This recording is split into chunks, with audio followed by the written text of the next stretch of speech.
Because we live in crazy times, man. I mean, like I don't know. What do you promiscuity. mean by in a perfect world? Because like again, we're just talking about when we say what should be the case, we're talking about what's ideal. Yeah, I think that personally, I believe that physical experiences should be really well taught. It shouldn't be, oh, I'm at a party, I'm drinking, and oops, I had a great time. It shouldn't be that. And that's what's happening now. So in a perfect world, I think we should be a lot stronger when it comes to both men But and that's with women. both men and women. So like again, so you're saying that both men and women should be held accountable to the same degree for body count. A 10 body count should be viewed the same as a man's 10 body count. I feel that the responsibility still is stronger on the women's side. No, should it still be stronger on the woman's side? Should a woman be held to more responsibility than a man here? When it comes to body count, they need to be the one that has the most strength and make the better decision. So both the men and the wait. So you're saying that the woman should be held to a higher standard of responsibility? They should hold themselves to a higher standard. Not No, no. Are you saying that they should be held to a higher standard of responsibility? yes, Okay. So why should they be held to a higher standard of responsibility? because they're the ones that make the final decision, right? So What do you mean by so final decision? Because again, I think that both men and women make the final decision because they both consent. If we're talking about women consentful relations. by nature throughout life get more approaches than men do. So they constantly have the capabilities of making more decisions where it comes to yes or no for Wait, physical. Esteban, can I ask you a question then? If it's based upon level of opportunity, do you know who Vinny Hacker is? I don't know who Benny Hacker is. He has 15 million followers on TikTok. Super easy time developing those followers as he was just born conventionally attractive in society, right? So again, in this scenario, right, he has an extreme amount of opportunities, more than the average woman, right? So since under your view, he has the final say in this scenario, should he be viewed at in a more negative connotation for a high body count comparative to the average woman? I think that's an anomaly. I think that's not the normal for everyday men. I think that's like a one-off if that's the case, right? Clearly, right? But the reasoning still applies, right? Given that they have more opportunities, they should be viewed at in a more negative connotation. They have more opportunities, therefore they should be viewed at in a more negative connotation. Definitely. I mean, he has a lot more responsibility if that's the case. And then women that are chasing him should know how probably bad of a choice that individual is. Wait, so again, you think that he should be viewed at in a more negative connotation for a 10 body count comparative to the average woman with a 10 body count? Oh, I'm not comparing him to anybody. I'm just saying that if he has, as a No, no, no. man, I'm saying, do you think that a woman with a 10 body count should be viewed in a more negative connotation than Vinny Hacker with a 10 body count? I believe 10 is normal. I don't think 10 is bad, to be Yeah, but honest. I'm just talking about what's viewed more negatively. I, Again, when it comes to men, I don't even think about it. I just only think about women. Women should be careful. So when it comes to women, they should be more. They should have higher standards. So I would take it for women to make the better decision there, No, you think men should have higher standards too, right? and they do when it comes to marriage. Not They clearly don't have high standards when it relates to intercourse and in marriage. If you think that intercourse in marriage, yes. marriage Intercourse, can be no. tied into one when it relates to a woman, well, then the same thing is going to be true for the man. But secondly, again, you're still not addressing that point, right? In the situation, She wanna fuck me in my team. he has more opportunities. And He she should be bring her viewed as friends more in negative an connotation, 18. but you don't view him as more negative connotation. It's because he's a man. And There men, you go. and also, and the other thing is, who's going after this guy? If he has access to 10,000 women, those women, why are they going after this guy? You've got to think about what type of women are going after this guy. He's probably getting all the worst of the worst. He's not getting no average young professional that's wanting to have a family guaranteed. He probably is getting some promiscuous women. I don't know what you're talking about, right? Wait, so aren't the men promiscuous and not looking for marriage right now? Couldn't you say that about men? Well, why don't we So ever apply that to men? when we apply it to men, Because men are less selective and they aren't looking for marriage in often circumstances or commitment. They wait until they're way older to look for that commitment. So why don't we apply that same stuff to the men? so that's my point. When it comes to men, the main focus on men when they're young, 51% of men per se, when they're young to they're ready to become married, it's not how women looked at them. It's becoming professional, is becoming the right individual for whoever they're going to marry. Yeah, And that's how women look at them. There you go. in that process, they don't. That is care literally about how body women count. look at them. What are you talking about, bro? Yeah, but men don't care about their body count as they go through there. They should, but they don't. Wait. So again, should they care about the body count the same as they care about a woman's body count?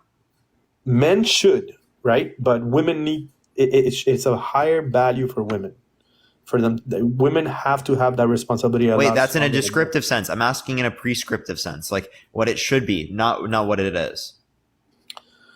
In theory, both men and women should care about their body count, And it should be the same. and it should be the same. Bro, that's what I'm arguing. Oh my god. But at the end of the day, the truth is that body count matters more for women. Yeah, than that's men. in a descriptive sense. I'm not denying the fact that descriptively speaking right now, that's how it is. That's literally why I'm having this conversation. Okay, I guess am I not describing myself correctly? Because now I'm confused. No, it sounds like you don't disagree. Oh crap! Well, Okay, man. when I say is why should a high body count matter for women but not for men? I say that women's body count should be more. It's always going to be more heavy when it comes to like. No. I'm asking not a descriptive sense of what it currently is. I'm saying, should it be viewed that way? Oh, okay. So then my bad. Okay. All My right. I bad. appreciate you coming on, man. All right. Okay, everyone, if you like the content, everyone follow me. If you haven't already, tap that screen. Let's try to get to 500,000 likes. If you like this type of content, again, follow me if you haven't already. I'm going to go on to the next person. Only send a guest request if you disagree, all. We're just looking for some debates. Yo, what's up? How old are you? What's up, Parker? How old are you?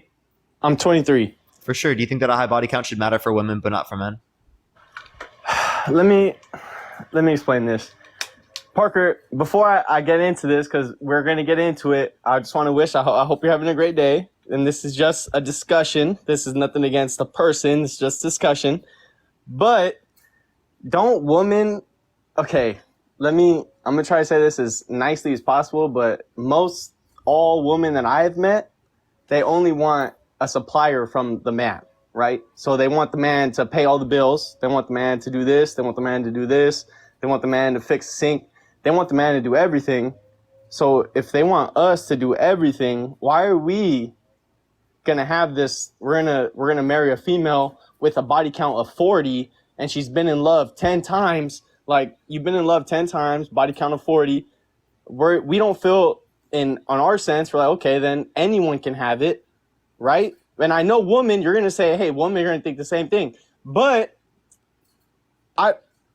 I understand that. Women are going to think the same thing. Okay, they can have, he thinks he can have anything. Why would I want that? I don't want that. He gets with anything. I understand. But we're not the ones asking the woman to pay all the bills and pay this and pay that and supply this and make sure this happens and that happens. Well, actually, you are, right? You're asking them to take care of the household. You're asking them to take care of the children. You're asking them to plan everything when it relates to the household.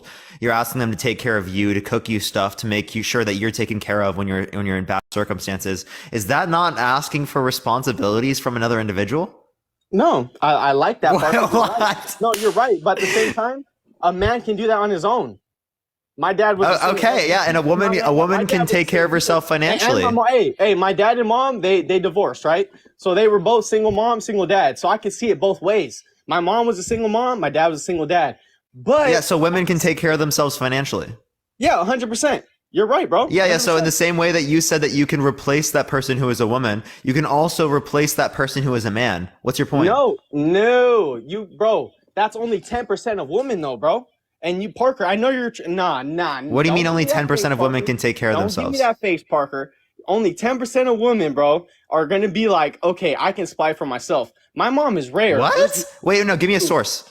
Dude, what do you mean? Bro, look it up on the internet, bro. Marco, give me a source. Yeah, tell me the title of the source on the internet. Okay, I'm You whipped that right out of your ass, didn't you, Marco? It was. That shit was stamped with the trust me bro approval. It was straight out the booty, but still, bro, it's you know what I'm saying? It's I don't know, man. It's the facts. It's literally facts. Men, when I want to get with a woman, or I can't speak for all men, but me at least, I want my woman to be secluded. I don't want her, hey, she's been with these 4 guys over here, these 5 guys over here. Wait, so the same thing should be true for you, Marco? Yes, and I understand. Woman, it should be the same. No. It should be the case that you haven't slept with the 4 other girls that are right next to you, or that the girl down the block, right? So the same thing should be true for you, right? You should be secluded as well. 1,000,000%. Okay, wait. So you apply the same standard to men and women? You know what? Now that you explain it like that, maybe a little bit, but at the same time, Parker. Nah, bro. Honestly, if you put it like that, well, I don't know, because I can't speak for all men. I can only speak for myself. So that's the thing. But I think so you can't speak for all women, right? 100%, bro. Yo, dude, that's rough, Marco. I'm wrong, Parker. I'm big enough to prove that I'm wrong. But I'm just saying, 100%. But there's more women than men want the man to supply for the woman. Am I wrong or wrong? Am I wrong or right, Parker? You said that there's more women that want to be provided for than men? Yes. Am I wrong or right? Provided for financially. Men also want to be provided for, but in different manners, okay?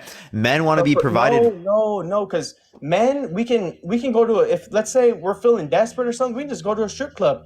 We can go to a, you know what I'm saying? Wait. Now, why do you want to go to a strip club?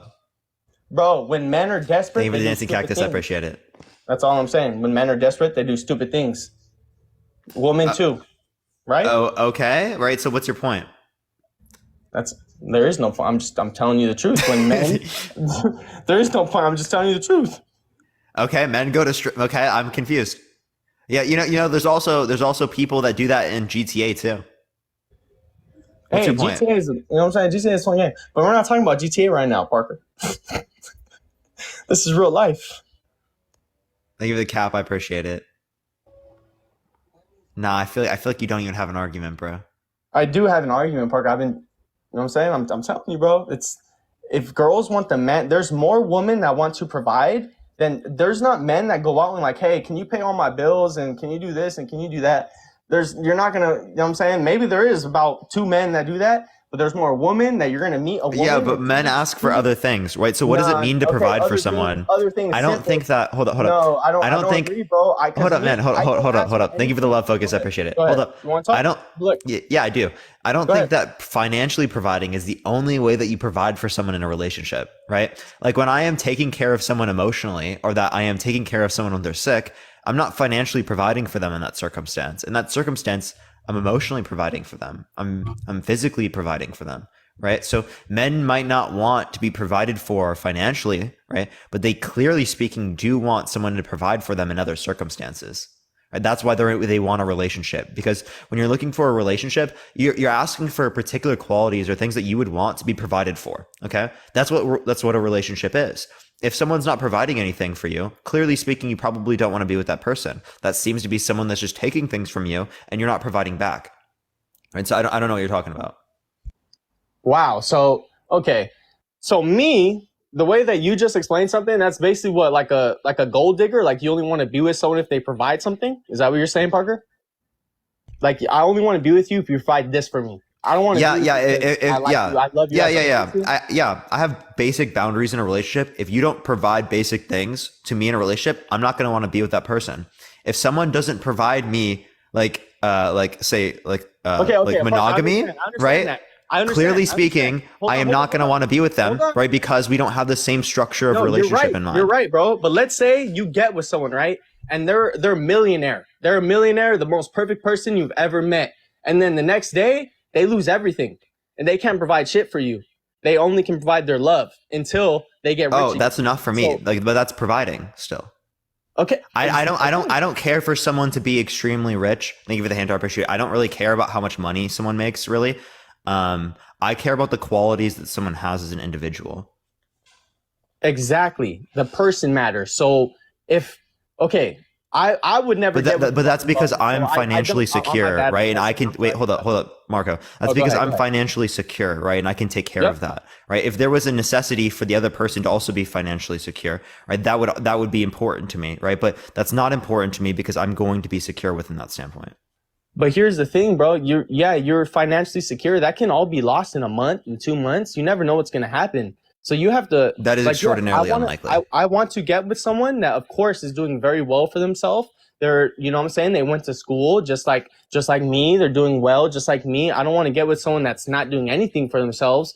But in a month or 2 months, let's say we've been together for a year, and then a month, 2 months, boom, I'm broke.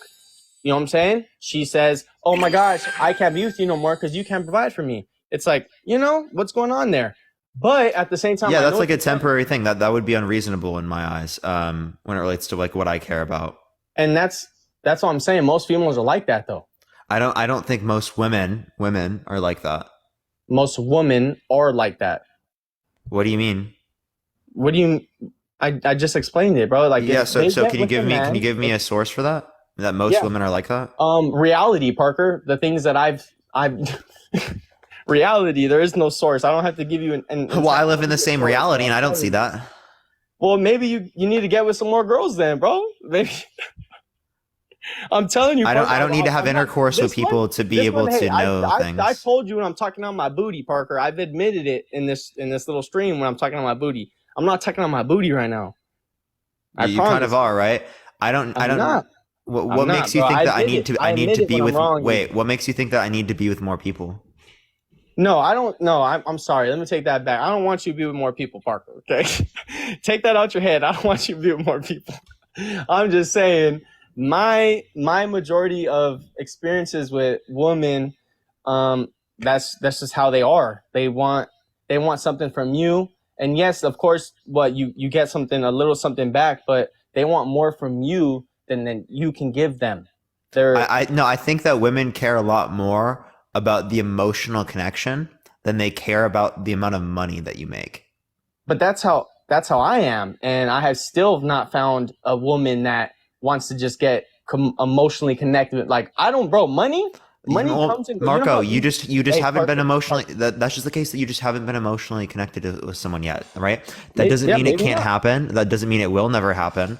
That doesn't mean it just means that it hasn't happened for you yet. Okay? Maybe you're right. It will happen sometime, Marco. But this is just from my experiences, though. You know what I'm saying? That's why this whole time, every time you're right, I told you you're right, I'm wrong. It's just from my experiences, I have not, you know what I mean? That's why it shouldn't matter, because I'm not going to, Yeah, so, okay, so I'm confused what your point is. Well, I already gave you my point, Parker. I don't want to argue with you. You know what I'm saying? I think we had a very good discussion. I agreed with some of your points. I think you actually understood some of my points. And I think that's about it, man. I don't. Yeah, so I don't see how you've established that body count should matter for women, but not for men. Oh, so you saw me. Okay. So, women, like I said, want the man to provide a lot more than what the man wants the woman to provide. They want. I don't think that's true. I do, and I do. No, you're just talking about in finances. That's so. No, that's you're not talking. Finances. You're not talking all things considered. Support.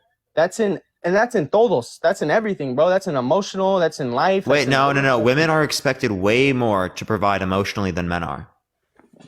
No, especially I don't believe that at all. I don't believe that at all, because if you don't make it's happy wife, happy life. It's not happy husband, happy life. It's happy wife, happy life.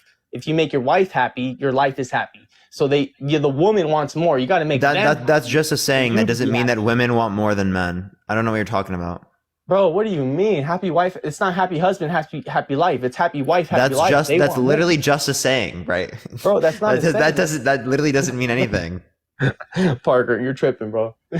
Bro, you literally just have a saying, and like that doesn't mean it. That doesn't prove your point. That's literally facts. That's what do you mean? That's not a saying. That's what everyone goes by. Like, oh, if my wife's happy, my life's happy. I'm not gonna go by that.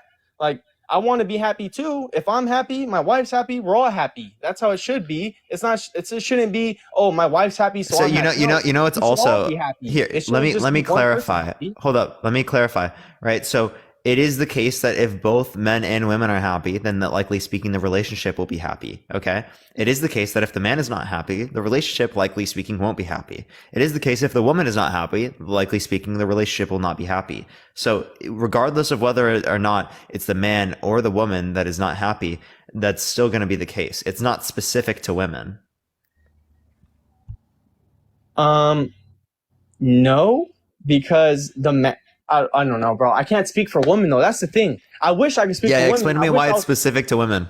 No, you're right. That's why I can't speak for women. I can't. Like, I wish I could speak for a woman, but I can't. I can't. Like, I wish I could be like, okay, but I can't. Or I can't. Like, I guess this is a lose-lose conversation regardless. Like, you can't speak for a woman. I can't say, oh, this is how a woman feels because I'm not a fucking woman. So this is like a lose-lose, period. Yeah. So again, why do you have to say what like a woman feels, right? Can't you just like refrain from making that and still make an assertion? Refrain from making that and still make an assertion. No, well, it's because the question. Look at the question. You said, why should a height matter for women but not for men? So that's what I was trying to answer. That's why. Yeah, and I don't think we've answered that. Right, because I think that it's going to be true for both. Bro, I was trying, and every time you kept coming back to it, I was like, okay, maybe you got me there. Then I would reframe it. Yeah, happy wife, happy life is the same thing as happy husband, happy life. It just doesn't rhyme. Okay, that's literally the same thing. Did the chat say that, Parker? Did the chat say that? No. That's literally what I think.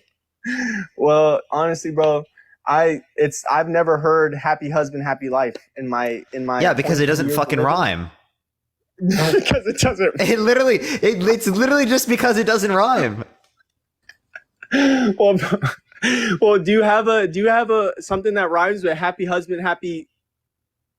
No. Right? You see what I mean? No, because it's the wife. The wife matters. So if we have to make our wife happy, dude, it's like he doesn't realize that there are plays on word. Secluded, rhyming is the main reason. People, Thank you so much, Alicia. I appreciate the mystery firework. Thank you very much. I appreciate it, Alicia. You just realized it, didn't you? No, I'm laughing because, bro, it's just crazy. Like, if the girl wants, I don't know, like, dude, it's crazy. If you're right though, you're a great, bro. You'd be a great lawyer, Parker. You know that. You need to go. I don't know if you're in law school already, and that's why you're doing this, but you'd be a great lawyer because you're a great arguer. You're very argumentative. But I'm telling you, dog, if the girl wants the man to provide, and I'm telling you, 90% of women are like this. Not just, you know what I'm saying? Not 50%. It's 90% of women want the man to provide for the woman, and that's because how they're raised. And I have nothing wrong with that. Trust me, bro. Stamp approved. I'm gonna raise my daughter the same way as a queen. Like, you need to Marco, trust me, bro. Stamped approved. Wait, I have a question, Marco. Do you think that your daughter should care about the body count of the man that she's gonna marry? No. No, not at all. You don't think that should be relevant? You don't think that's going to be a determinant for her at all of whether or not that's a good relationship partner? So if the man has been with 500 people, you wouldn't care? So, okay, here's the thing. The man was with 500 people. That man, do you know?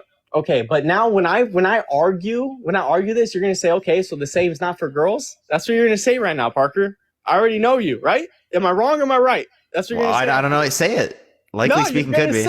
You're gonna say, is that not the same for girls? Because it is. It really is. But at the same time, guys aren't asking the girls, so it isn't the same.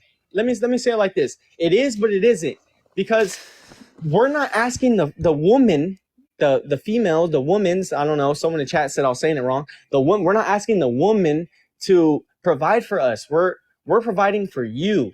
So why are we going to provide? Nani, I appreciate the Ferris wheel. That's wrong, Marco. Marco, wrong. 30 other people. We already went over this, Marco. We literally went over this. In every relationship, there is going to be a man that wants particular things provided for him, and there's going to be a woman that wants particular things provided for her. It's the case with both men and women that they both want things provided. Thank you for the answer. I appreciate it. You want to know why you knew that I was going to say that? Because I already said it earlier and answered your question, and you said this exact same thing.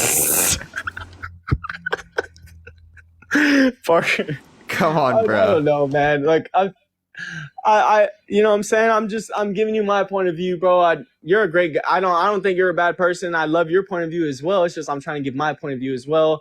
And Yeah, but just then answer me, right? We Like, can agree to disagree because wait, with your daughter, right? You said that you don't care about the man having. having a 500 body count.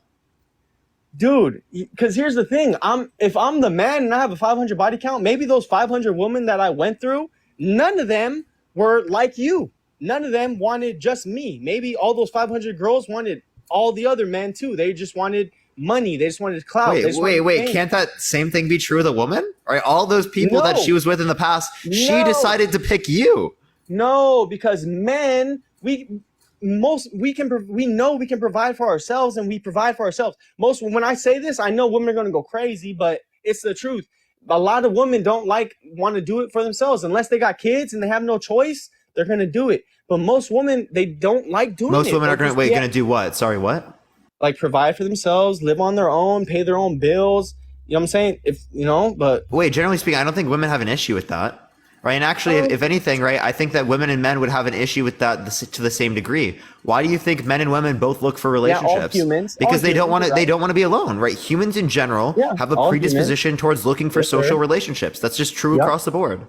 100%. But if you need a social relationship that bad, and let's say I'm out at work or I'm out on a business trip, I'm out doing this, I leave you at home because I can't take you, and me knowing you. And I know you need attention from this guy or these people. You know what I'm saying? You need attention every hour. That's not going to happen. I can't marry a woman that I know needs attention every hour, or I know needs attention or needs reconfirmation every 30 minutes. And that's people with high body counts usually have that. Woman, same. You know what I'm saying? Same thing. Wait, what? No, actually, you're talking about insecurity here. Right? No, that's not you literally have an insecurity associated with someone's body count, and then you're like, I couldn't be with someone who needs constant reassurance with their insecurity. Yeah, because if you have a high body count, usually you're insecure if you have a high body count, is what I'm saying. No. Usually I think it's the other way around, right? No. Negative. Insecure. Okay, what does it mean to have an insecurity? Not liking something about yourself. So what does someone who's sleeping with a bunch of people not like about themselves? Obviously, they're trying to get reassurance. I don't like this about myself. Maybe this guy will, or this girl will. Not just. I don't think that's true. I don't think that's true. Oh, okay. Then you can disagree on that. But how do you think? How do you determine that that's true? What do you mean, bro? Look it up. What the fuck is this? There's a party. Yo, what was that? What was Nani? That? Nani said the new TikTok universe. That is fucking wild, chat. That is a wild gift. Nani. Oh my god. Yo. That was wild. Bro, Nani. Nani in the chat for the fucking universe. That is wild, Parker. Everyone. Congrats, Parker. That is literally the biggest gift on TikTok. That is absolutely nuts. Are you serious? Yeah, that's the new one that just came out. That is fuck. That is wild, Nani. I appreciate it so much. I literally cannot say thank you enough, Nani. Like you already know. You literally already know. I appreciate it so much. I literally can't even say. Crazy. Thank you I do. That's wild. That is absolutely wild. Good stuff. Literally everyone spam W in the chat right now. That is crazy. That is crazy. That was the first time I've seen that for sure. W. What were you saying? Sorry. Honestly, I don't know, but that's awesome, man. Congrats. That's really cool. Yeah, I'm sorry. I can't even think. That was wild. That's wild. Freaking awesome, man. That is so awesome. Yeah, so get back to what you were saying. I don't know what the hell I was saying. But Parker, honestly, we had a great conversation. I'm not gonna agree with you. I think we're gonna have to agree to disagree on this one. You're gonna have to. No, we don't. So like again, you have a reason here. You got to go through it. Don't run away from going through it. Come on. I gave you my reason like 4 times. And yeah, you didn't respond to my point. If you don't understand it, then you don't understand it. But like you didn't actually respond to my point there. I did. Where? What was your response? Man, I said this. Okay, I'm gonna say this one more time, Parker. Okay, buddy. I'm telling you, man. There's not men going out looking for a woman to provide for them. there is more women going out looking for a man to provide for them. So why would the man feel bad about having 40 bodies when the woman is like the woman wants to get with a man so the man can, supply for them. There's nothing wrong with that. I understand. If you love him and you Wait, now you're assuming that every woman wants to get with a man just every. I'm not saying every. I said 90%. So there's 10%. Yeah, so that's literally, that's literally stamped right from Trust Me Bro University. Like that's literally, there's no source for that claim. That's whipped right out of the ass, stamped with Trust Me Bro University. All right, so then that's right out of the booty of Trust Me University. So yeah, that's right out. exactly. Trust Me University. You're right. That is Trust Me University, but it's facts. No, it's not. It's not a fact because Trust Me Bro University doesn't fucking exist. It's like, okay, Marco. Okay, Marco. We're gonna go on to the next person. I know you don't have an argument, but I appreciate you coming on. I do, bro. But thank you, my man. Have a good day. You don't though. It's wild. All right, everyone. We're gonna go on to the next person. If you disagree, send a guest request now. Nadia, I really appreciate the gift. That was absolutely wild. Everyone, tap that screen. Let's try to get to 1 million likes. If you like my type of content, follow me if you haven't already. Again, I go live literally every single day. Bella, I appreciate the butterfly. Thank you very much. But let me go on to the next person, everyone.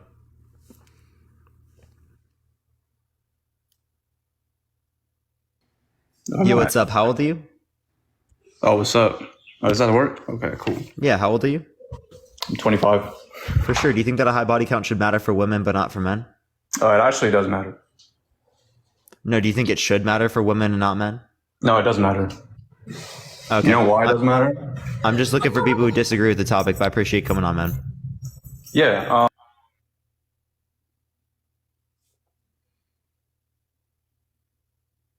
All right, everyone. Only send a guest request if you disagree. Yo, what's up? How old are you? Hello? Hello? Oh, they just left. Okay, let me go to the next person. Only send a guest request if you disagree. Again, we're just looking for some debates, everyone. So again, only send a guest request if you disagree, y'all. Again, if you like the content, follow me if you haven't already. Again, everyone, I go live literally every single day. If you miss any of these lives, check it out on YouTube, y'all. Yo, what's up? How old are you? How are you? Good. How old are you? I'm 32. For sure. Do you think that a high body count should matter for women but not for men? I think it should matter because one reason that I'll bear with you, if let's say from how I grew up, right? When we're chilling with guys and maybe there's a lady that passes by and maybe it's like 3 of us guys and one of us just want to go and speak to the lady. And if one of us through that says that, hey, I've smashed that girl, and it just becomes a turn off. So, but then if it's a lady and, you're dating somebody and the friend lady also likes you, you can actually even smash. And it doesn't matter. So that's why I think personally it does matter because normally as guys, that's how we normally look at that. And I was on another live like two days ago. And hold on, before we go into that, can I respond to this? Yeah. Marco, oh my God, Marco sent a sub.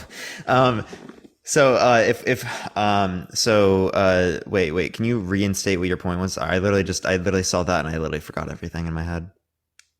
So do you want me to restate what I'm saying? Yeah, restate. I saw Marco subbed.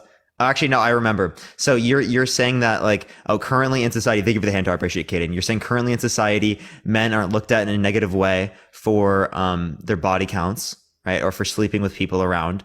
Okay. So and men are not, right? So whatever currently is in society should determine how we should treat them. Is that what you're saying? Thank you for the hand heart. Yes. For example, there's also this other live that I was about to mention. There's a lady that actually sent a question and one of the guys that does the lives saying that there's a guy that she's been in a relationship with for like a year and they want to get married. And the younger brother shared to his brother that is about to get married to a video of her having a threesome because she was on Pornhub. So now the guy, the relationship has tended to be sour. He's no longer touching her. He's no longer being with her. So automatically that will tell you that body counts for a woman. It does actually count, even if she has changed for the character that she was. But because of what she used to do, and then the guy feels somehow because wherever he goes, then there will be that reflection that my woman used to do this and how would people look at me? Yeah, so this is just societal implications. So if the same thing were true for like a perceived circumstance, like if everyone perceived your wife to do something wrong, thank you for the superpower. I appreciate it. Thank you very much. Would you not want to be with her anymore? I'll give you a simple example. When I get cheated on, I move on. But when women get cheated on, they tend to forgive. They tend to forgive. It's not all women that forgive, though. But Wait, there are plenty of men that forgive as well. Yeah, but if you find out that your woman has cheated on you and slept with somebody, most men, they would not forgive for that. They would literally actually Yeah, and most women wouldn't forgive either. But the percentage wouldn't actually be similar. Wait, what do you mean? How do you know? Can you give me a reason to believe that there's a statistically significant distinction between the two? Because like in reality, right, if for instance you're a woman and you've got a good guy that that you love, everything that goes well, he does that one mistake, he cheats on you. Most women would forgive you to give you another second chance, because most niggas out there, they are not reliable, they're not countable.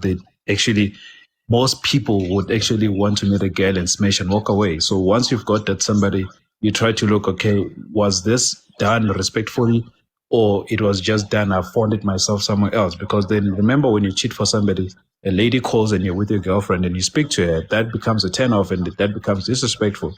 But if he respects you and whatever that he does it closed doors, you don't even see it. Some ladies tend to forgive for that. Yeah, so some men also tend to forgive. So can you give me any reason to believe that there's a difference in the amount of people? It's very, very rare. Because, for instance, I mean, there's guys that would have found a lady with another guy in a room, he would kill himself. But for a woman... Wait, hold up. Again, you're making all these assumptions that a man sees a woman cheating on him, he's going to just like immediately do that to himself. Thank you. I appreciate the subscription. Thank you very much. Cell phone alive. I don't think that's necessarily true. I think that most circumstances in which people find out of infidelity, that does not happen. It is true. I've got a fact for that and evidence, but there was a lie. Go for it. Yes, for that. What's the title? Like, there's a guy that went to his house, like, for a vacation, and then he came back early, and then he found his wife with another man. Wait, I'm not asking for a particular circumstance. What I'm asking for is evidence of it being common, right? Which would rely upon a statistic, not an individual circumstance. It has happened most of the time I'm basically based in South Africa, so it happens like that in most of the time. Do you have any statistics within South Africa that indicates this? Yes. Okay. Would you like to send those or tell me the title to look up? I think you can just check on Google. It will give you the facts. Yeah. Again, what do I look? What's the title of what you looked up on Google so that I can find it? I checked on the high rate of men that murdered themselves and based on finding their women cheating. Based on finding their wives cheating, because that's why. No. I'm asking for the title of the source, not for like you to tell me to look it up on Google. What did you find on Google that indicated this? Because Google's a search platform. It's a search engine. There's a lot of things that I found out, which right now it's not something that I can recall and mention directly, but that's something that I can remember as I mentioned. Okay, so then we probably, if we can't remember it, right, we probably shouldn't be making a claim like this, right? Yeah, but basically, at the end of the day, what I'll try to say is I've got a daughter, by the way. I looked at other women, what they do, and I say to myself, I wish my daughter doesn't turn out to be like this woman, having too many body counts, because I know at the end of the day, when you get your relationship and you tell maybe your wife, that's why most ladies, if they have got so many body counts, they will never tell actually how many body counts they have. But we as men, if I can tell you, okay, I slept with 50 women, I would look at how you carry out yourself. Hey, Wilson, let's think about this for a second. Here, I'm going to give you a particular hypothetical scenario. Let's say that everyone, when they were 21 years old, decided to get a particular tattoo of a different shape, right? Most people get the square shape. Other people got the circles, okay? Right? And the circles were looked at in a negative connotation. If you got that, you did that because, and people didn't like you for it. Okay. So let's say that since it's hidden, right? It's underneath your clothes. No one really knows. But let's say that someone found out that your wife had a circle, right? A circle tattoo, right? That she got when she was 21 years old, right? Is that something that you would like leave your wife over, or like? Yes, because at least when we begin the relationship, you should tell me that I've got a circle tattoo on this particular place. Then I will myself. Oh no, she told you already. Like you already knew. No. If that's the case, if she told me from the word go, then I would still continue to be with her, because the problem it becomes when you hide anything and then it gets discovered later, and then that's when it becomes a turn-off. Wait, no, I agree that lying about things like that is wrong. I'm not disagreeing with that. What I'm saying is that given the fact that you knew, right, even though there was a negative response after, that doesn't mean that from society, that doesn't mean that you should like just leave them. No, right? I wouldn't, because I know. So the problem. Yeah. So what's wrong in that scenario isn't the fact that they were with other people in the past. What's wrong in that scenario is the fact that someone lied about something like that, right? Yes. Is that what you're saying?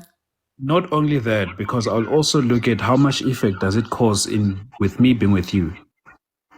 That's what comes. But that was true in the circle circumstance. Yes, but that's what I mean. That I would look at it that, okay, how does it affect with me continuing in the relationship with you? If it affects me, maybe perhaps I'm a Christian, and people that consider that, they know that, okay, this type of person, people do change for it, and I know that for a fact. But how does that reflect to me when I'm around people? How does it reflect to me when everywhere I am with you? How do people think of me when I'm with you? Sorry, I have to mute this one. There's this one individual that was like blanking the chat with their comments and stuff. So I had to mute them for a second. Can you just restate what you just said? Just on that note, can I ask something? Did you ever lose a debate? Because you seem to be always, every time. Oh yeah, I've lost many debates. Okay. I guess I've been not watching your live for quite some time then. But you're smart and keep up the good work. But that was just my opinion. You can add up somebody, but yes, for me, that's what I thought. And it's not like if that's how it is to me and to anybody else out there, it should be like that. People have got choices. People have got their own mindset of how they're willing to do things. So that's what I looked at it. Okay, so again, I don't think we're doing this because it's going to be like a lot of people. I mean, it's going to be like because of like the body count in that scenario. Like I don't see what you mean as the like using this example to then demonstrate why a high body count should matter for women but not for men. Okay, here's my last example that I can give you. Right. For instance, the girl that I'm dating right now, I spoke to her and she told me who she used to date and how many people, her body count that she had. And I could accept her because of that, right? But if she had told me that, you know what, I was a hookup and I was this and that, to me it's a no-no, because why? I want to be committed to that person. But if then I just want to have a normal relationship, I don't want to be committed, I don't want to get married one day, then I don't mind your body counts in that manner. Okay, right. Do you care about your own body count? Yeah, I do. Okay, wait. So, like, do you care about it as much as you'd care about the other person? Yes, because too many. Oh, wait. So you apply an equal value then? Yeah, I would say yes or no to that, because I personally, why I would not want somebody with too many body counts, because the more sex you have, the more spiritual connection you create. And that's something that I always try to avoid. Whatever the number that's true with men and women then. So like it doesn't sound like you say that a high body count should matter for women but not for men. It sounds like you say it should matter for both women and men. It does. It matters for women mostly, but for men it doesn't matter that much. That's in a descriptive sense. We're saying should. I'm not saying it does matter more for women right now. I'm disputing that. I'm not saying that. What I'm saying is that it should not matter more for women. It should matter the same for men and women. I disagree on that one. It should matter for women than men. Okay, so why should it matter more for women comparative to men? Here's another last example that I'll give you. In my area where I grew up, we've got something called Istembu in Zulu, right? Istembu meaning that you can have multiple wives. But as a woman, you cannot have multiple men that you marry to. But as a man, you can marry multiple women. So that's why a body count as well for a woman, it definitely always does count. And we've got a place called Swaziland, whereby the king, when he marries a virgin. So if you're not a virgin, you don't get married. So that as well, it counts to what a body count. They don't look at that, how many wives did this king have? How many wives did this guy sleep with? But they look at if you're a virgin, then that's when they marry you. But if you've got a certain body counts, then it's a no-no. So that's why I'm saying for women, it counts more than for men. Yeah, so that's like an appeal to tradition. It's essentially saying that because this has been something that has existed throughout our society, that means that we ought to continue this. And this same sort of reasoning can be used to justify, like the children, right, that were married to adults, right, 12 to 16-year-old girls to adults, since that was tradition, right, since they wanted to marry adult men to like these young girls, right, because they considered them women. Right? Does that mean that we should emulate that within our society today because that has existed traditionally? I would say yes to that, but also if you look yes? at, yeah, traditionally it's like that, but I'm also want to bring it into biblical. But you think that should not happen, right? You think it should not happen at all, right? Yeah, it shouldn't happen because then it's not fair. But at the end of the day, that's how nature is. That's how things are. And we follow on how our traditions are. Wait, no. Okay, so if we follow on our traditions, then you would do that. So why did you say no to that? Why did I say no to what? You said no to the hypothetical that I brought up, but it was a tradition. So why do you say no to that tradition but not to others? Because, like, for instance, I need to mention this. If you look at, I'm not fully a Christian, but I need to bring it a bit of, I'm not bringing up religion or anything related to that. But here's one thing I want to say. Most of the people that you'd find in the Bible, kings that are written in the Bible, they will have multiple wives. That is something that has been there, has been existing. It's not something that it's new at our generation. It's been there and we live with it and we continue to live with it as it is. Yeah, so but like that same thing could have been said for these particular traditions. Do you not see that? Not really. What do you mean? Right? If you lived in that time period, you could have said the exact same thing as that was still continuing to happen. Yeah, but my fact still stands. Women's body count. Women should always look at. It's just that here's the most hurtful thing is that it's a man that approaches a woman, right? It's not a woman that comes to a man. It's the other way around. So women are meant to submit, right? And men are meant to provide. As much as you were with the other guy earlier on, men are meant to provide, but that has nothing to do with the body. Wait, what do you mean by submit? Submissive. Yeah, what do you mean by that? Submissive, being submissive, like it's generally like you look after. Okay, basically you look after your loved one, but then you're not meant to be a provider. So that's why you find that I had the other previous guy that when you meet a lady and then you run. What do you mean by submit? Submissive. Yeah, what do you mean by submissive? It's basically, I would say, being a helper, being a suitable helper to the relationship, but as a man, being the one to provide in the relationship. So the man is submissive too? Men don't submit. A woman that submits. Wait, but what you just said was submissive was also applicable to the men. No. Well, I'm confused. Okay, so can you clarify the definition again? Because a man is the man that proposes. A woman is the one that accepts. So that's why you submit yourself to say, okay, I accept you. Yeah. So what does that mean then? What does it mean to submit? It's acceptance of saying that, okay, I can tolerate. That's why, hence, I'm saying to you, most women. So men shouldn't accept anything? Men should accept. So men do accept things. That means that they're submissive. That's not being submissive. There's being submissive. Okay, so it's being submissive is not just accepting things. Yes. Okay, so what do you mean by submissive? You know what? I'm gonna have to look for a dictionary on that just to give. You want me to pull it up? I got you. So you would just go based upon the dictionary definition of submissive, meaning like ready to conform to authority or the will of others. Correct. So you think that women should be ready to conform to the authority or will of others in a relationship? In what context? Because the man is a leader of the relationship. Okay, so if a man says something, the woman ought to do it regardless of the scenario? That's where the word submissive it comes in. Wait, so you think that a woman should follow a man in every scenario?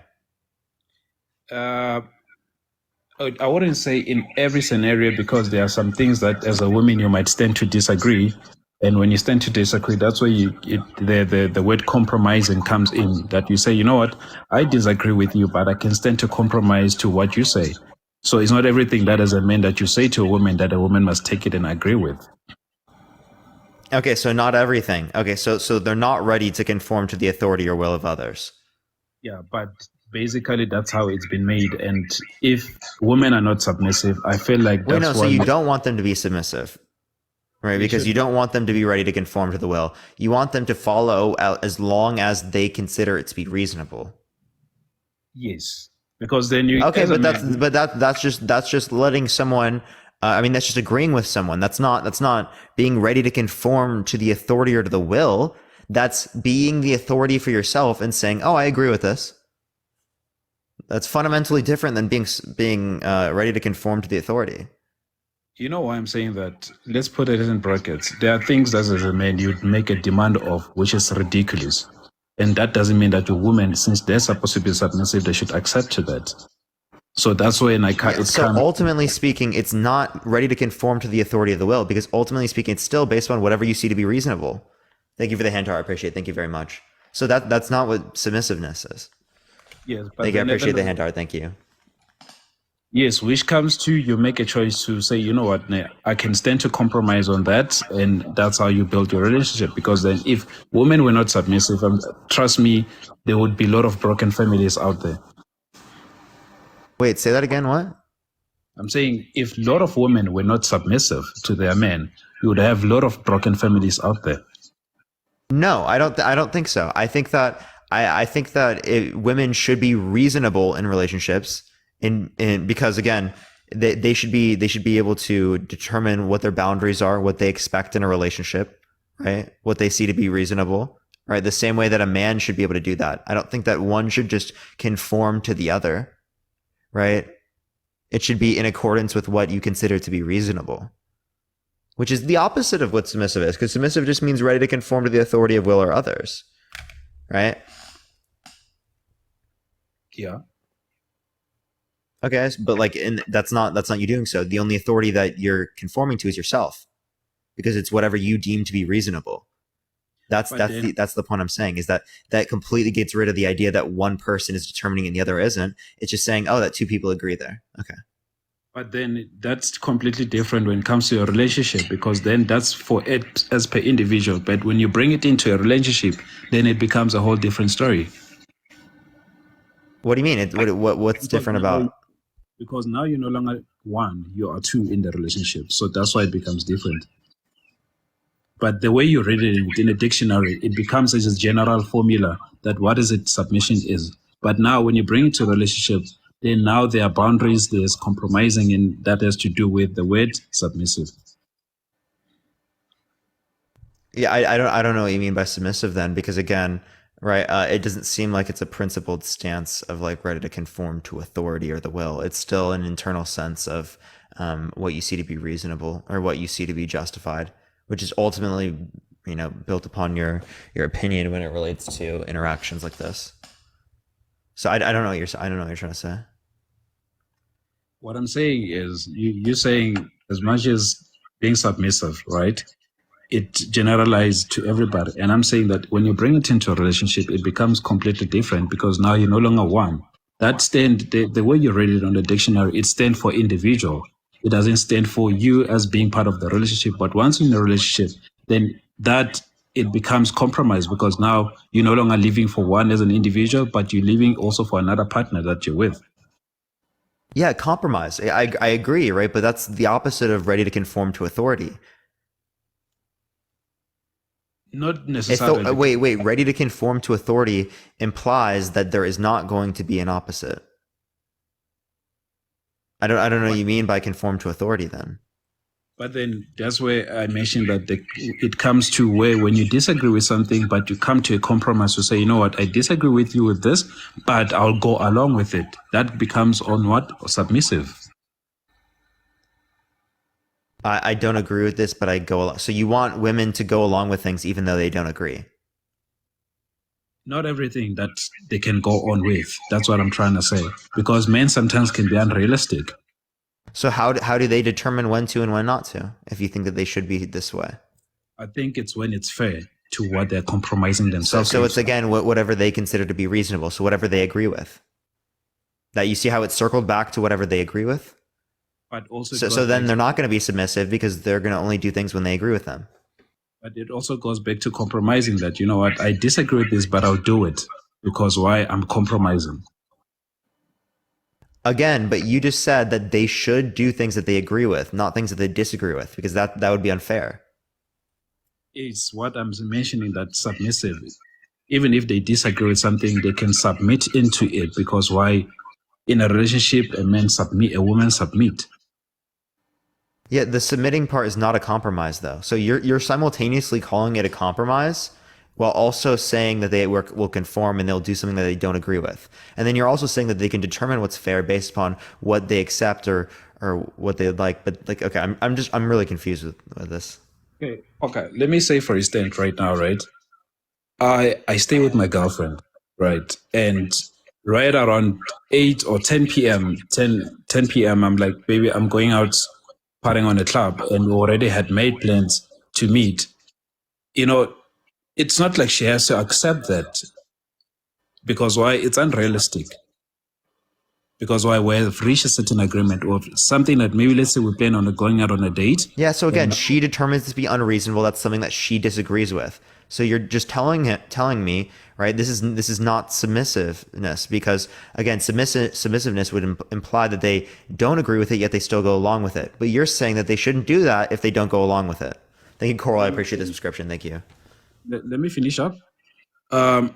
As I was saying to you, when you say I'm going out to a particular place without a consult with it, that you know what, baby, we're no longer going on a date. I'm going to 1, 2, 3. You should actually speak in advance. So in that manner, if you say that, babe, I'm leaving, I'm going to meet somebody, whereas you had an agreement to do a certain thing, she will disagree with you because what he had plans with. And that's being unrealistic. So that's when submissive comes in, that you cannot submit to that because automatically you had plans with that particular person.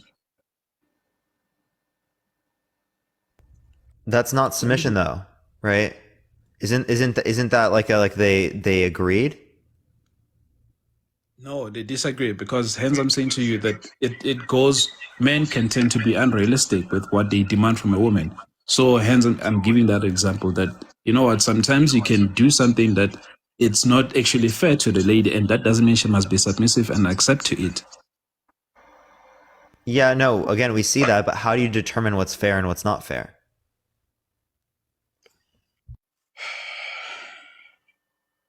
Yeah, that's, I guess it depends. Again, on it's whatever she agrees with. So it's never going to be the case that she's submissive because that would entail that she doesn't agree with it, i.e. it's not fair. Do you see that's where you're contradicting yourself? Maybe or maybe not. I mean, because it differ with hence I'm saying it differ with how you approach it and the manner that you approach it and the manner that you bring it up. It matters the manner you approach it. I'm confused. Look, but one thing I'm looking at, we shift away from body counts. My main fact is it was to come for body counts. So I see we're taking an offering to a different N1 or route, but my biggest point is here. I was coming at about the body count. That body counts for me, they do matter on women than men. No, because I'm asking like, should it matter, right? I don't know. I'm really, I feel like you're not answering. Yes, it should matter. That's what I've responded to that it should matter to women than men. Look, Again, and we related to that, right? We brought stuff up with that, and then you said that we weren't really addressing it. So again, I'm confused. No, you addressed it, and I think we were on the same page. So We so should you think that try- it should matter the same for men and women? No, it shouldn't matter the same. Okay, so we're not on the same page. No. Okay, so why do you think that again? Let's restart. Okay, Parker, let's say it's you and I and maybe like four guys sitting at a bar, right? Having a drink. A nice, beautiful lady walks in, have a drink, and one of the guys want to go and buy a drink, right? And let's say maybe you say that, no, you know what, I actually slept with her. Automatically from the guy that is going to approach the lady, it becomes a turn off. Because why? It's you tend to think that, oh, okay, it doesn't mean that she's single or she's never slept with anybody, but automatically when you hear that, it just turns you off basically. So but with women, they can be sitting in a bar or anything, and a guy walks in, and one of the ladies like, this guy looks cute, and they were like, no, he was dating so and so. It's like, oh, okay, that's nice, but they'll still talk to you, you know. So it's different. That's what I'm saying. Body counts for Wait, women. just because that does descriptively happen does not mean that's how it should happen. We're talking about what should be the case and what should matter. We're not saying how people currently respond. I can give you scenarios where it was like the case where people responded in the complete opposite way, right? Where women would be turned off by that, right? Or that men wouldn't be turned off by that. So I don't know what you're talking. I don't see how this is relevant to demonstrating whether or not it should matter for women and not for men. As again, I can just give you the opposite. You know what? I feel like we won't reach to the bottom of this because I still say that, okay, for women, body counts, it does matter than men. So you're saying body count does matter for men? Not as much as women. So in a should sense, right? Not in a does. Sorry? Are you saying it should matter more for women comparative to men? Yes. So why should it matter more for women? Women comparative to men? Because again, the scenario you gave me didn't entail that. So you're saying why it shouldn't matter for men than women? Yeah, why should it matter more for men comparative to women? Yeah. I mean, for men, look, for instance, how many men that go on a strip club just to go and buy and then go home? You know, it's a lot out there. It's countless. So, why am I saying? Why do you have that? experience? I mean, I don't go to the strip club, so I have no clue. No, I mean, I've got friends that do that, but I'm just trying to bring it up that in majority, it's men who do that, and you'd find out some of them are married men. You know, they will do that. So, but still, at the end of the day, he has a wife sitting in a house. But you'd barely find a woman or a wife. Wait. That's wrong. A man should not do that, given the fact that he has a wife if he's monogamous.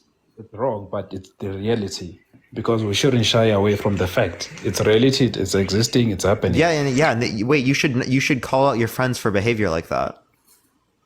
Yeah, not only my friends, but I mean, we live in a world. Have you called out their behavior, or do you just watch it happen? I call them in a behavior, but those that are not married, that are not in a relationship, I don't mind what they do because. If you're not in a relationship, go for it. Like, there's no issue there. I'm saying if you're in a relationship monogamous and you're in a marriage monogamous, you should not be doing that. Yes, definitely. But it's there. It happens. I mean, you'd find a husband saying that he's going for a business trip. The next thing he calls a hookup, they arrange a woman for them, and all those type of things. They happen.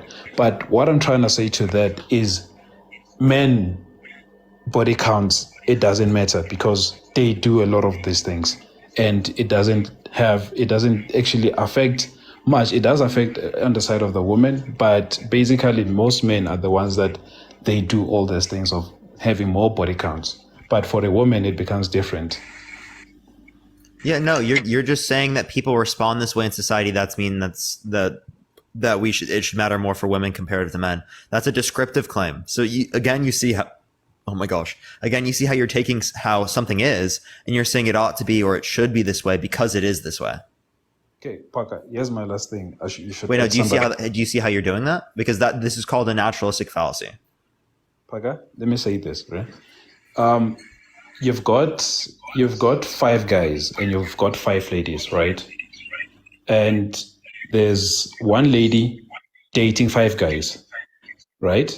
and there's a one guy dating five ladies, right? They're both equal on the other side, both sides. And one decides to marry one and one decides to. Would you say that a woman would marry 5 men at the same time? What? Let me repeat myself again. You've got 5 guys on the other side and one lady, right? She's dating 5 guys, right? She owns a house. Can she say, all of you guys come to my house? You're going to sleep with me at my place. They are dating, all of them, 5 of them. Is that practical? Than a guy that would call 5 of his aunts and they will chill and do everything together. I have absolutely no clue what you're asking. I tried to track there. I don't even know. Like, what? Okay, for instance, here's another. Haven't you seen a guy going to a restaurant with 3 ladies? Have I seen a guy go to a restaurant with a few girls? Yes. Haven't you Like seen in a that? romantic way? Yes. No. Okay, I've seen even 2 basically. Okay, I've seen 2, not more than 2, but I've seen that. So what I'm trying to say is, have you seen a lady walking with 2 guys that she's in love with in one date? Have you seen that in practical? No, I've never seen this. I'm so confused. Because women's body count, it counts the most. And That's for men. to those people or what? Than for men. Okay. No, okay. How are you asking me this? All right, a man with 5 guys dating 5 guys, and a woman dating 5 guys. Which one would be looked at in a more negative connotation? It's the woman one. I think it should be the same. I think you should view men and women the same for dating 5 people. Then that's where I say body count, it counts, because then that's practically impossible. I mean, if right now I date a girl and she's like, I've got a boyfriend, I've got 3 boyfriends, automatically for me, I wouldn't even come to you anymore. Oh wait, neither would. Okay, wait. So if a man has multiple different girlfriends, right, and are looking for people that are monogamous, the people who are monogamous are not going to want to be with people who are poly. People who are poly are going to be with people who are poly. Look, trust me, bro. Girls, they go for that because they look at where you're going to be able to provide for me. What type of No. Clearly speaking, I think most women have a preference against players. Most women, right, when it relates to monogamy. Well, I don't know about the average about that, but I know that there are women that they don't mind dating a guy that has got multiple girlfriends. They don't That mind. is uncommon. That is extraordinarily uncommon. But it's there. It happens. No. If it's open on one end and closed on the other, that is extraordinarily uncommon.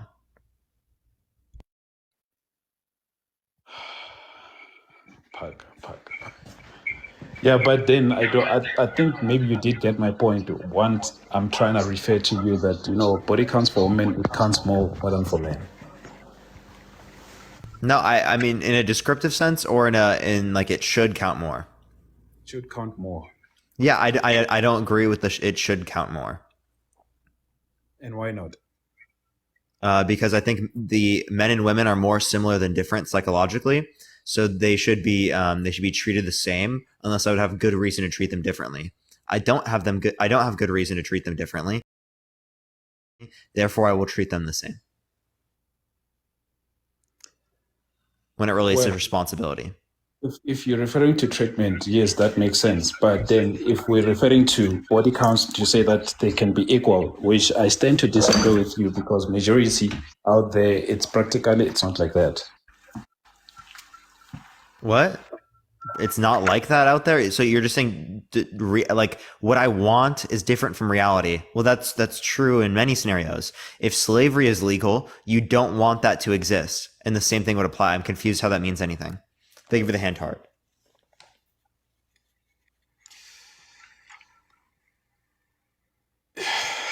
Well, I don't know how to respond to that, but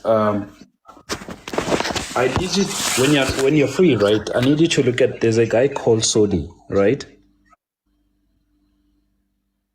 Say that again. What? There's a guy called by his name is Sodi. Sodi. If you check that, when it opens on you on Google, then you can look at his history. It's a guy that any girl that he calls would go on a business trip with him. There's like I 80%. don't think there's any guy where he could call just every single person and then a girl would want to sleep with him immediately. Okay, I don't think there's any person. I don't think there's any girl that could do that either. no, they are. No, they no. Well, there's a live. I think one thing, I don't know. I'll make it a point. There's a live that normally goes on where we discuss things like this, and then I'll try to invite you on it. Oh, okay. Okay. What do you mean? Why would I need to talk about it some other time? I'm confused. No, because like I think that's where we can break the ice of what we actually discussing here about body counts. We can. Why can't you break it down here? Because I'm not much into experience based on how many numbers of people that are out there that are referred to much of body counts and whatnot. But the bottom line is, all I can say is that women's body count, it should matter more than for men. I don't think we have sufficient reason here to believe that. Thank you for the hand, I appreciate it. Yeah, because like that's why I'm saying having to get your reason. For me, it doesn't. It makes sense, but still, it's not practical into the reality of what we're living in. It's not me. Okay, so me saying I disagree with what's happening in reality isn't practical. Why? Yeah, because then at the end of the day, your opinion doesn't make my suggestion being the reality. I'm not disagreeing with anything descriptive. What I'm saying is that it shouldn't be this way.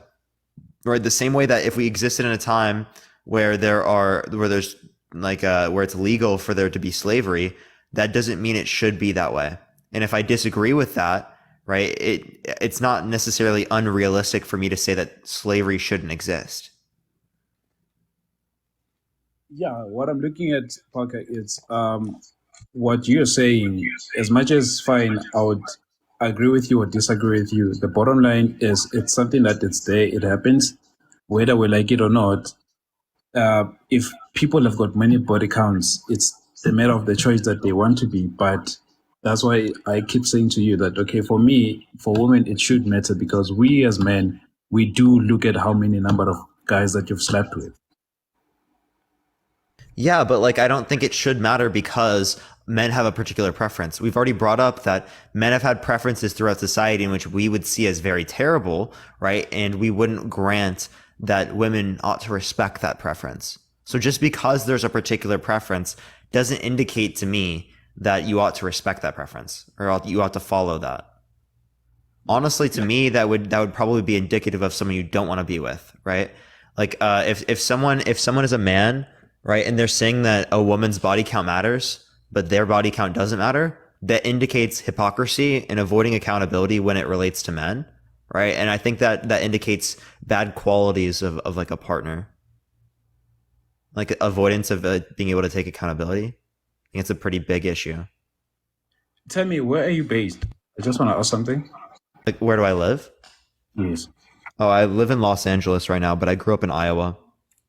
Okay, where you grow up, haven't you seen a man having two wives? No.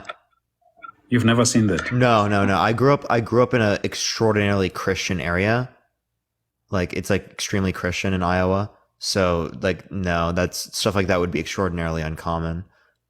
Okay, yeah, even for someone to be in like a poly relationship. I don't think I've ever met someone in a poly relationship, like in person. It's fine. We have a lot of that in South Africa. So that's why I was saying to you that body count, it should matter for women, because when that actually happens is men would look at how many, if you're a virgin,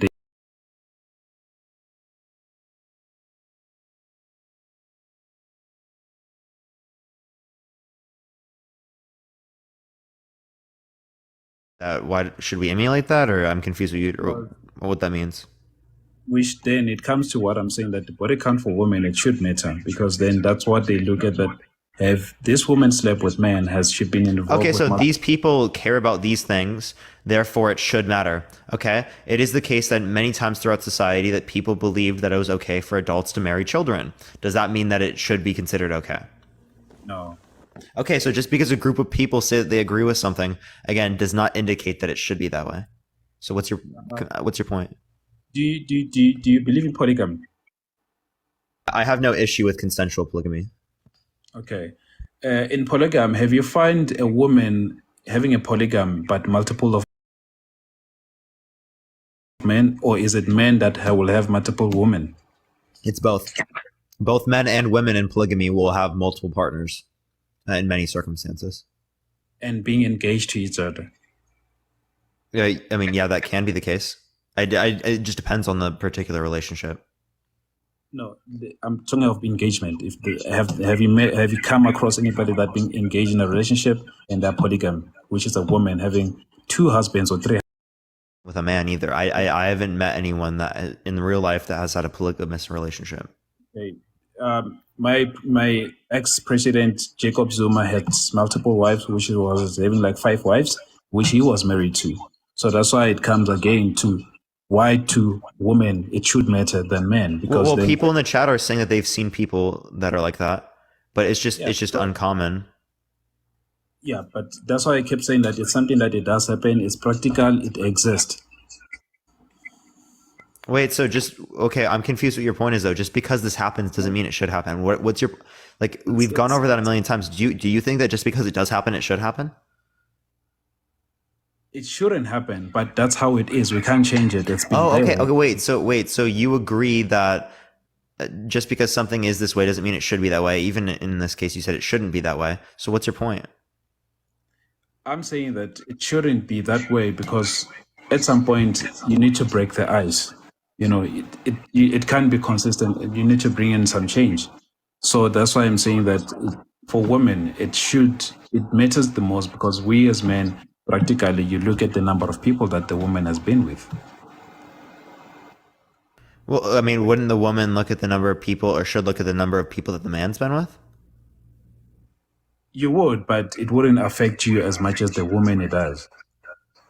Why? Can you give me any evidence that says that there's just a statistically significant distinction amongst how body count psychologically impacts men versus women? It's a man that proposed to marry, not a woman. So no matter how much body count as a man that you can have, one day if you meet a certain woman that you want to marry, she can basically accept your proposal. But as a woman, if you can have multiple of men, you can still remain having multiple of men and never even get married, just because of your body counts. Wait. I mean, a man could also not get married as well. What, dude? What? It's very rare because he's the one that proposed. Wait, no, women can propose too. You know that, right? But we're talking about what can happen, not about what does happen necessarily. It's awkward. It becomes pretty much awkward. It becomes awkward. Okay, in my country, I don't know. I don't think it's necessarily awkward. I don't know in my country for any woman that ever proposed to marry a man, so it doesn't. I mean, it might not be common, but like it's not awkward. Well, from my side, yes, it does. But remember, if I find it being awkward and you don't find it being awkward, it's your opinion, which it wouldn't make it my reality. Okay. Yeah. Yeah. So like, okay. Somebody else. Let me. I'm heading up to work, so I never thought. Okay. All right. I appreciate coming on. Yes. Cheers, buddy. All right, everyone, if you disagree, send a guest request right now. Please only send a guest request if you disagree. By the way, everyone, I still can't see my face. I'm going to try to update and fix this, but I still can't see it. If you want to see some debates, everyone, tap that screen. Let's try to get to 1 million likes, everyone. It should help send it out to more people. Again, I appreciate everyone who has done so. If you do like my content, follow me if you haven't already. I go live literally every single day, everyone. But let me go on to the next person.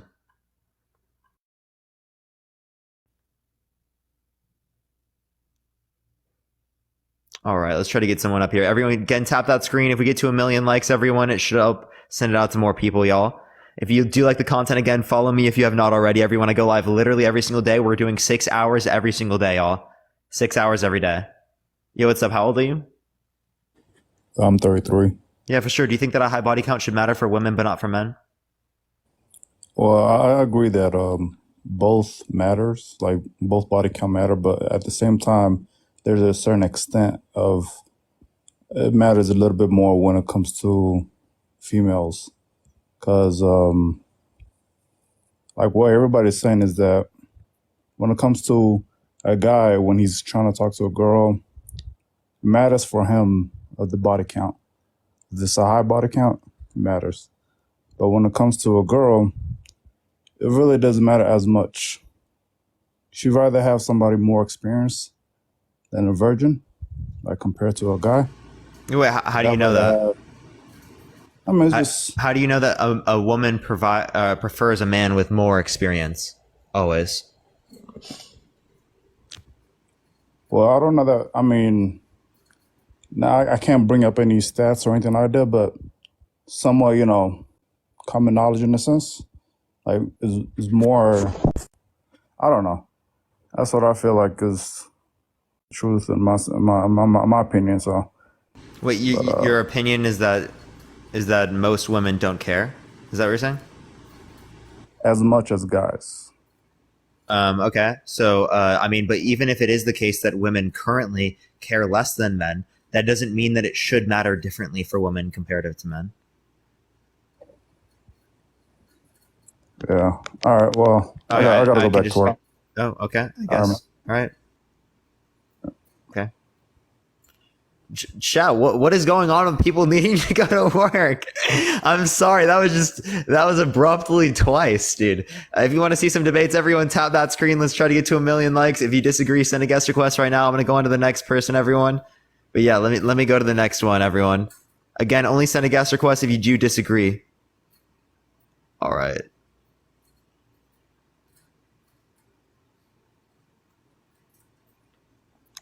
Yo, what's up? How old are you?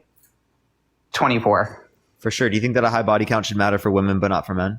I actually think it should matter more for men because men are really for the streets and their dicks stink really badly and they all have dick cheese. All right, let's go to the next person. Only send a guest request if you disagree. We're just looking for some debates, everyone.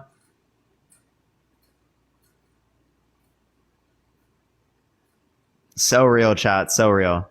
For real. So real. He's honestly so real for that. So real. All right. For some reason, it's not accepting this person. I'm going to go to the next, everyone.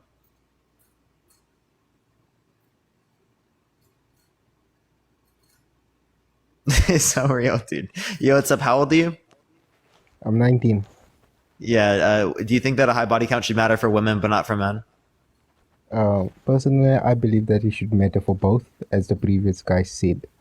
But I believe there are two realities. Okay, the first one is the perfect world, and the second one is the real world. Okay, in the perfect world, I think it equals both. Okay, so it matters for both. Like you both shouldn't have high body count, but then again, It should world, matter equally in that world. yes, it should. Okay, matter perfect. All right, that's equal. all I care about. I appreciate you coming on, man. Thank you so much. Okay. That's what it means to you say it should this be this way. Is that ideally speaking, it is this way. Yo, what's up? How old are you? 56. For sure. Do you think that a high body count should matter for women but not for men? I don't think it should matter for either. If a woman is in a serious relationship and she's having sex every night with the same guy, what's the difference between her having sex with multiple guys? Sure. Well, I'm just looking for people who disagree, but I appreciate you coming on. All right, everyone. Let's go to the next person. Only send a guest request if you disagree. Yo, what's up? How old are you? Hello? Okay, that just sounds like not safe to keep them on the live. We're gonna go on to the next person. Like whenever someone doesn't say anything, they just do that. I don't know what's going on. Okay, for some reason, it's not accepting these people. I'm trying to get someone up here. Only send a guest request if you disagree. We're just looking for some debates, everyone. Give it a second, y'all. I'm trying to get the next person on here. Tap that screen, everyone. Let's try to get to 1 million likes, y'all.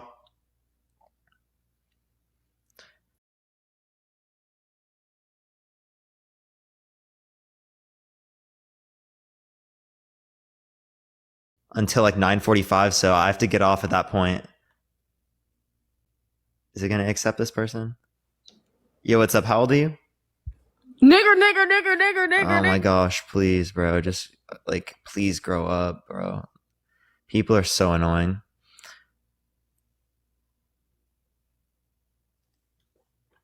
Literally, like, TikTok.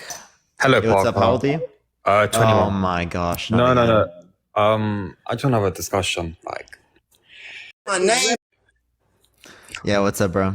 all right. So, how you been, though? How you been? You right? Yeah, I'm doing good, bro. Yeah, that's good to hear, man. Yeah, I'm not doing too bad. I've been on my own self-improvement journey. Just been working out, making money, but yeah, basically, I wonder what the debate, like, Parker, what you need to understand is, like, men aren't the gatekeepers to intercourse. All right, like, the average man doesn't have 100 girls in his DMs trying to sleep with him. The average girl has 100 men in her DMs. Do you get it? So it's like gold. It's Figs, like, clearly speaking, the average woman does not have 100 men in their DMs. Secondly, again, both men and women are gatekeepers to sex because they both have the ability to consent or to not consent. no, because most men are starving. Like, men will sleep with whatever they can. Most Yeah, but men that means that they still are consenting if they want to sleep with them in that scenario.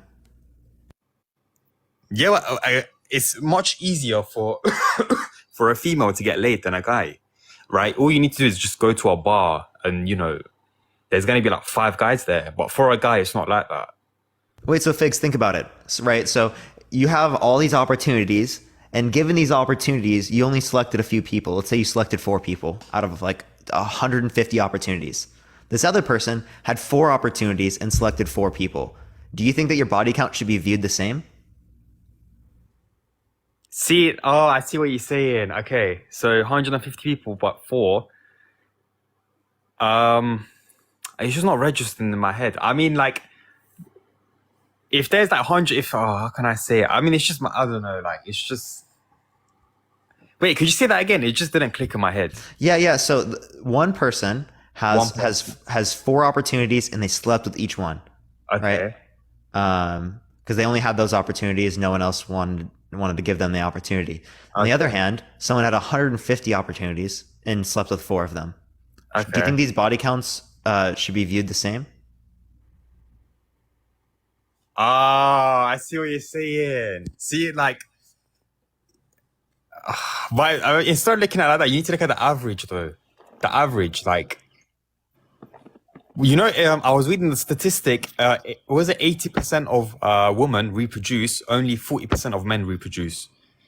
Like, in the whole. I would like to see that statistic, but like, do you get my point? Right. The point is that someone has way more opportunities. They only selected this particular amount of people, so they're way more selective than the other person that only had 4 opportunities and slept with every single one of them.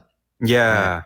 So men will have less opportunities. They'll sleep with more of those opportunities that they have, comparative to women. Women will have more opportunities and will sleep with less of those opportunities.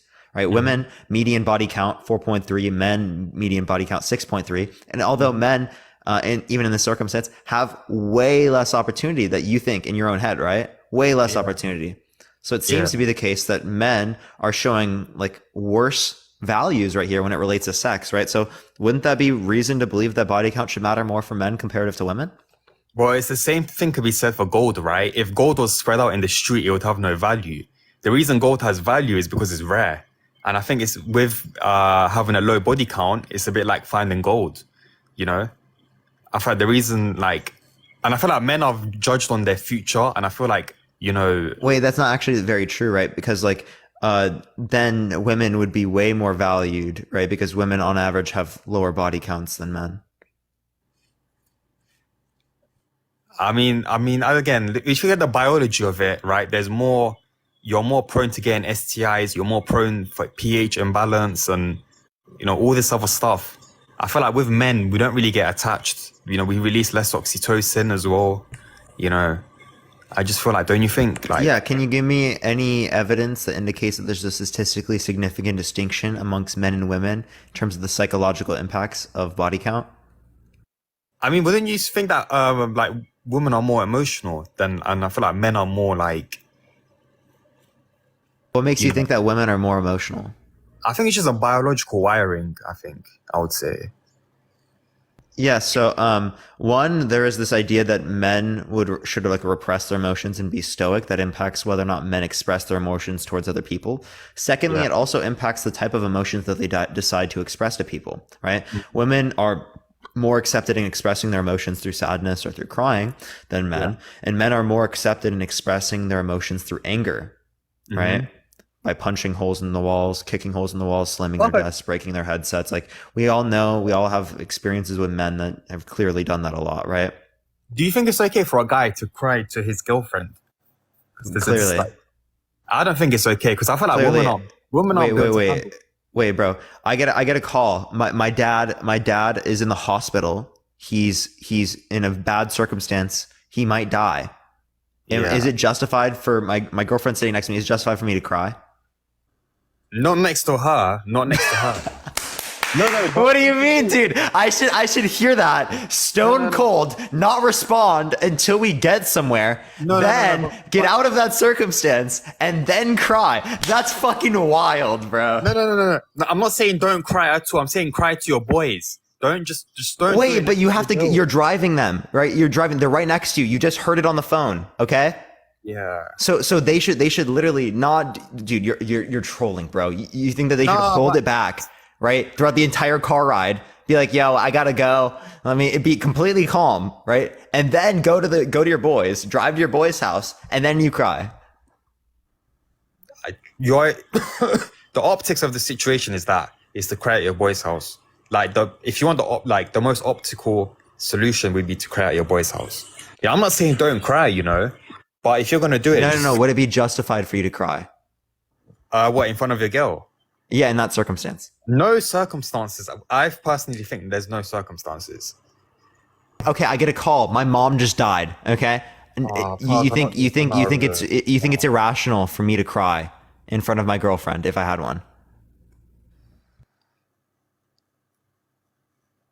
I mean, if you're gonna like when you're crying and you start sniffing like that, I feel like that's, I don't know, I feel like you just don't, whatever you do, just don't, because she's gonna not see you the same as she is. Trust me, biologically, there's a part of her brain that's like, because imagine when she moves on to her next man, in her mind, she's gonna be thinking, oh, my ex cried. He was a weak man. Look at this new guy who's just like that, No, that's wild. That is wild. If someone has that perspective of you because you cried when one of your parents died, that's someone you don't want to be with. 100%. That's someone you don't want to be with. If they feel that way, you do you, right? Get the fuck away from me, right? The hell? That is terrible. Like, bro, in the circumstance in which my dad or my mom literally died, right? Of course it makes sense for me to cry. Mm-hmm. That is absurd to place a standard on men that even in that circumstance, you shouldn't cry. It makes sense, but just not next to your girl. That's just my point. Bro, why does it matter whether or not it's next to your girl? Because she's going to lose her respect. Bro, that's a person you don't want to be with then. You don't want the respect of that person. Biologically, though, that's how they are. I don't think that biologically all women are going to be that way. That's wild. The thing is, if any of my friends cried to me, I would understand that. I can understand masculine problems, right? But if you cry to your girl, it's like she's not built to handle masculine problems, What do you mean? Right? Women are more emotionally intelligent than men. If you're going to ask anyone in this circumstance for help in your circumstance, it's probably going to be better to ask a woman on average, right? What's she gonna It do is when good to you go cry to to your her? it is good to go to your friends that are men, right? But it is also good to go to women that are friends. And what's she going to do when you cry to her? Comfort you. You understand that if it was the case the other way around, that's what the other person would do, is that you'd comfort them, right? That's literally like the whole point. I don't know. I just feel like it feels like feminine, because I feel Why like is it feminine to cry? No, because I feel like I just feel like you can't make when you're talking with girls, you can't really make them think oh, what do I need to do? You just have to I don't know. It's hard. It's hard. It's a hard topic, but the optics of the situation just do not cry, honestly. Yeah, I'm confused what you're trying to say. So like, I don't understand how it's feminine for you to cry when Because when your showing mom just emotion. died. You're showing emotion. Yeah, showing emotion is not okay. So when a guy breaks his headset after he dies in Fortnite, right? Is that feminine? Well, yeah, because it's It is? outrageous. Yeah, I mean, over a video game as well. Like, So if you feel heartbroken, if you feel bad after a heartbreak, right, Yeah. and say you cry or something, is that feminine? wait, if I was it, could you say Yeah, that again? if you got heartbroken and you Yeah. cried, is that Yeah. feminine? I mean, the thing is, I think it's not about feeling the emotion. I think it's about acting up on it. Do you get it? Like, Yeah, crying is acting on it apparently. well, if I would hold it in as much as I can, and if it comes out, it comes out. I can't control it, but But would it be feminine for you to do that if you couldn't control it? yeah, unfortunately, it would be. Okay, that's pretty wild, bro. Yeah. So any showing of emotion is feminine to you. I just feel like men should. I feel like men should just be stoic. And you mean like an absolutist sense of stoic, like they show no emotion at Like, all. be happy, you know. If you're feeling happy, have a laugh. You know, if you feel like Wait. Is it feminine to be happy? No, but That's an emotion. no, it is, but it's not on the extreme sides of emotion. Though. What do you mean on the extreme sides? You can have an extreme happiness, right? Yeah, but see, that gives the ick. Imagine a guy that's extremely happy and he's like swinging his legs in the air, like, oh my god, like no. I feel like Being happy doesn't mean you're swinging your legs in the air. No, but I'm just saying to the extent of being happy. Like if he's extremely happy and he's like swinging his legs, like oh my god, like he's really like jumping and stuff. I feel like that just gives me the ick. You know, I feel like. Okay, I'm super happy right now. Does that give you the ick? No, I mean you're not showing it like you're super happy, but if you're like jumping around and you're excited. Okay, like, I don't think that. Okay, so it's not okay. So again, why is being super happy not an extreme emotion? Not an extreme. I mean, it is an extreme emotion. Like if you're super happy. Okay, so it is an extreme emotion. Okay, so you think that's feminine, right? For me to be happy right now? If you're acting upon it, yeah. I mean, feeling it is fine, but if you're acting upon it, like you're jumping and you know, because you can't really control like how you feel, right? Okay, so if you feel really happy because you won a lot of money and you go out and you buy a nice car, right? Okay. Is that feminine? If you go buy a Ferrari because you did really well this year, Yeah, that's fine. and you can afford it. Is that feminine? No, it's not feminine. That's but- acting upon your feelings, though, dude. Yeah, but if you could just got a smile, Dude, is that feminine? I thought, dude, under your view, that's feminine, right? No, but what my point is, if you just got a smile on your face and you're going to buy the car, that's fine. You know. Now, like you're super happy and you're acting upon it. Yeah, buying the car is acting upon being happy. Well, I in think this it comes scenario. with logic, though. Don't you think, like, okay, I've got a lot of money, then you go and buy a car. Figs, what is logic? Rational thinking. Rational thinking is just in accordance with reason and logic. So that begs the question: what is logic? Is actually using your brain and calculating it. So Using your brain and calculating it. That sounds to be like intuition and reason, maybe not necessarily like just logic. Like logic, generally speaking, is going to be referring to the three laws of logic: the law of identity, law of non-contradiction, law of excluded middle. You're just kind of talking about reasoning here. It sounds like. I mean, we can look up the exact definition, and then we can see if we can agree with it. Yeah, I mean, well, I know what the exact definition is. Okay, what is it? It's gonna be referring to ordered reasoning. It's reasoning in accordance with a Reasoning, particular. Yeah, ordered reasoning. It's talking about the structure of how you're supposed to order it, not necessarily just the reasoning. So It's in the a structure of sequence. reason. In a sequence, yeah. I'm confused what you're saying, but okay, but sure, right? So, what was your point? Oh yeah, yours. Oh yeah, I was just saying, we could search up, and then you said you know it, and then Yeah, I know the I don't know definition. what What was your point prior to that? I actually don't remember. I don't know how we got to emotions and stuff from body counts. I'm just. I honestly don't either. I think you said that like women are more emotional than men or something. Yeah, And I but responded that I think it's clear that men are very emotional. I would either say that men and women are. I would just say that men and women are similar in terms of how emotional they are. No, I think they're biologically wired very differently.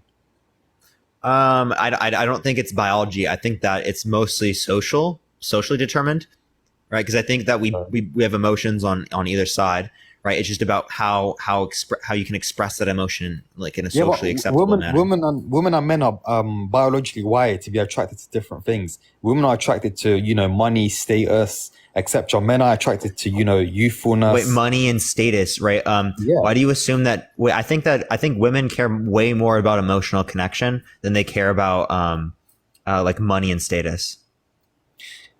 I'll disagree. You dispute that? Okay, so why do you dispute that? I mean, they will say they say one thing but mean another. They'll say they want a nice guy, but they'll end up settling down with a bad boy for a criminal record.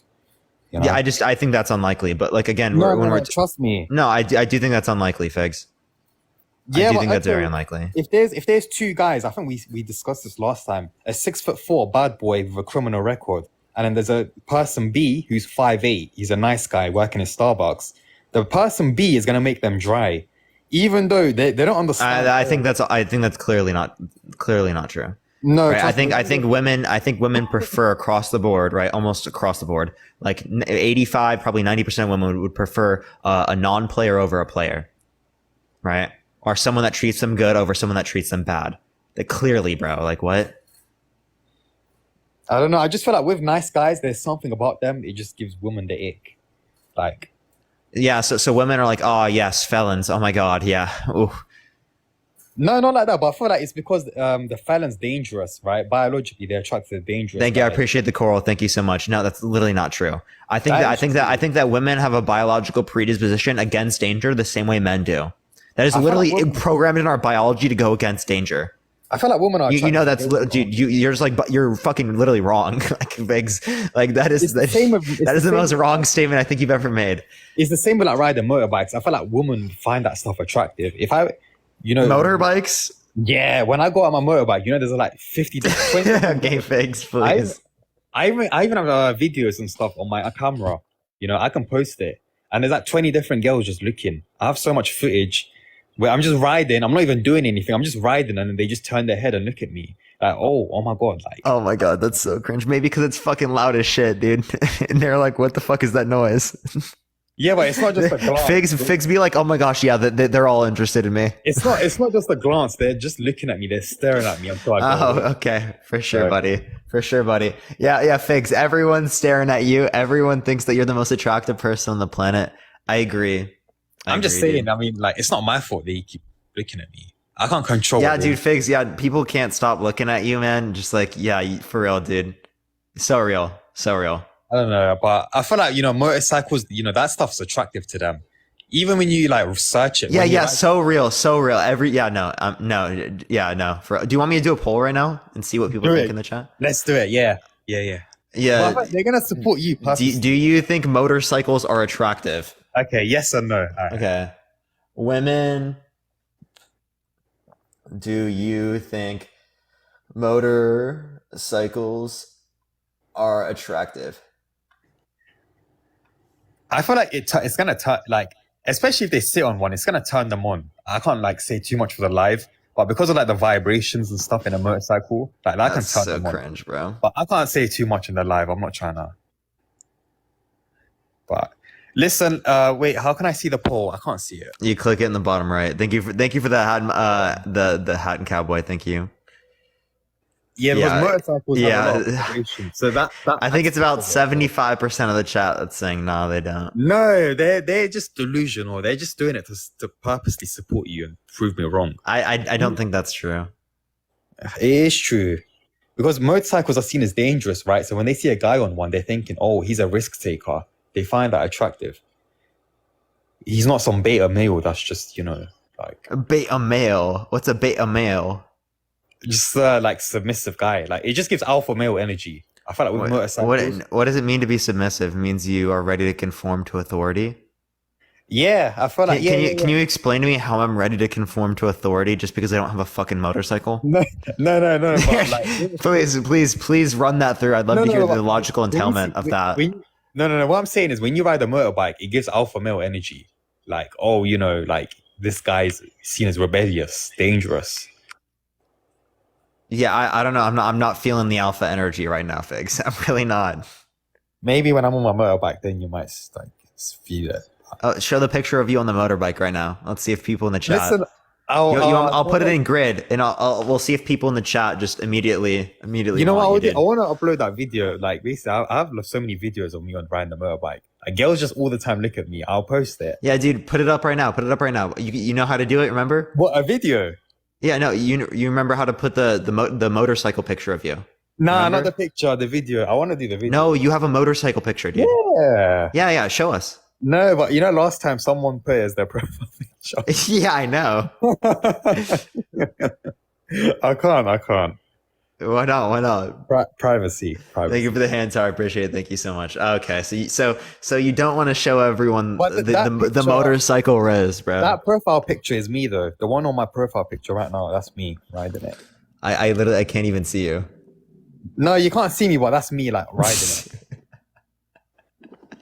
You can't see it, but that's me doing it. Thank you for the hand tower. I appreciate it. Thank you, Harvest. For all the ladies watching the live, you know, I'm looking for a backpack princess. Okay, Figs.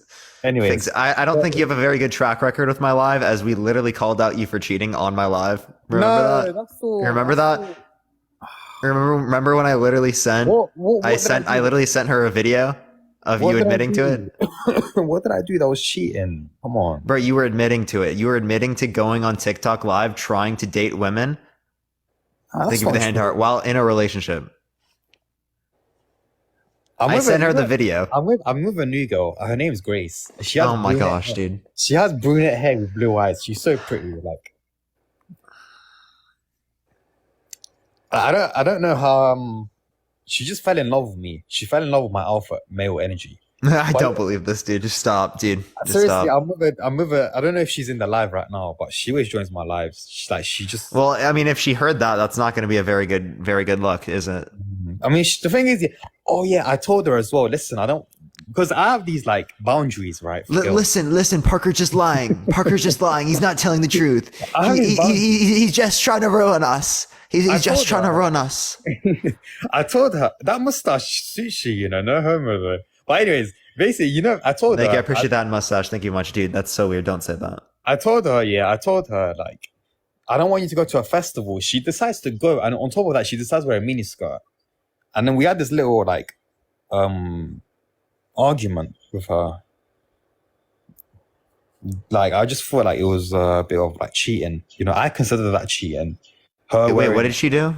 She wore a mini skirt to a concert. What do you mean a mini skirt? Like, it was just so like, I don't know. It was just showing too much. I felt like I consider that. How much is too much? How much is too much? Like, it was above her knees.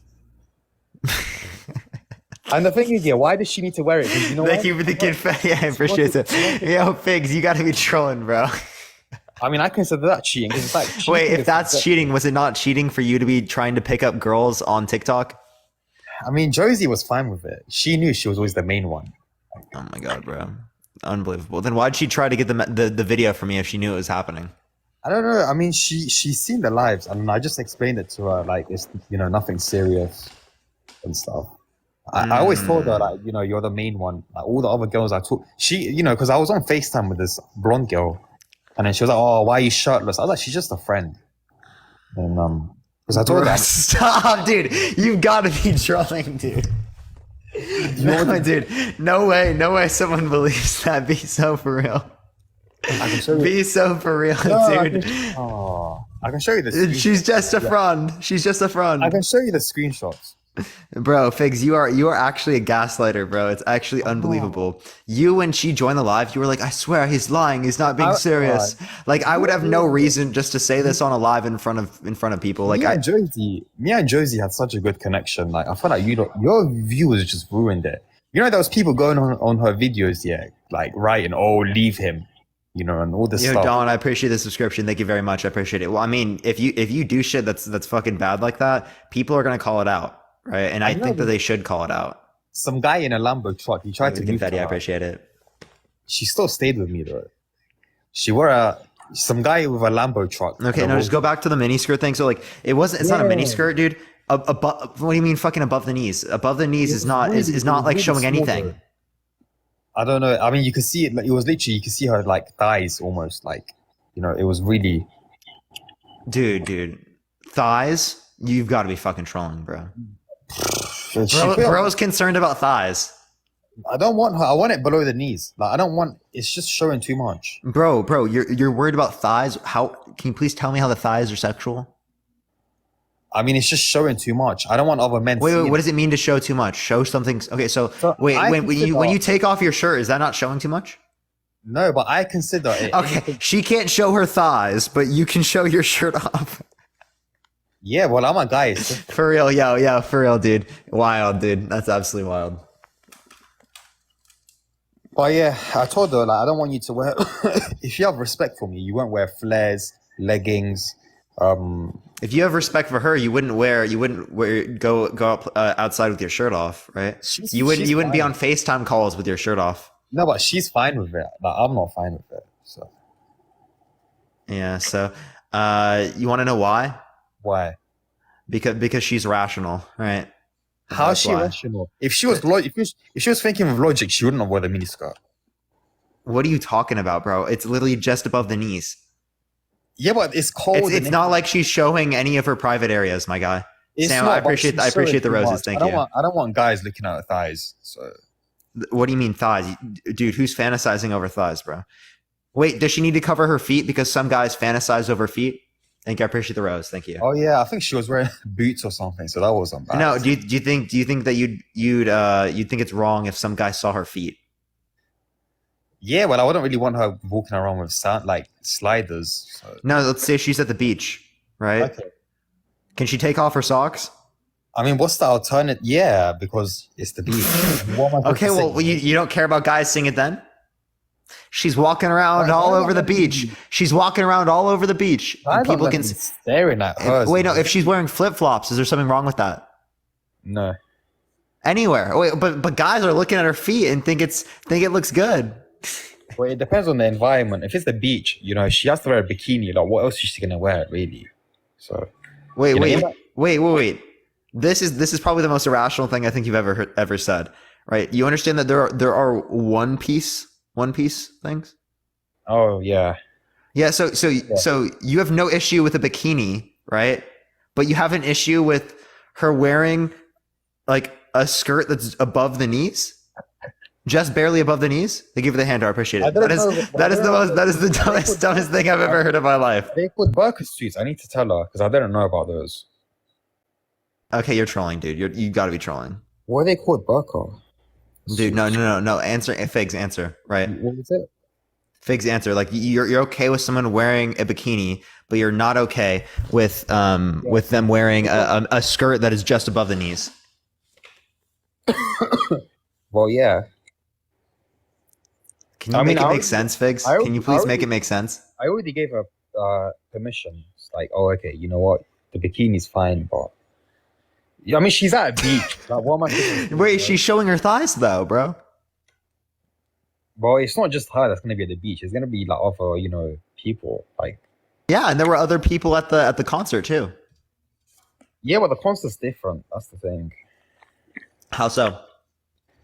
It's just more men, you know, men looking for like girls trying to hook up. Are there not men at the beach? Yeah, but what about all those surfer dudes? I'm not worried about them. I ride motorbikes. I think I'm good.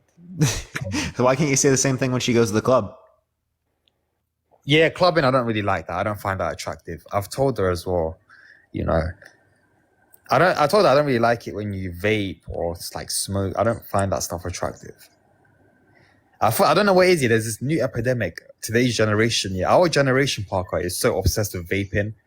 Like, I don't know what it is. It just gives me the ick. Like, I don't find that attractive. But she's beautiful. You know, she has blue eyes and she's got like brunette. Okay, Figs. Right, like, can we? Oh my gosh, bro. Can we get to the point, bro? Okay, what was the point? Yeah, what was your point? Oh yeah, our generation is just messed up. I thought like, you know, I have these boundaries, you know. And some people say, oh, it's controlled. It's not controlling. It's called having your own boundaries. You know, if a girl doesn't want her boyfriend to be talking to other girls, that's her boundary, you know. That's Yeah. called a. Wait. Would you tell her that she has to do this, or would you just say I don't want to be with you? I'll just stop Like giving you don't want to be with this person if they engage in this behavior. No, I want to be with her. You know, I've got. You know, I like her. I'm not just gonna. You know. Okay, so if she doesn't want to do it, what are you gonna do? Well, then we're gonna have to come to negotiations. And what are those negotiations? I'll stop giving her attention. I don't know. Like she'll lose. You know what I mean? She's gonna lose at my attention. She's gonna lose something. My attention. She's gonna. I don't know. What? But a lot of the times, you know, we come to an agreement. She's gonna lose your attention. Yeah, I mean, I can give it to 10 other girls. Like, you know, I'll just. This is exactly what I mean. So yeah, that sounds like you're just trying to emotionally manipulate her. No. I'm not. No, this is unironically. Why would I want to talk to her if she's upset me? No, but you're trying to use that to get her to do something. No, I'm not. That's literally emotional manipulation. That's fucking like by definition, dude. I don't give attention to negative things. You know, I only give my attention to positive things. I'm a positive person. So when I see any negativity, Yeah. So she does something bad in the relationship that you disagree with, and you probably cheat on her. Whoa, that's a big word to use there. What do you mean? You just said that you were talking to other girls. What the fuck do you mean, bro? You literally admitted to I'm it. not allowed to talk to other girls. Come on. No, not in that way. You were talking in a way in which was not just like having conversation. She's just a friend, like literally. Oh, okay, sure, buddy. That's what everyone says. It's not like I'm gonna sleep with her. We're just talking on FaceTime. Like, there's a difference. Yeah, but are you flirting? I mean, we're having a bit of fun, you know. Nothing. Yeah. So that's absolutely cheating. That's absolutely cheating, dude. So me. Holy fuck it! No, if your girlfriend was doing that exact same thing with another guy, would you consider that cheating? 100%. Did you not realize the hypocrisy with that? Just walks right past the hypocrisy there. But it's a lot harder for men to find other options. I feel like. Apparently not.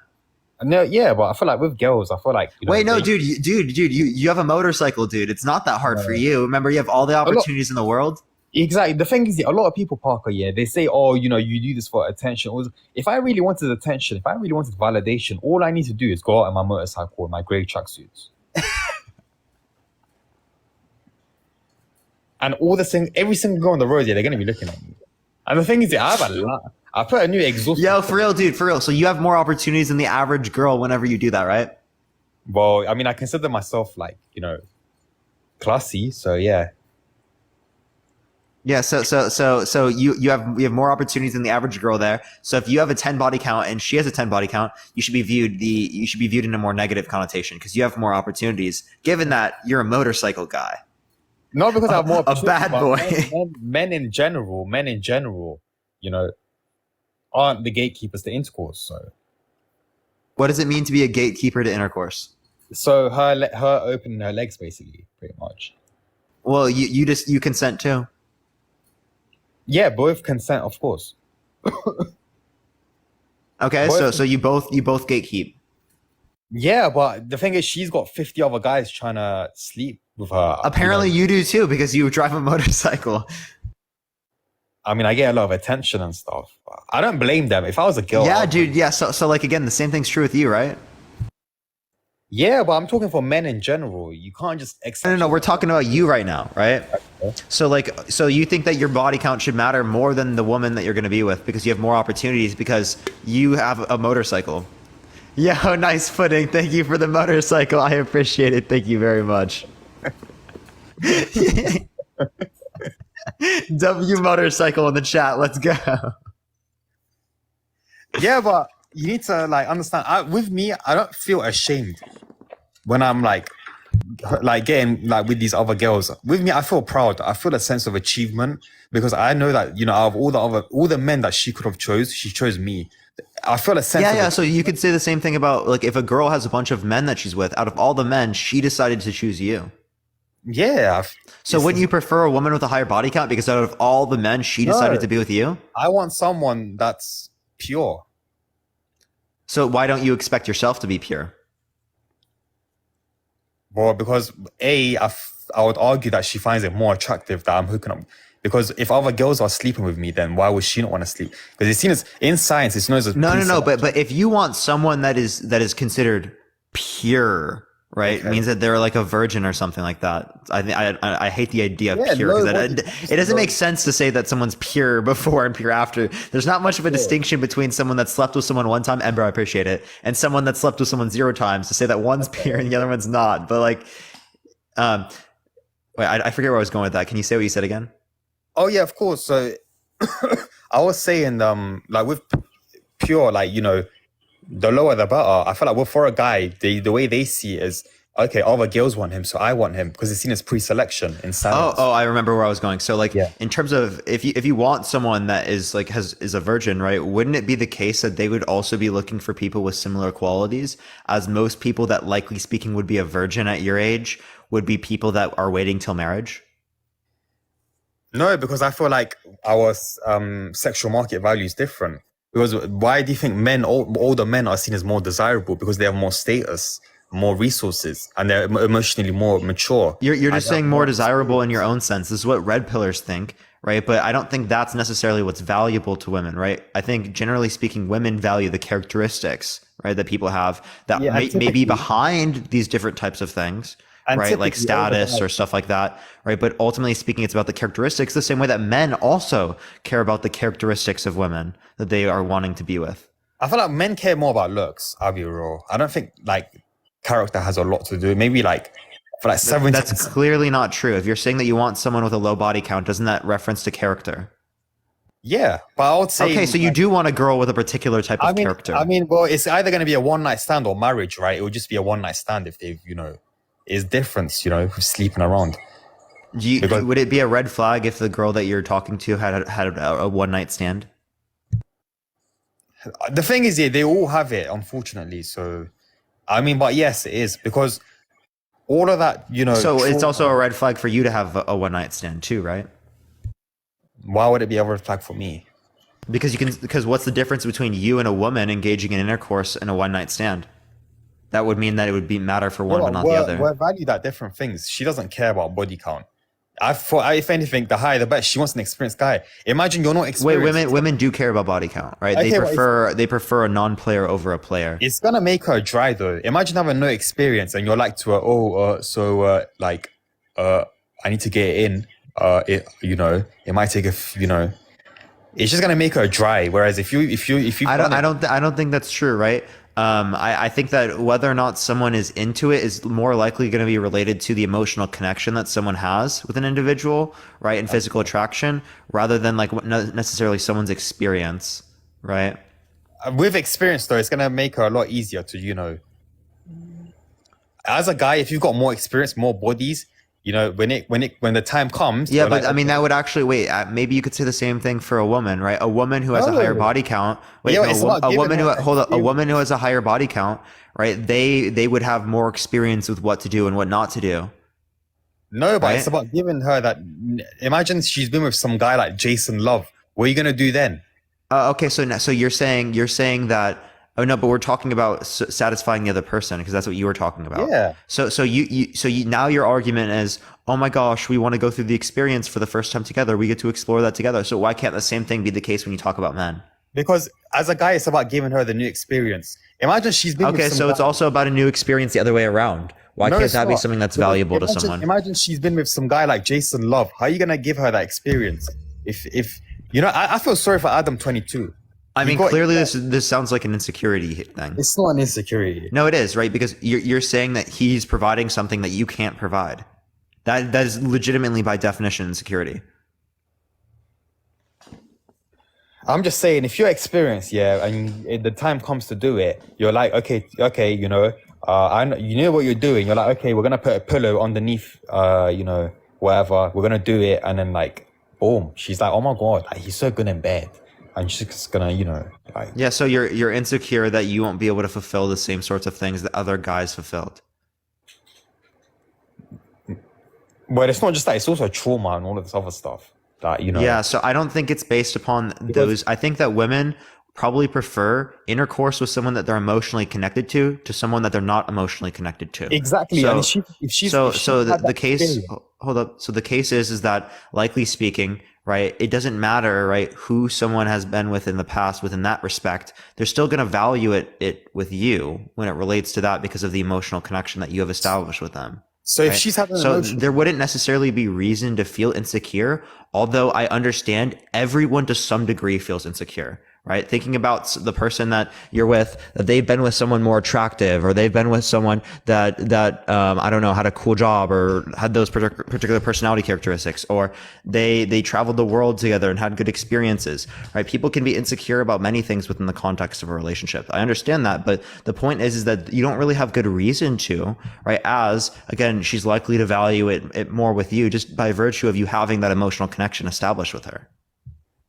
if she's had those emotional connections, it's even worse because she's had her heart broken. She's been dumped after having intercourse, and she's just going to pass that trauma to you. Oh, I know what men like you are. Men like you are. Have you been emotionally connected?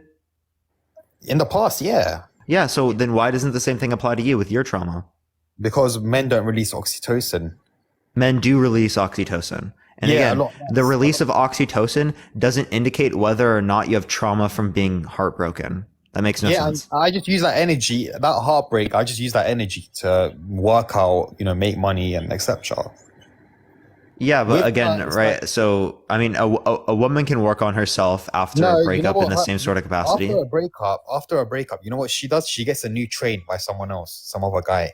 That's what she does. I That's mean, how men do the same thing as well. Men also look for people like that. That's a common understanding that people look for like look for someone right after they get out of a relationship.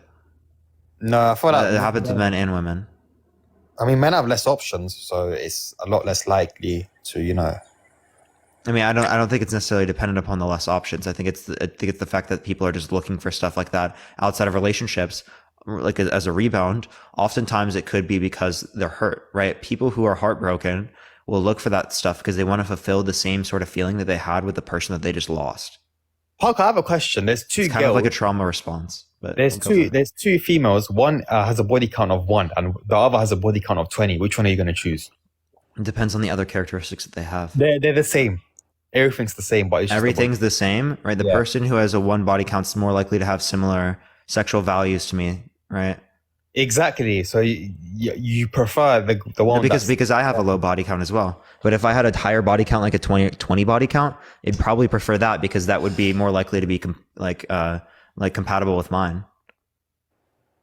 I don't see how that makes sense. I feel like I think that people should sleep with people that have relatively around the same experience that they have, as that might be most comfortable for them. Yeah, but you're seeing that as equal. Like, we're not equal. Men should try to gain as much experience as they can and give her that new experience. No, I don't think that's necessarily true. I think that you should be focusing on trying to find the person that you want to spend your life with, right? I think that's what you should be doing. Right. I think the experience comes with finding that. Okay. The thing is, when you're good in bed, she respects you more. But the thing is, thank you, Nice Puddin'. I appreciate the subscription. Thank you so much. I appreciate it. With like STIs and stuff, like men are less susceptible of catching it than. But men actually are more likely to have STDs as they're less likely to use contraception. So with some STDs, yes, women are more likely per capita, per individual circumstance, to get an STD. It's just men are more likely to get it in general in society because they're less likely to use that contraception, or they're less likely to test as well.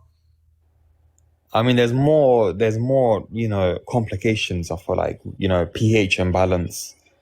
What do you mean? What do you mean by that? Like, there's more complications for, a woman than a man in terms of intercourse. What do you mean? Like what particular things? Like pH imbalance and, other symptoms. What about pH is relevant? What symptoms does that have on your body? It's just an example. Yeah, but what impact does that have on your body? Because that just seems to be a useless characteristic. I've seen it. That's a useless characteristic then, if it doesn't provide anything. It's not a it's a symptom. No, but it doesn't cause any negative impact on someone's body. Well, then the next guy that's gonna put it in is gonna have problems. How? I mean, he's able to contract UTIs and all this other stuff. Contract UTIs? Yeah. Okay, I don't know how that happens with a pH imbalance. I mean, it's just an example. Yeah, so no, I don't see that. What are you talking Me about? personally, I don't want to catch none of that stuff. I just want, it's a bit like the car with one previous owner is going to give you a lot less problems than the car with 10 previous owners. It's a bit like that. When you drive both cars, right, even though it's the same car, same year, the car with the 10 previous owners. Wait, Figs. You know that like you don't contract a UTI from another person, right? You're talking about an STI, I think. Okay. But you can contract it from intercourse. A UTI. You can get it from engaging in intercourse, but you don't get it from the other person. It's a bit like herpes, you can get it from intercourse, but not from from other ways as well. I'm pretty sure you don't get it from the other person, right? So I don't think it's spread. I mean, the thing is when you look at herpes and stuff, you know that women are more susceptible than men.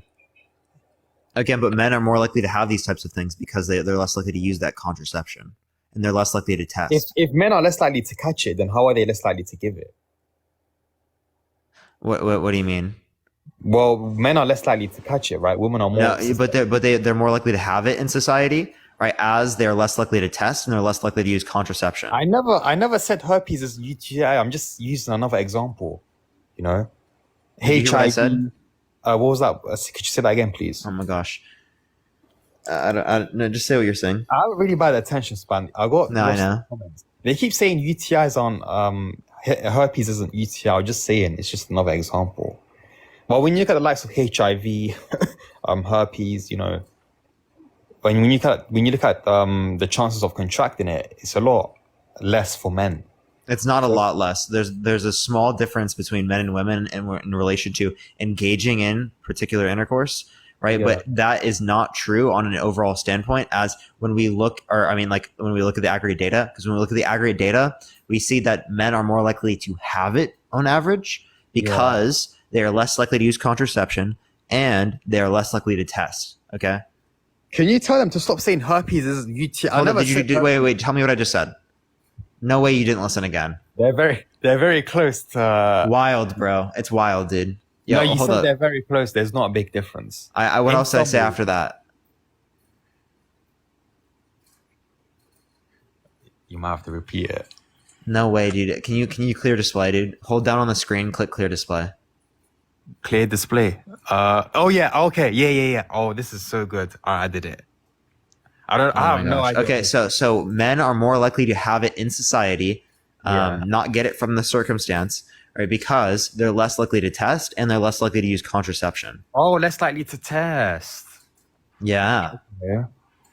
I mean, do you have any statistics to back this up, or is it? Yeah. Do you want me to send it to you right now? That's fine. I'll take your word for it. I believe you. Yeah, I don't just make claims out of my ass like that. I trust you. I have it all linked to my Discord if you want to check it as well. I'm making claims up. No, you do make claims out of your ass. I can actually give you sources for that. I don't just say things because I feel like it. Oh, come on. That's not true, Parker. What do you mean? Like, I just use my logic. Thank you very much. I just use my brain. Because if less men are doesn't it make sense though? If men are less susceptible of catching it, then they're less likely to give it. That makes sense logically when you think about it. It's like saying, no, because testing. Thank you, I appreciate the husky. Thank you very much. Because if they're less likely to test, that means that if they do get it, they're more likely to pass it on to someone else because they don't know that they have it. It's like saying I know 1 + 1 is 2. I don't need to use a calculator to give you evidence. I just know it is true. It's a bit like that. Do you get it? Well, that's rational proof, right? You didn't give me any rational proof here. Yeah, because I don't need to, give the calculation to 1 + 1. I just say it's 2. I know it. Okay, so show me the logical entailment. In what? In your argument. Okay, well, let's just use. I want to give you another example because I feel like you're not really getting the argument. Yeah, dude, I'm not tracking. I agree. For real, so real. Let me think of something.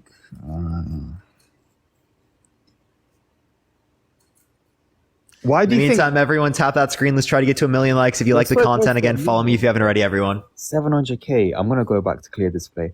But it's a bit like cars. I'm not saying they're cars, but cars are similar, right? They have owners. If you have a car, Wait. Are you saying that women have owners? No. Okay, so then why'd you say they're similar? They have owners. Like what? No, I said I'm not saying they're cars. I'm just using cars as an analogy to prove my point. Okay. With cars, right? They have owners. Obviously, women don't. Women have boyfriends, right? So it's different. But you'll get the analogy when you apply it. Basically, depending on how those owners treat it, right? The car's going to give problems to the next owner. So if a car's had 5 previous owners, I'm going to be the 6th. Depending on how those 5 previous owners treated it, guess what? If they abused it, I'm going to have to deal with it now. The problems, whereas a car, if I'm the first owner or the second owner, the car's less likely to give me problems because it's had less owners. So if a girl's had a few boyfriends and guess what? They've manipulated her, they've broken her heart, given her trauma, she's going to pass that trauma to me. Do you get it? Not necessarily, right? Because you're assuming that when people go through experiences like this, they learn nothing from it, right? That they don't develop qualities and characteristics that are going to be relevant within a context of a relationship setting. And when many people go through past circumstances with other people, they're able to recognize what to expect in a relationship, what to not expect, what works for them, what doesn't work for them. And ultimately speaking, that type of experience and knowledge allows for them to know whether or not they're in the right relationship for themselves. And the worst part is, like you say, how like relationships have emotional connection, right? If she's had that emotional connection, it's just even more problems. No, not necessarily, right? Because actually speaking, someone that went through those problems is more likely to know how to not go through these problems now. Whereas someone who hasn't gone through those problems, they're going to go through that and they're not going to know about that. Because right? Yeah. If I use Grace as an example, I wouldn't want her to have, previous emotional connections. I would rather, like be her, like the strongest connection she's felt, at least. Yeah. So like think about it this way, right? You've never drank soda in your life. Okay. I give you a Sprite. Okay. Mm-hmm. Right. That's gonna be the greatest thing in the world ever. Right. Okay. But let's say there's something better than Sprite out there. Okay. Right. Let's say that you like Fanta more than Sprite. Like Fanta's better than Sprite. Okay. If I now give you Fanta, you realize, wow, right? This is way better than what I had previous. But before that, you thought this Sprite was the best thing you've ever seen before. Oh yeah. Right? So what that actually is that someone doesn't realize what they like or what they don't like in accordance to everything that exists. They're just going by or going through what they're used to. Okay. That's true. Yeah. So you would drink Sprite always thinking it's the greatest thing in the world for the rest of your life. But that's only because you've never tried Fanta. I see what you mean. Right. So someone who you're talking to who has less experience, you in a sense, you could say that you actually are, making a bigger leap in a sense because this person has less of what they know they like, okay? Less of experiences that they can relate to say, this is what I like, this is what I want in a relationship, this is what I don't want in a relationship. So there's more of a sense in which they can bring up things that they've never gone through, that they've never expected before, that they haven't communicated about. They're also less likely to have the communication necessary and foundational to a relationship, right? Because experience for people builds up their ability to communicate.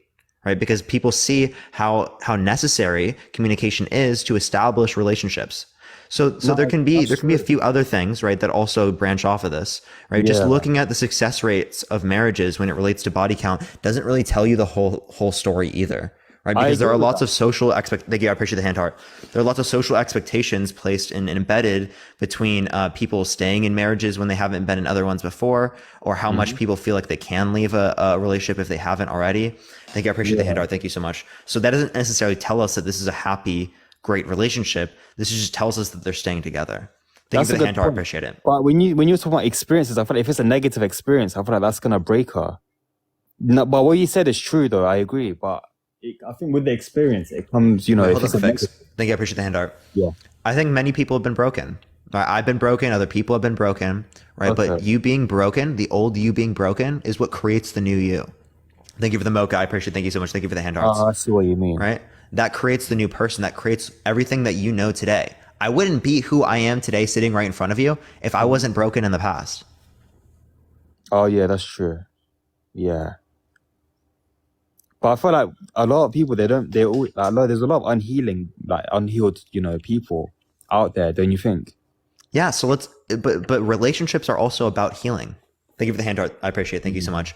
We're healing our trauma that we've had with our parents, people in our lives, people around us. Thank you for the hand art. I appreciate it. And we're establishing stability for each other. That's the whole part of being emotionally responsive to your partner in a relationship. Thank you for the hand art. Being there for them. That's healing them. I see what you mean. Yeah. Don't you want to be the light in the darkness? Of course. Well then you can't But do you know that the- if you're you not know there the for them Fanta- emotionally. With the Fanta logic, if I never taste Fanta, then I would have just lived my life with soda, right? Thinking that was the best. Like I would just die. You would just think that's the best. But the thing is, that was just a perception. That wasn't necessarily reality. Yeah. And some people are okay with that perception, right? Mm-hmm. For some people, that's a great thing. That's something that they want to live and strive towards. That's a good thing. But for other people, they don't want to live like that. They want to know what they like. They want to know what is best for them, right? And oftentimes, it's not just not being with people, right? And I'm again someone that promotes, right, being with people that you've developed an emotional connection with, stuff like that. That's my view. I don't really see anything special with hookup culture in relation to like what I feel, right? But ultimately speaking, different experiences is not necessarily a bad thing, right? And a lot of people misdiagnose that, especially when they look at these statistics and they say, oh, success rates of marriages are higher under people that have lower body counts or have zero body counts. Well, huge religious and social sentiment and expectations behind that influence that they're not taking into account within the context of that, of just looking at that number. Of course.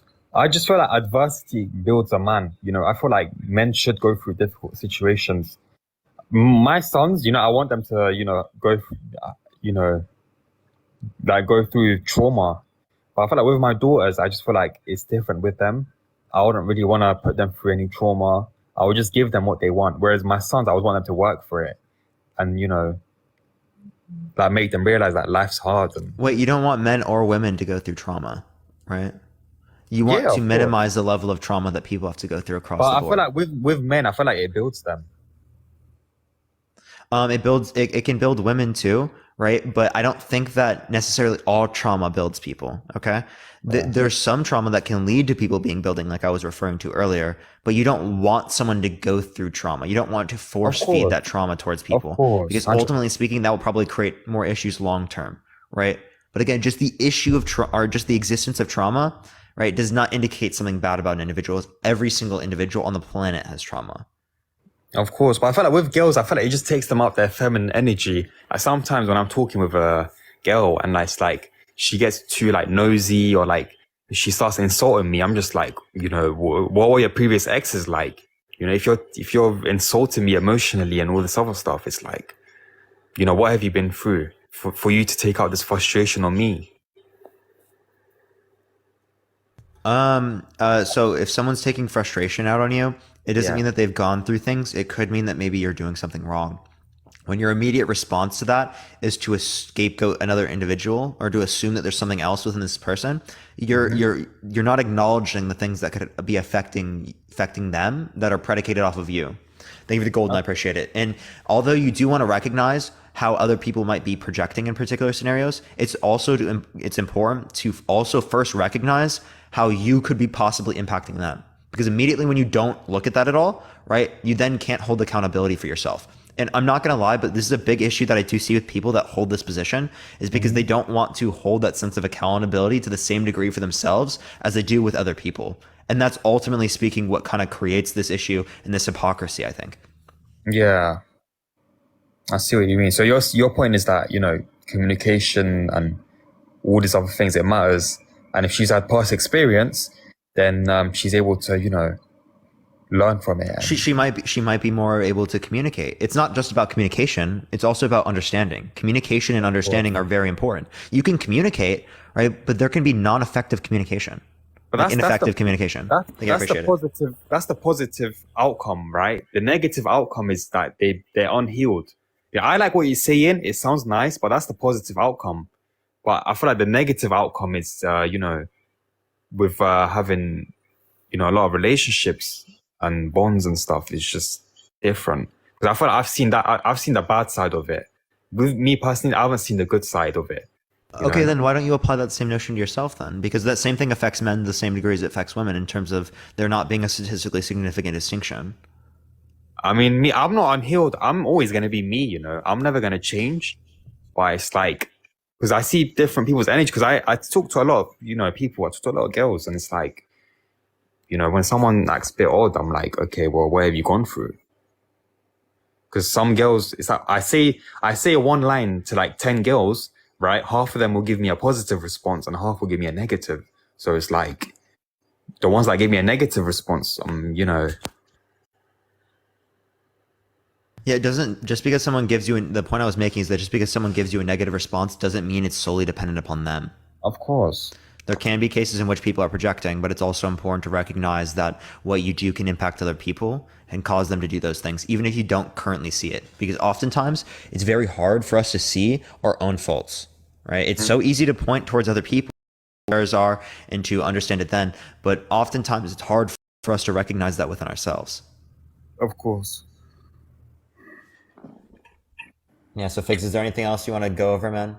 No, you know what? This was a really good debate, and I'll leave with, you know, what you just said was true, and you know what? I'm probably gonna remember it for, you know, some time, about how you said like you wouldn't be who you are without, you know, what you had gone through.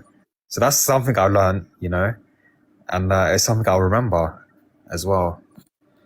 Yeah, like I had to have been broken to become who I am today. Of course, That's a part of my story. Of course. But, you know, with what you said, I would love for that to happen. Again, I feel like that's the positive outcome. And like, you know, the negative outcome, I feel like it's just different. You know? Yeah, sure, right. But my point also is that you're hyperfixating on the negative. Mm-hmm. What I'm saying in response to that is that there's also positives that you're not taking into account. Of So course. what you have to do is you have to do a pro versus con. There's no scenario where it's going to be perfect, where everything's going to be good. We have limitations of the world that exists around us. Thank you for the hand. I appreciate it. We're trying to pick the best case scenario for ourselves, right? And for the people around us. Yeah, that's true. We should always try to think positive and see the positive, you know, light at the end of the tunnel than thinking negative. As much as we see the negative, right? Yeah. I see what you mean. Yeah. It's true. I think it all comes down to your mindset. But it was nice chatting to you. Appreciate you coming on, Figs. Thank you. You too. Take care. All right, everyone. I don't know why I said you too, because I didn't like. Okay, never mind. But yeah, tap that screen, everyone. Let's try to get to 1 million likes. If you disagree, send a guest request right now. If you like my content, again, follow me if you haven't already. I go live literally every single day, everyone. We got about 2 hours or so left on the live. For the last hour of the live, we will be on sub-only chat. So if you want to have access to the subscriber-only chat, subscribe if you haven't already. One of the best ways to support me, you get the exclusive emotes, plus you get access to the sub-only chats that I put on for the last hour of my lives. We've been doing 6 hours every single day, everyone. And I want to continue that through like my whole semester and stuff. I'm really putting a lot of time into TikTok and stuff. I just love doing this so much, everyone. I think that we can do a lot of good here. So I just want to say I appreciate everyone in the meantime. I don't want to like get all sentimental and stuff, but I really appreciate everyone. But yeah, tap that screen, everyone. Let's try to get to 1 million likes. Let's go to the next person. Again, if you disagree, send a guest request right now, y'all. Again, only send a guest request if you do disagree, y'all.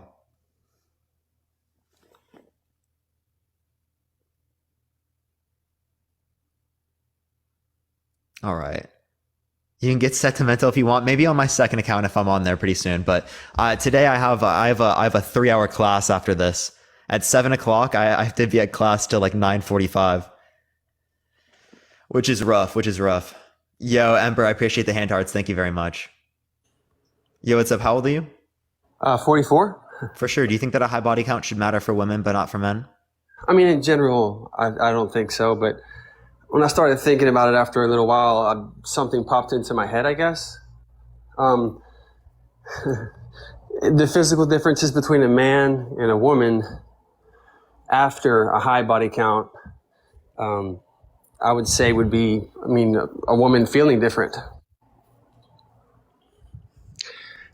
So you're saying that there's a psychological difference. Okay, so can you give me any... No, not a psychological, like physically feeling different. Yeah. So can you give me any evidence that indicates that that's the case amongst No, women and not just, men? I guess it just what ends up happening is an expansion, basically. I mean, I wouldn't go into Yeah, detail. so the vagina is a muscle, right? And also you would say that this would be the case more for someone who's in a relationship just with one person and they engage in intercourse 1,000 times versus someone that has had 25 partners and only engaged in intercourse once each time. Well, I mean, I guess that could be the case for the relationship, and it could be the case for the high body count for both situations. Yeah, but you would look at the person in the scenario in which they've been in a relationship, right? As like in a more negative connotation, it seems like in this standpoint. Well, it could be. I guess it's just a matter of the situation with the female as to whether or not that makes a difference. But it can make a difference in both situations.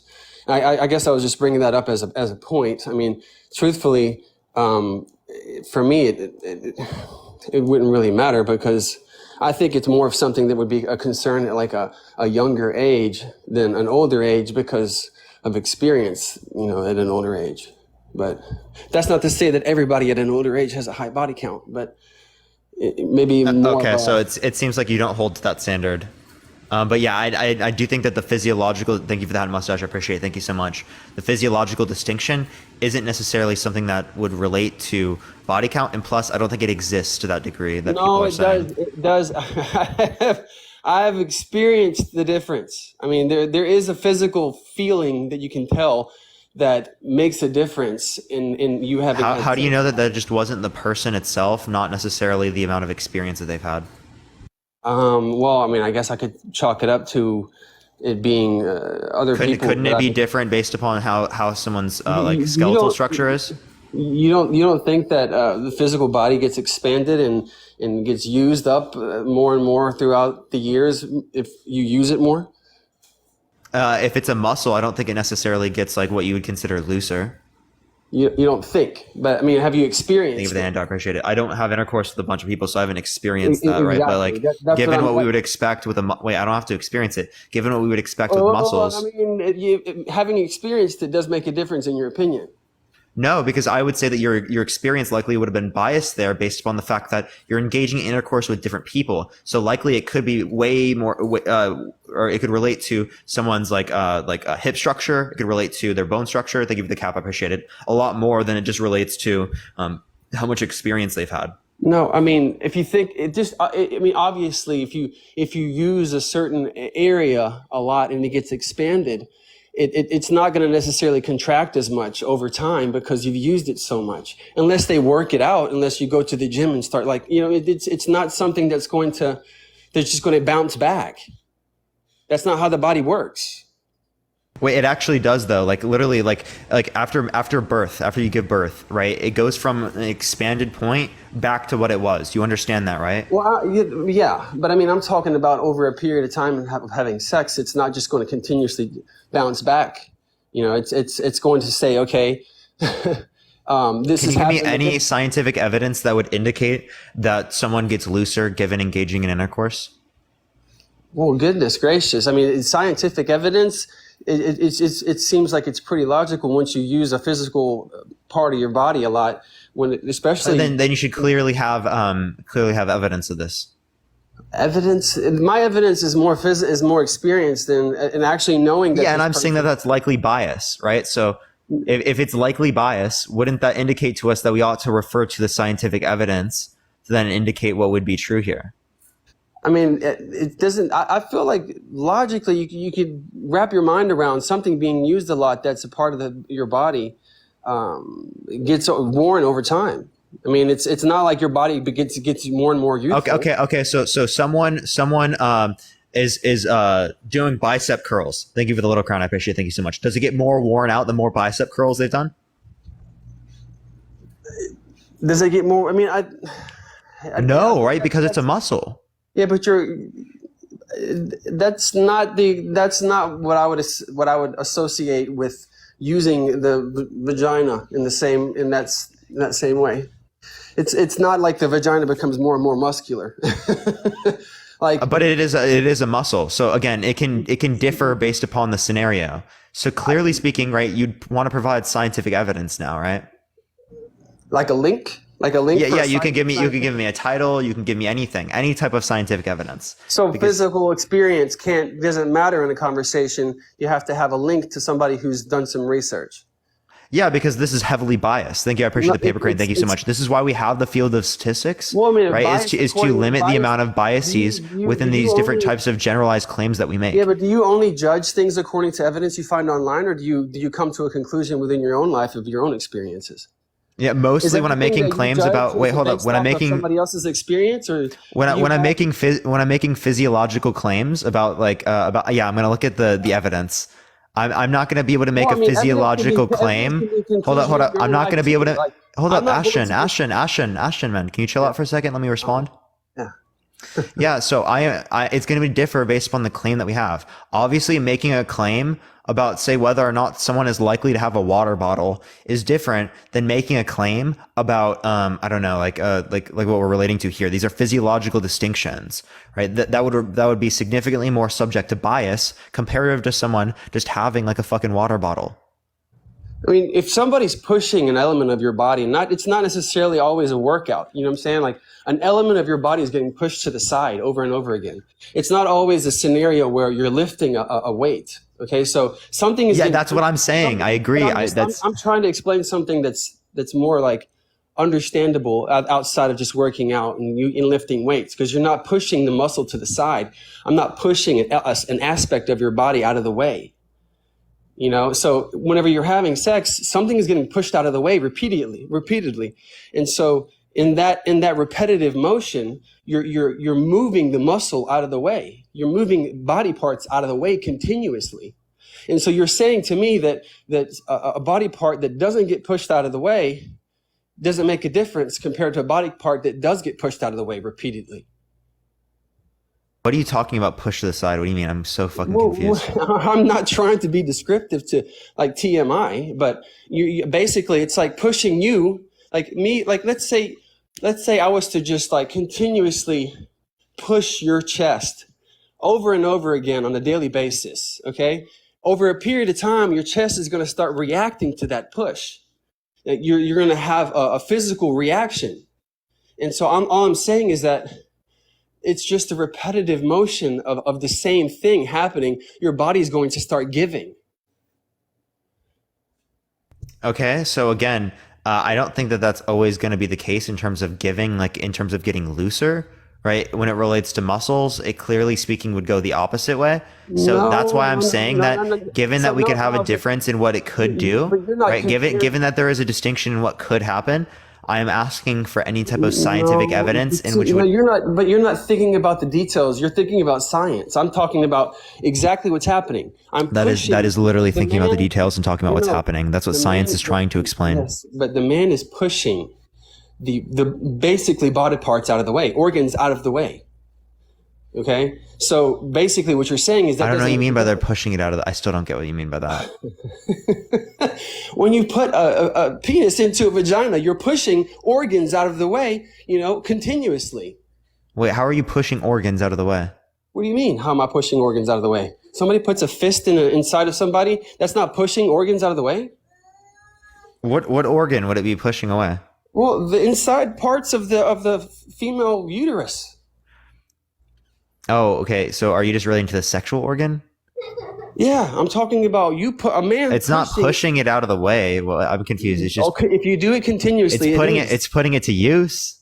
No, it's pushing. It's pushing. You're putting pressure on body parts or on organs. Yeah. So again, I'm asking. Okay, dude, I understand that there is pressure there. Right. I don't think that There's a lot of pressure. Hold up. I don't think that. Maybe not for some people. I don't. You're acting like the pressure is not a big deal. I think that there's no scientific evidence right now to indicate that women are getting looser from engaging in intercourse. I think that when you relate to women being quote unquote loose, hold up, Ashton. I think that when you're relating to this is kind of funny that you're Hey, can I finish? Sure. Yeah, so I don't think that there's good reason to believe that it's because of people engaging in intercourse or because of people having particular experience. As likely speaking, right? We would have scientific evidence of that being the case and pretty clear. I think you're getting too technical, and I'm trying to keep it pretty basic. Like, I'm not getting very technical. I'm saying that there's not evidence. You don't need to get this technical because I'm trying to break it down very elementary. Like you're pushing insides of somebody's body out of the way repeatedly, very, very hard. And you're saying it doesn't make a difference. Think about that. There's no scientific evidence that's needed. No, clearly speaking, there is scientific evidence needed, right? If you're saying that it's making such a drastic difference here, right? There should the fact that this is even a discussion. Ashton, man, I'm letting you speak, right? Would you like to respond to what I'm saying? Because right, it would be clear if it's making such a big difference here that it would also affect. It would also be shown within the data or within the scientific evidence. So if you can't provide scientific evidence, show me evidence that it's not true. Like you're the one asking for evidence, but you're not providing evidence either. All you're saying is, do you want me to give you a source right now? You should do some Google searching, I guess. But I mean, no, you literally can find it immediately. You literally type it in. You type it in, and immediately like 5,000 things come up. You know that, right? Exactly. And yeah. So you go. There's an NIH study I can send you right now. Do you want this NIH study? Out of 5,000 pieces of evidence? Yeah, 1 of 5,000, man. Yeah, give me 1 of 5,000. Yeah. So again, in this scenario, right, it shows that it shows that it does not differ, right? No. Okay. Yeah. There's not a statistically significant distinction. 99 links. Like, come on. This is from the NIH, the National Institute of Health. Okay. All right. I mean, I'm just trying to give a basic example of a man with brute force pushing himself into a female repeatedly. Hey, bro. You just asked me for a source. I gave it to you immediately. Can you give me a single source that indicates that it gets looser? Give me a single one. I'll give you time. By the way, when you're paused and you're looking for it, I can't hear you. I'm just letting you know. But in the meantime, everyone, tap that screen. Let's try to get to 1 million likes. If you like my content, follow me if you haven't already. I go live literally every single day. We got about an hour and 50 minutes left on the live, everyone. For the last hour or so, we're going to be going to the sub-only chat. If you want to access the subscriber-only chat, you get access to the exclusive emotes and the sub-only chat. Subscribe it right now if you haven't already. It's one of the best ways to support me. But yeah, again, everyone, tap that screen. Let's try to get to 1 million likes. We got about 50 minutes until the sub-only chat, y'all. Hey. What's up? Are you going to give me the option to go look for a link, or am I going to get hung up on? I'm not going to hang up on you. I'm letting you go do it.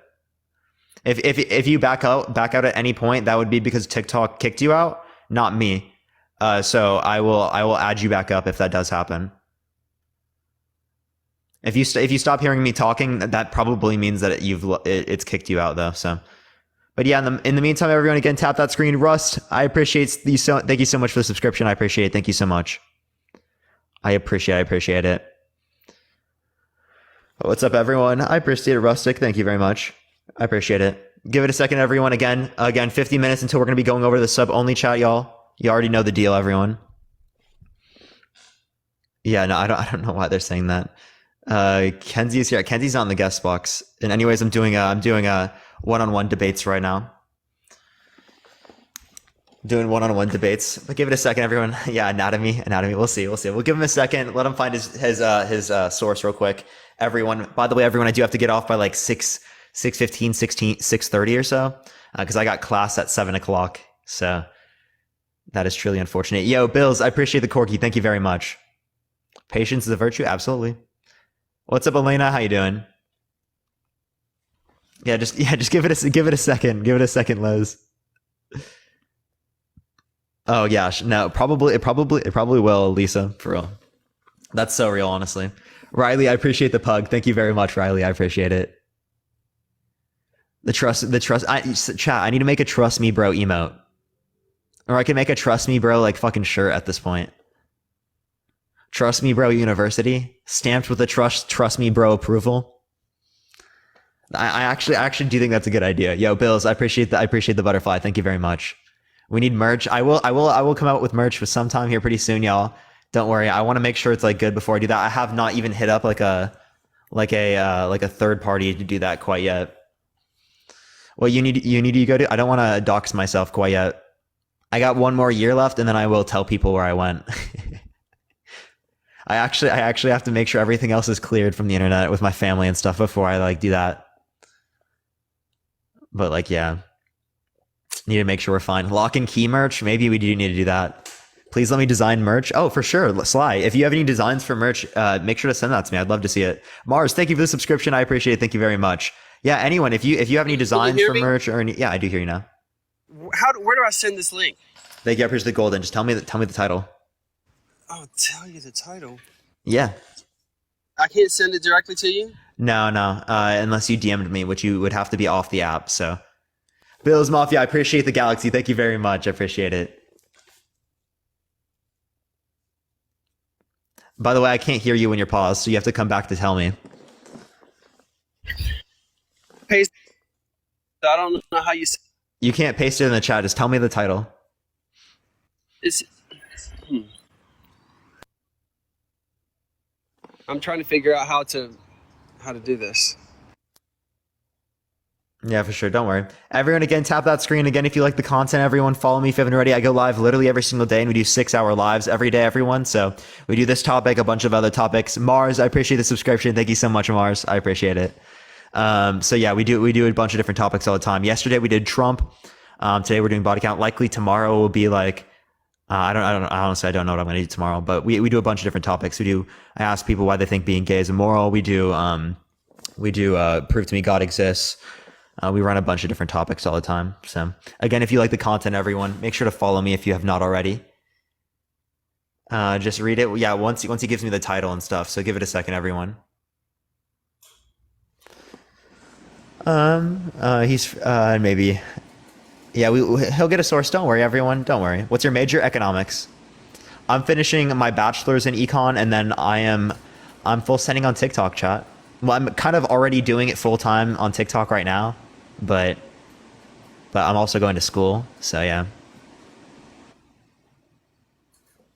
But yeah, everyone, make sure to tap that screen. Let's try to get to 1 million likes. Everyone, is video games bad for you? Depends on the individual. I don't do as much video. I used to play a bunch of video games. I don't play much video games now compared to the past. Are men superior? Yes, we can do that one. Thank you. I appreciate the galaxy. Thank you so much, Bills. I appreciate it. The men are not superior to women. We can do that one.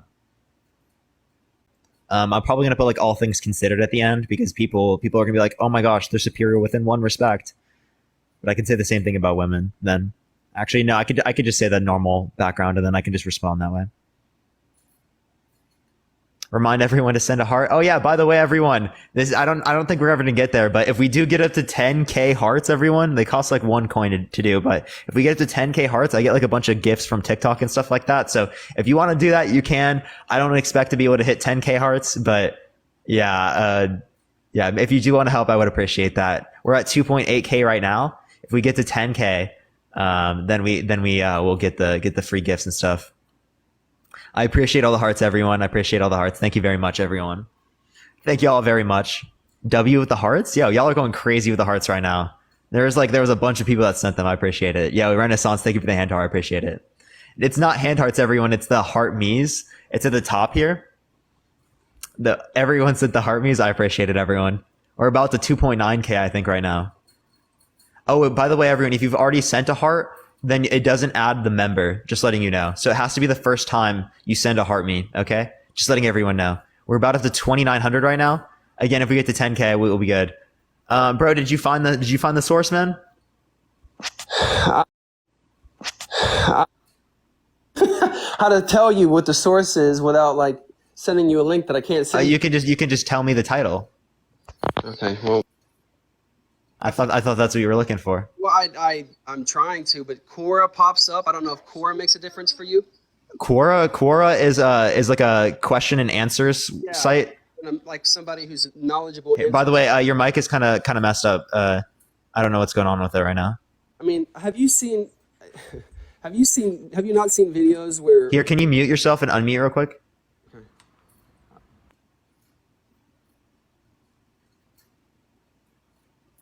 Help. Hold up, you didn't mute, you just paused, but no, I did. I did. Oh, it sounds better now. Sounds better now. Yeah, there's a voice isolation option on iPhone. Thank you. I appreciate the superpower. Thank you very much. Like, whenever have you not seen videos where women like go to the extremes to stretch themselves out to fit certain things, like fists or objects? Yeah. So Ashton, that's the same sort of idea as when someone is giving birth, right? But it's a muscle and it goes back to what it was.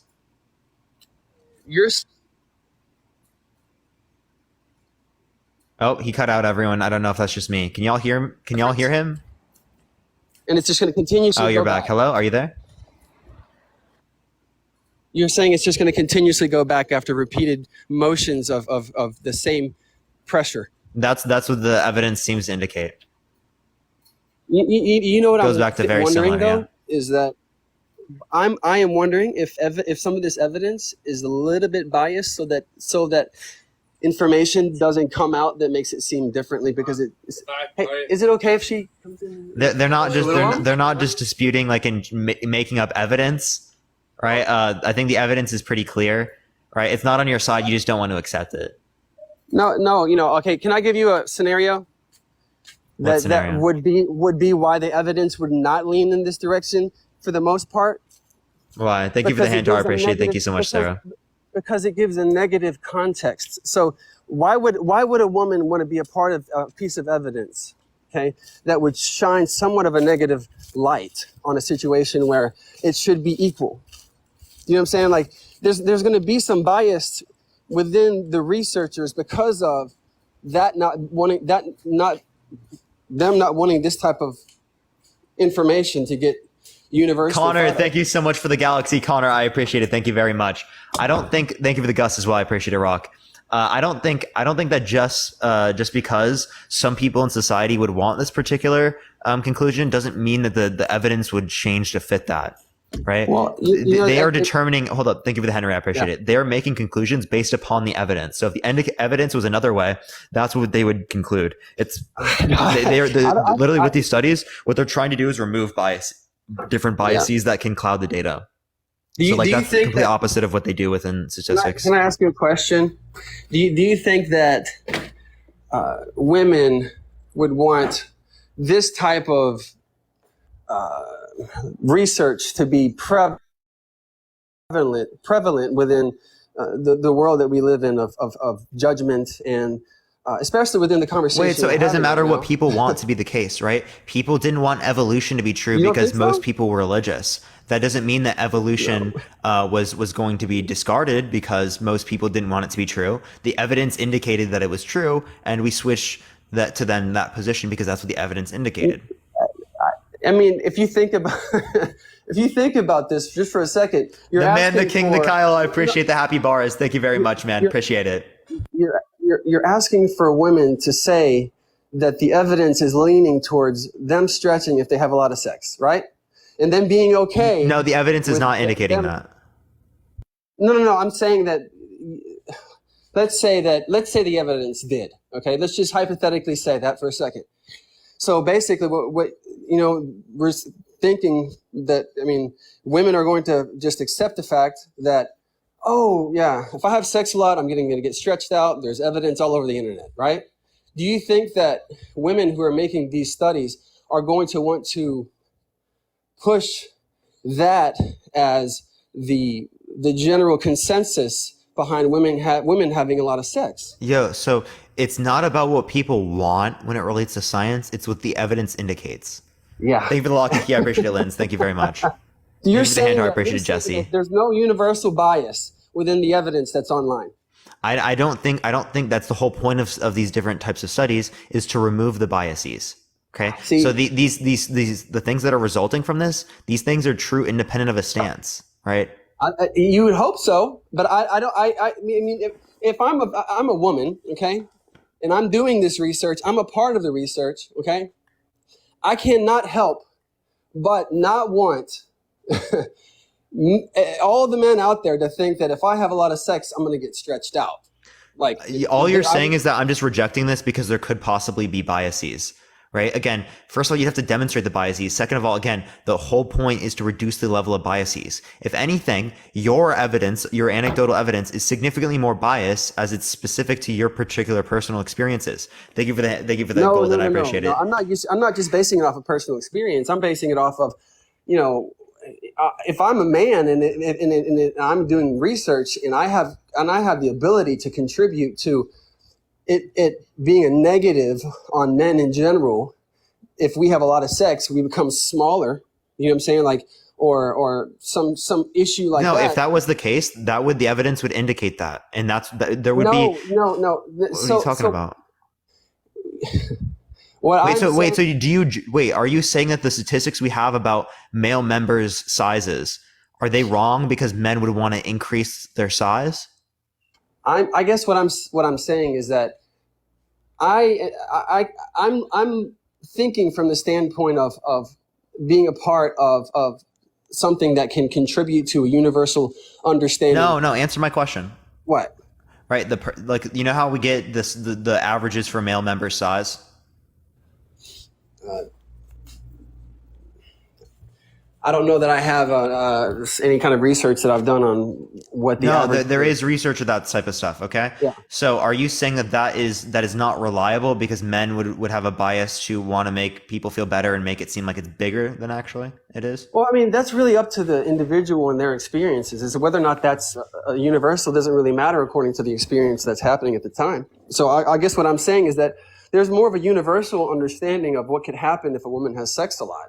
If there's research out there that says, oh, don't do this because you're going to get stretched out. There's evidence all over the internet. Hey, do you want to respond to my question, please? I just did. I said that it's going to. How would that matter on an individual stance? Because what your size is doesn't matter according to what the research is. The same thing the other way around? Are you saying that no? What are you saying in reference to the average man, though, compared to somebody having sex? Wait, no. You know how we determine the numbers in both scenarios? They both seem to be the same. So can you tell me what's distinct to say that it's acceptable or reliable in one but not the other? No, but I guess I'm not understanding what you're saying as far as why the average man makes a difference compared to a woman having sex all the time. Huh? No, you were trying to say that the biases, all right, that people have in society are going to change the results that we have. Okay. Yeah. And you're saying that's only applicable to this circumstance with women, but it's not applicable to the circumstance with men. So I'm asking you what's distinct between these circumstances that means that it applies in one, but not the other. I mean, it doesn't really, one situation, it doesn't really matter. The other situation, it matters because one situation, what the average size of a man, who cares because I'm looking at this guy. And in the individual, from a female standpoint, if there's research that says if I have a lot of sex, there's the chances are I'm going to get stretched out, then that's going to be have more of an impact. So basically what we're saying is that women who are a part of this research have to come from a non-biased standpoint.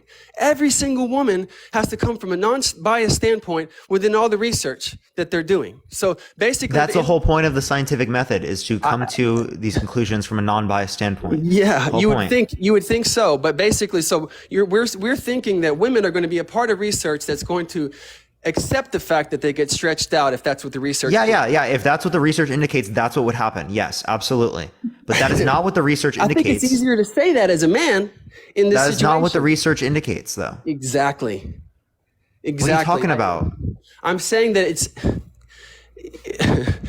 we're asking for women to be non-biased in a situation that if they happen to lean towards it actually making a difference, then that can cut down on the universal appeal of all women having a lot of sex.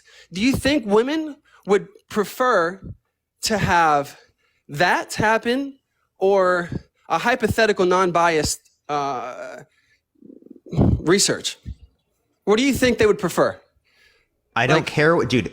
Ashton, I feel like you are your whole point here is relying on literally not responding to me, because I've responded to that multiple times. Literally have. I've responded. I don't know what you're saying. It does not matter what their preference is. When it relates to science, it is solely true, independent of their stances. Okay? So if you don't think it is corrupted in other sorts of scenarios about when it relates to male members' average sizes, well, then it's also not going to be corrupted in this particular scenario as well. Because in both scenarios, people would have a preference against the results being that particular way.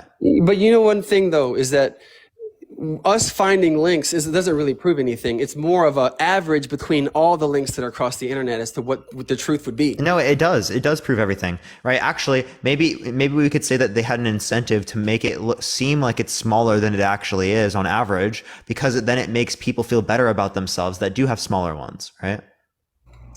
Well, that's so they had a preference to lie there so that they could make people feel better.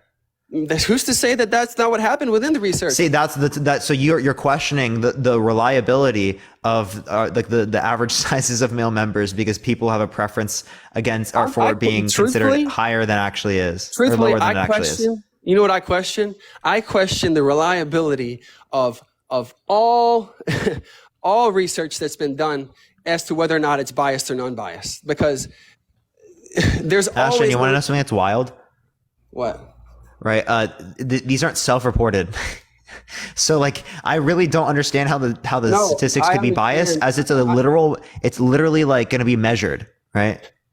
I understand what you're saying, but I don't see it as though certain types of testing having some leniency in who's measuring or what they're saying, or influence and bias, or this person has some kind of opinion that they're not going to sway away from. Like, non-biased is just in general, to me, is kind of like a la la land term that I don't think really exists.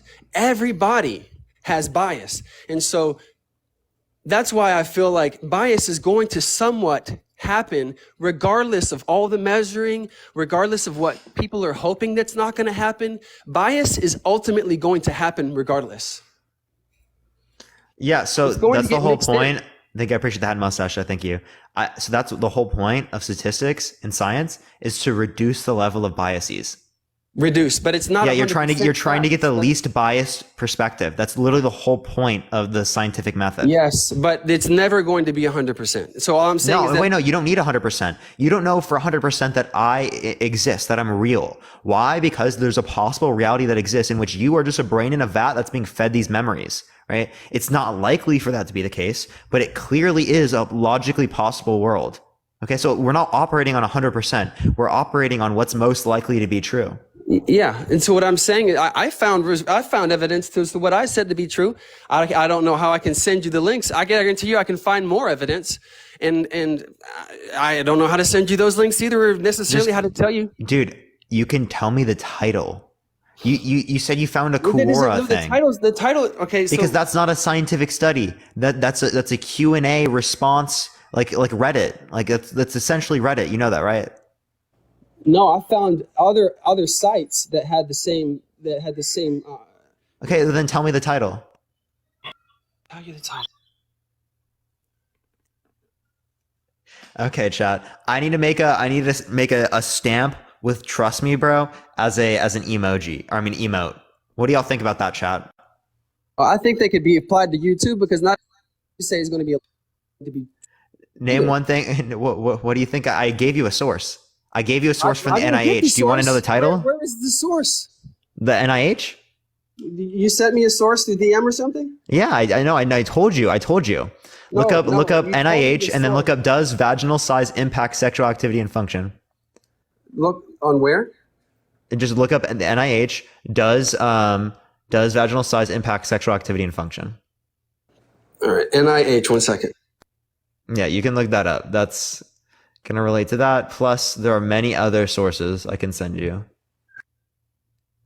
I truthfully don't cover all the sources. I mean, you sending me one, like, okay, we're in the sea. Wait, you hold up. You cite Quora, right? Yeah, but I mean, so can I cite Quora too? This person there was also a response, right? If they responded, right? If you were considering someone that is considered loose, right? That means that she's aroused and enjoying the sex, right? Which is actually true. That is actually true. If you're referring to someone as tight, right? Likely speaking, they're probably not as into it, right? Second of all, right? Maybe if you do have a little bit of swimming room, right? That's probably not the issue of the woman. That's probably not the issue. You're saying because she's aroused that I guess what I'm referring to from the standpoint of no links is personal experience versus sending links to people. Do you know what I'm saying? And knowing whether or not this person has had a lot of sex versus another person, and so I'm going from personal deduction versus saying, okay, Quora versus NIH versus, and I guess I could say this, like from the standpoint of a man having a lot of sex, I guess, is that, and I know what direction you're going to come from, but I think that for the most part, men seem to be the ones who kind of take control. And so from the man's standpoint, the man has options and thoughts and analyzation that happens during this, at least for me. I don't know how other men think, but I mean, maybe I'm a little bit different because I've had this conversation before with other people. But so I guess what I'm saying is that from an experience standpoint, you can say, well, this worked for one person, this worked for another person, and this worked. Let me try these things, right? But from the standpoint of a woman, most of the time, the women aren't the ones in control.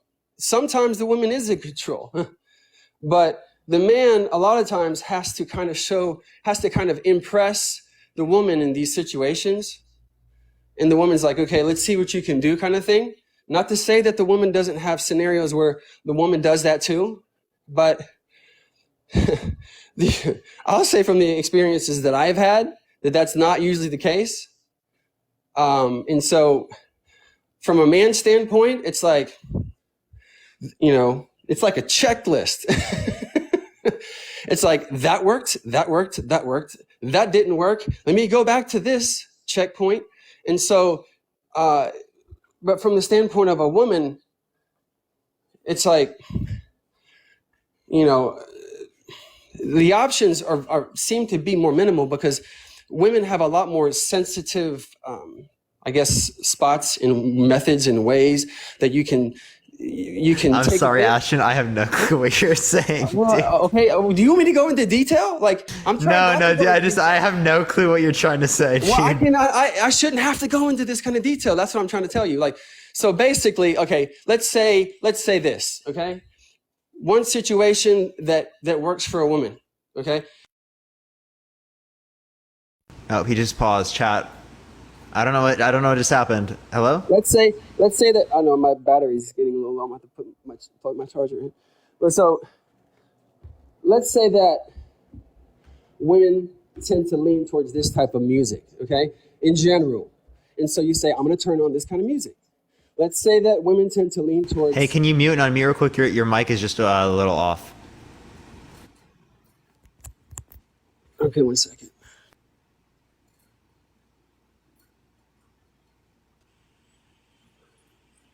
Can you hear me? Yeah, we hear you way better now. I mean, I wasn't trying to get into this, but like, let's say that women tend to lean towards liking a specific style of music, okay? So after a lot of experience, this kind of music. And so it tends to charge. You're saying, okay, that worked. Next thing you do is let's say you tease them. So the tease starts off with just an ice cube. Who the fuck would have thought of an ice cube like, unless you'd watch some video where there was experience, right? And so you have an ice cube, you have the right music. Oh, blindfold. Let's try a blindfold. Okay. Why do you have to say this, bro? This is no relevant. What are you saying, bro? I'm saying this from experience. Yeah, I don't know why you're bringing up these factors though. Like, I just don't know how they're relevant. Okay, so why it matters for men versus women in reference to this kind of stuff.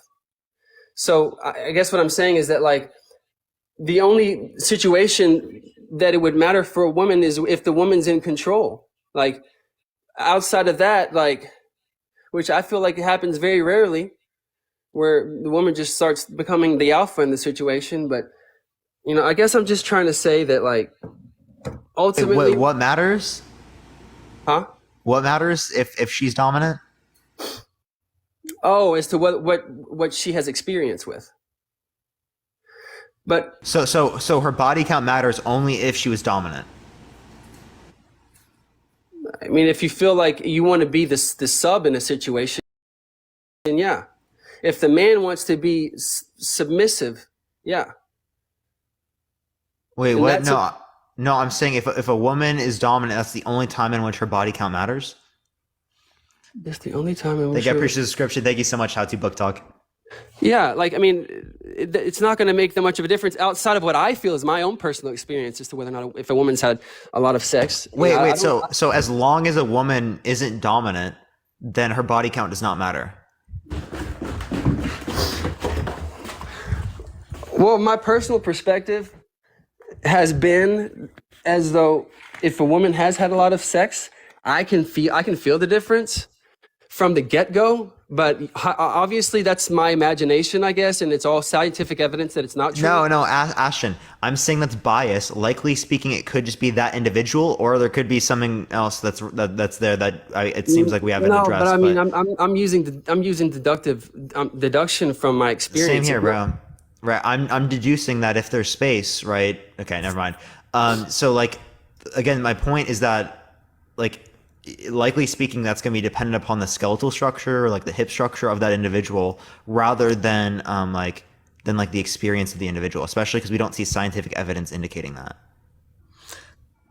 Well, I mean, truthfully, I don't feel as though my personal experience should be deducted from my own situation, because it's like saying, oh, all the experiences I've had don't matter because the scientific evidence doesn't prove it. No. I'm saying the anecdotal experience that you're referencing isn't going to be the best at making an overall claim like this, right? And it's actually going to be closer to the population. Thank you. I appreciate the handout. Thank you so much. If you look at the scientific evidence. So I'm saying that your personal experience making generalized claims about people is going to be less likely to be true than the scientific evidence.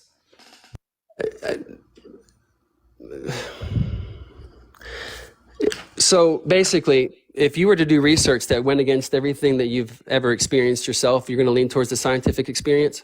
Absolutely. The scientific Absolutely. Evidence? So basically, scientific evidence could change your personal experience thoughts. No, it can. No, scientific evidence is going to indicate what I say about most people way more than my anecdotal experience. It's going to indicate? Is that what you're saying? Yeah. It's scientific evidence is more likely to be true about general claims about people, right, or the population than my personal experience. Like inferences about my personal experience. I can't base my life decisions and base my choices and my opinions solely off of every single scientific experiment that's happened. No, I'm saying that if you're making a generalized claim about physiology or about men and women, right, we're gonna want to relate to science, as that's going to be more likely to be true than the claims that we just make about our personal experience. If I'm talking about the fact that people need to drink water, well, I think that could be very clearly true, indicated by my personal experience. Well, right. I guess what I'm completely fundamentally different claim. What I feel like in reference to what you're saying is that there's no way that we can just generalize all the different links that we can find online as far as research has the research that's been done. So it's not like you can go find all of the links and then come to really a conclusion. It's all a matter of what you do search for and what the Google algorithm decides to find for you, and whether or not that website or whatever website you're going to did enough work on their website to rank in the SEO on Google. No, that's why you go to Google Scholar, right? It's not just about rankings and SEO. Also, right, I have a friend who's a librarian.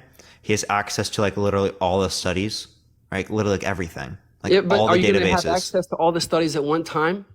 It may be one study. We're gonna be. You can, if you search up something, you can look in a particular area. You can check that, and then if it doesn't come up, you can check another thing, right? Yeah, but that's the whole point of being able to search in databases. Yeah, but you've researched 2 studies versus hundreds and thousands. What do you mean? There's not hundreds and thousands of studies on this. How do you know? How do we know? Thank you for the marvelous confetti. I appreciate it. Thank you so much. How do we know how many studies are done on each topic that we talk about? Well, because we can look it up. You can see how many results, right? Do you want me to get my friend to look it up and tell you how many results there are? On whether or not woman's vagina has some kind of reaction to having sex. Yeah, whether or not you think it's quote unquote looser, right? Which there's no scientific evidence to indicate. Oh gosh, I can't even imagine them doing this kind of research to begin with. Okay, so how many people have you had sex with? Okay, 20? All right, let's see how wide your vagina is. Let me get let me measure. It just seems like some kind of nonsense research that you would find. No, on, it's on also people would engage in intercourse, and you would check them before and then check them after they've engaged in intercourse Oh for a my bit. gosh! What? How do you check it? Well, I don't know the particular methods that they used. Yeah, I didn't read the methodology. Like, what are they going to do? Like, oh, the pressure when I apply this thing inside your vagina is this much versus. Yeah, they like, probably just refer to like. But you're also dealing. like You're the dealing size. with. But you're dealing with genetics. I mean, there's so many factors. Yeah, that's why they isolate for those factors within the studies. You didn't. Oh. They isolate with your personal experience. You literally isolated for none of those factors. You put it in with a different person, and you're like, "Oh my gosh, it's so much worse." The correlation does not equal causation, my guy. Now, I don't see them having the ability to truthfully measure a justifiable measurement for evidence. But you can measure it with your own male member. Like, that's wild, dude. That's wild. Oh, you don't have. You're not sensitive. Like, are you just totally numb? No, dude. I obviously I have feeling there, right? But like the idea is that you are just not accounting for any of these necessary variables, these biases I that would could really be in like to know, like, okay, what are they using for measuring tools? How are they like? What, you want me to send it to you and you can look it up? I mean, do you know? I mean, I could read it if you'd like. I haven't read it. That would be really interesting to know. Like, what kind of there's a measuring tool for how tight your vagina is? I mean, likely speaking, they could probably find one. Yeah. Oh gosh. So whether or not they're tied. You thought your measuring tool was your fucking male member. I don't want to hear it, bro. Hey man, this is you asked for this specific topic. You're gonna have to get all kinds of responses. So you opened the door, but all I'm saying is that I'm judging from something that I can actually have as a personal reference versus these guys using measuring tools. Like they've developed a measuring tool for the vagina, and so they're passing this tool. They're okay. Did you go on Amazon and buy this tool? Dude, like I don't know why you're trying to make it seem absurd, right? Like they have a study, absurd. They had a particular methodology. Like, the fact that there's study on this is absurd. Yeah. Yeah, because fucking people like you make stupid claims like this, and they have to respond to it. So you have an opinion on something based off your experience and evidence. No, it's based upon the evidence. Let me just finish. You have an experience within something that you have an opinion based off an experience that you've had in your life, right? And you continuously have this experience, but the scientific evidence proves you as wrong, and so all of a sudden you have stupid evidence, right? Yeah, my anecdotal evidence is not representative of the overall population. So you would look in the mirror and say, you know what? That was stupid evidence, Parker, right? Yeah, if I were just to use anecdotal evidence over the scientific evidence, yep, I would be like, it's irrational to choose something that would be less likely to be true. Okay, so that's interesting that you would just lean towards the scientific evidence for everything that you've experienced in your life and that you came to a conclusion within. If we're making overall physiological claims about men and women or generalized assertions, absolutely. Okay. Oh, so just this specific situation. For the science or the statistics, yeah, things that reduce the level of biases and increase the likelihood of the proposition being true. Oh, goodness gracious. Like, oh my God, I'm trying to be a rational human. I'm using reason, trying to look for things that are more likely to be true. Wow, a bad person. It just sounds like you're just trying to lean towards these links that you found and versus your own personal experience and everything you do. So basically, you're just some kind of Google links individual who walks around. Well, I looked up this link and this link and this link proves me wrong and right. This link proves me right and wrong, and it's just like you live your life based off of links versus your own personal evidence. I live my life based upon empirical evidence. Yeah, my bad. My bad. My bad. I'm a rational being. Holy shit. You're a living Google. Links. I'm clearly not living Google. Like everything you do is based off of a link, right? And research. Like, you got on TikTok and started debating people because of links, Google links. And chat. This is his argument right now. You used a link. You used a study. Oh my God. Study. More likely to be true. Reason. It's based off of links. Like, you have no personal opinion. No, my personal opinion is predicated on the evidence. Yeah, I'm sorry. Exactly. I'm sorry. Facts over feelings. Yeah, facts. You have your feelings. So I have my facts. Yeah, all the evidence that you find on Google is going to lean in you in all kinds of different directions, and that's only going to be your opinion on everything, right? Yeah, my evidence is going to be in accordance with, or my belief is going to be in accordance with the evidence. Yeah. Wow, I'm a terrible person. I believe what the evidence indicates. No. It's just interesting that like that you base your life off of links to not personal experience. Yeah. So, clearly.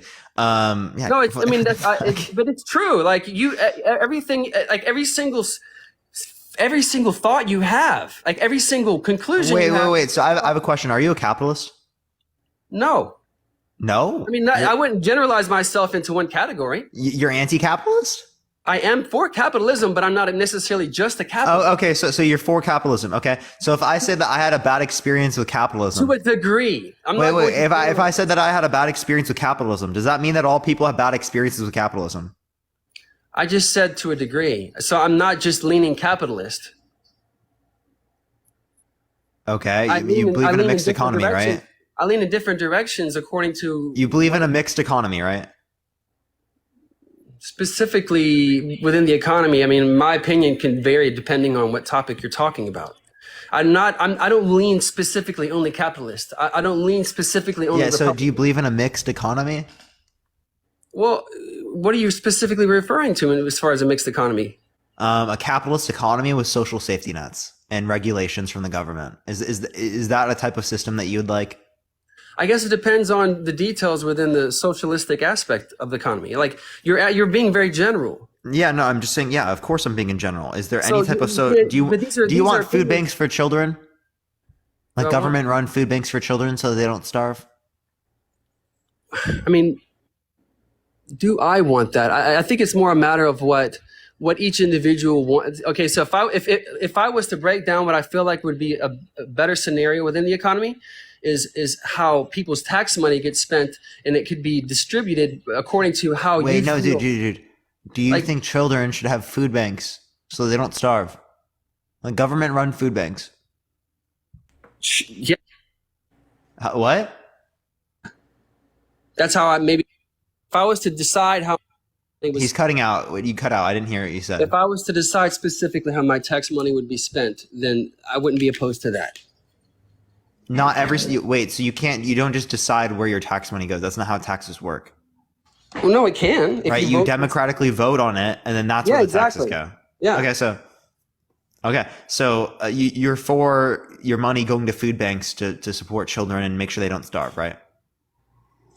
Yeah, if the food So the point I'm saying is that you support a mixed economy. Okay, since you support a mixed economy, right? If I were to say that I have bad experiences with mixed economies, would that then mean that mixed economies are less efficient than like say a communist economy because I've had bad experiences with mixed economies? But you're generalizing a mixed economy. There's a lot of details within. Oh my gosh! So we have to look at the overall evidence, the aggregate data, rather than just our personal experience? No, personal experience can matter too. Okay. So if I had a good experience in a commune, right, does that mean that communism is better than a mixed economy? Right, because my personal experience with a commune was better than my experience living in capitalism. I don't think that research is always going to prove the best position. Like I think that some situations, a communistic economy can work, but it depends on the culture. Like but does it mean it's more effective because my experience indicated that it was better for me than the capitalist economy? It can work within a specific culture, yes. That's not what I asked. I said, is it more effective because my personal experience with it is that it was more effective for me. If the culture that you're in has a like-minded thought process, it could, yeah. Dude, I'm just asking, right? I'm just asking, okay? Oh my gosh, right? Just because I've had a personal experience with this, does that indicate that it's more efficient than a mixed economy because I had a good experience with it?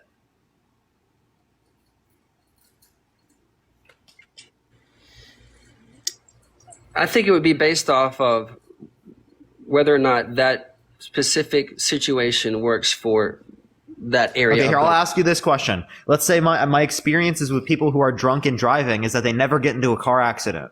Does that mean that people who are drinking and driving never get into car accidents? No. Okay. So what would you look at to determine that people who are drunk and driving, right, are doing something bad?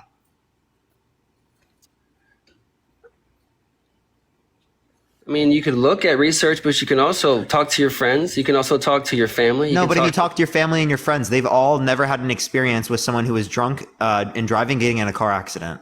And every single time they did, they actually were completely fine, no issues.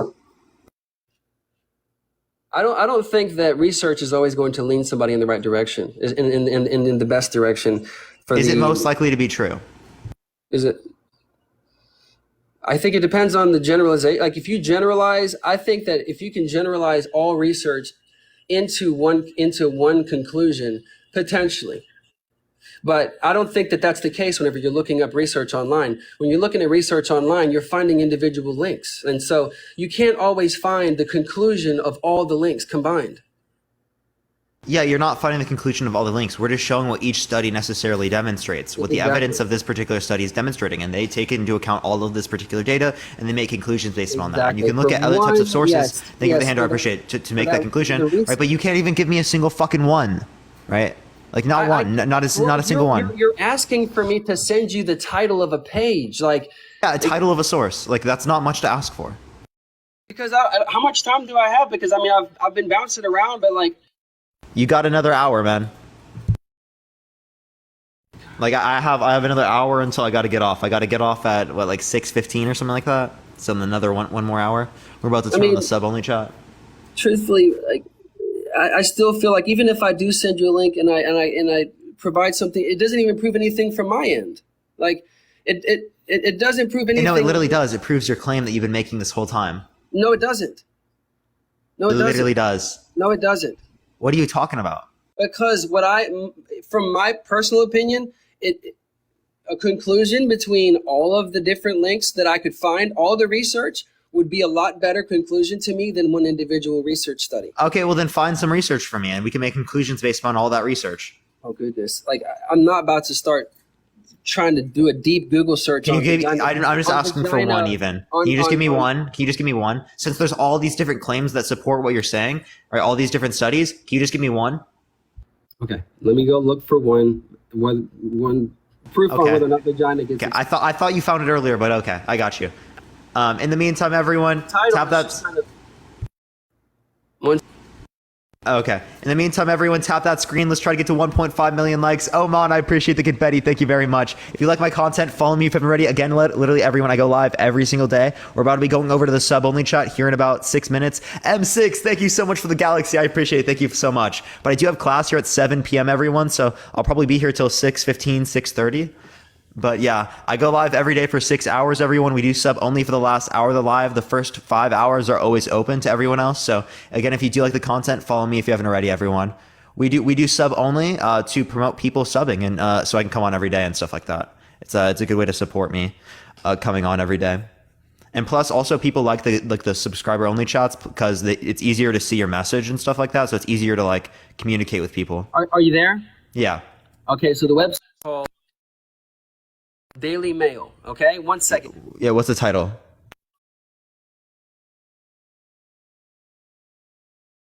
In the meantime, everyone, give it a second for him to find the title. LEK, I appreciate the subscription. Thank you very much. Sex really... You're cutting out. Daily what? Daily Mail what? Can sex really stretch out your vagina? Yeah. Gynecologist set... You're cutting out. Just set the record. Yeah, so where does it make the claim that it does stay that way? Did you go to the link? Yeah.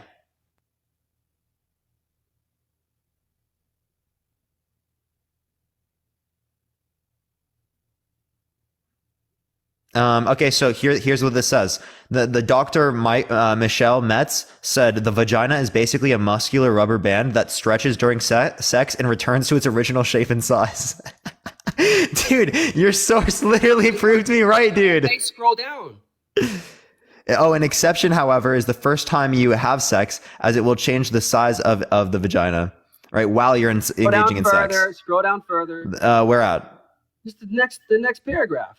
Yeah, so the hymen, a membrane that surrounds or partially covers the external vagina opening, will break or tear, which can sometimes lead to mild bleeding, and the vaginal opening increases in size. Again, when you're engaging in intercourse, all right, and then it returns after, right? So again, the claim is that it is basically a muscular rubber band that stretches during sex and returns to its original shape and size. Thank you, Ellie. I appreciate the subscription. Thank you very much. And this is your own source, bro. You're paused still, man. I can't hear you. I don't know how he can source something to me and his own source disproves him. The vaginal opening increases in size was the last statement of Dr. Yeah, but right above it, it says that it does stretch during sex, but then it returns to its shape and size. So you're just ignoring it. I'm so confused, bro. Again, man, I can't hear you. You're paused. Yeah, because I'm trying to go to the actual study. Because I don't know how you can disconnect it. But you must. This isn't a study. This is like an article where a doctor says something, but the doctor agrees with me. No. Towards the bottom of the paragraph, it changes. The statement says that it stretches. Yes, during, right? And returns to its original shape and size.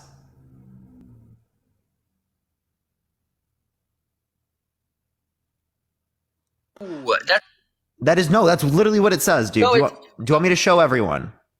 Hang on a second. I'll read it too. It literally says the vagina is basically a muscular rubber band that stretches during sex and returns to its original shape and size. Dr. Michelle Metz. Like, that's literally what your source says. In the meantime, everyone keep tapping that screen. Let's try to get to 1.5 million likes. We're going to be turning on sub-only chat here in 2 minutes, everyone. If you want to have access to the sub-only chat, subscribe to me if you haven't already, everyone. Follow me if you like this type of content. Again, we go live for 6 hours every day, y'all. Go underneath his quote. I'm pretty sure this is a woman. Go underneath the quote, or the woman's quote. Yeah. Say. Yeah, it says, I already said this. An exception, however, is the first time you engage in sex. Right? It will cause a change in the size of the vagina. No. You're avoiding the specific. Which one? Which one do you want me to read? I literally just read every single one you're talking about. It says the vaginal wall. The vaginal wall can also stretch if you have sex with men with different sized penises, according to the New York board certified obstetrician and gynecologist. But again, it returns back to its original shape and size. No, they said it. No, that was once doctor's statement, but according to the board, it stretches. Again, during the intercourse, it returns back to its size. You're quoting the doctor. Dude, bro, you're literally not looking at, you're literally trying to change what they're saying. I am looking at it. So if I appreciate the subscription, thank you very much. No, you're literally trying to change what it's saying and you're lying about it because they literally say that it goes back to normal. Right? That's literally what the claim. It says the vaginal wall can also. You're cutting out, bro. If you have sex, I got to go back to the page. So if I cut out, then that's why. Yeah, you cut out. Different size penis. Ava, thank you for the subscription. I appreciate it. Thank you very much. To the New York. I don't know anything that you're saying, Ashton. According to the New York board certified. I have to keep going back. Like, read the last paragraph. Ashton, I literally read it already. I literally read it. I will read it again. Right? The vaginal wall can also stretch if you have sex with men with different sized penises, according to the New York-based board-certified obstetrician and gynecologist. Now, don't but again, default. the point. No. Stop right there. Stop right there. Stop talking. Let me finish the claim. Let me finish. Ashton, if you don't let me finish, I'm going to mute you. Okay. All right. So again, the idea is that it goes back to its normal shape and size. That's what you're ignoring. Z-Box, I appreciate the subscription. Thank you very much. You're saying the idea, but that's not what the board says. That's what this says. That's literally what this fucking says, bro. I don't know why you're literally lying about it, dude. You're literally lying. You just quoted that it stretches. And yes, I just read it. But again, it says it stretches and then returns back to its size. No, it doesn't. The board doesn't say that it returns back. They say that the point, hold up, stop talking. Okay. The point is that when it does change, it is the case that it changes differently based upon the size, but it goes back. No, That's still not, true. That's not what it says. Stop lying, Ashton. You're literally lying, dude. You just quoted it. I did quote it, and you're literally lying. I quoted it, and I told you. I'm quoting the board. You're quoting one doctor. No, you're quoting the exact same fucking thing. You're literally, Yeah. dude, you're Ashton. Wow. Stop, please. I'm stopping. I mean, truthfully, I'm quoting the board. You read the doctor's statement. I'm quoting the board statement. The board statement's literally from the fucking doctor, bro. You know that, right? Doctor is one opinion. The doctor's a part of the board, bro. Yeah. One opinion. So again, the idea is that, again, it is literally something that during the time it changes, which is already something I've acknowledged. Because again, it expands with respect to giving birth too. You're acting like this thing is going to just bounce back like a rubber band. I mean, That's literally what they said. That's actually what they said. That is literally here. Let me quote it again. The vagina is basically a muscular rubber band that stretches during sex and returns to its original shape and size. Okay, so think about this for a second. Okay? People age, right, over time, right? Do you think everything bounces back over time, over a length of time? Do you think everything's just going to continuously bounce back whenever it gets used? In terms of the use, yes. But there are things outside of that could impact it in terms of how old someone is, right? Yeah, but every age happens on a daily basis, weekly, monthly basis. Yeah, we're talking about in accordance with use, not in accordance with age. Yeah, but use comes with time. Not necessarily, No, right? it's not like they're having sex with you can 50 have people at one someone time. you can have someone that engages in intercourse 20 times in 2 weeks. You can have someone that engages in intercourse once in 2 weeks. Regardless, I mean, we're not talking about somebody. I mean, the general thought process is not whether or not you've had a lot of sex in 2 weeks. Okay. The thought process is like, if you've had a lot of sex over a period of time, it's not going to be whether or not, okay, the people you had sex with, was it within 2 weeks? No, it's obviously going to be a matter of time. The more you use something, the more it's going to start wearing. Obviously, the human body is not an AI. So the more that you use your bicep, the more that it wears. Is that your view? Yeah, no, but even that. Oh, even but how come bodybuilders have stronger muscles than I do? Yeah, but they also deteriorate over time because of the fact that the body gets worn. I don't think it. Wait, can you give me evidence of that? What are you talking about? Yeah, can you give me evidence of that, Ashton? That whether or not the body gets worn over time? No, just specifically due to the use of the muscle. Yeah, I mean, anything's gonna get exhausted. Yeah. Go ahead, find it. Everything's gonna get exhausted over time and use. Yeah, Is that specific to age or is that specific to the use? Both, probably. So give me evidence that it's specific to the use. Oh God! I mean, let me send you a link and then tell you the title to the link, and it's like you have no personal opinions. You have no logic based off of your own thoughts and experience. What is logic, Ashton?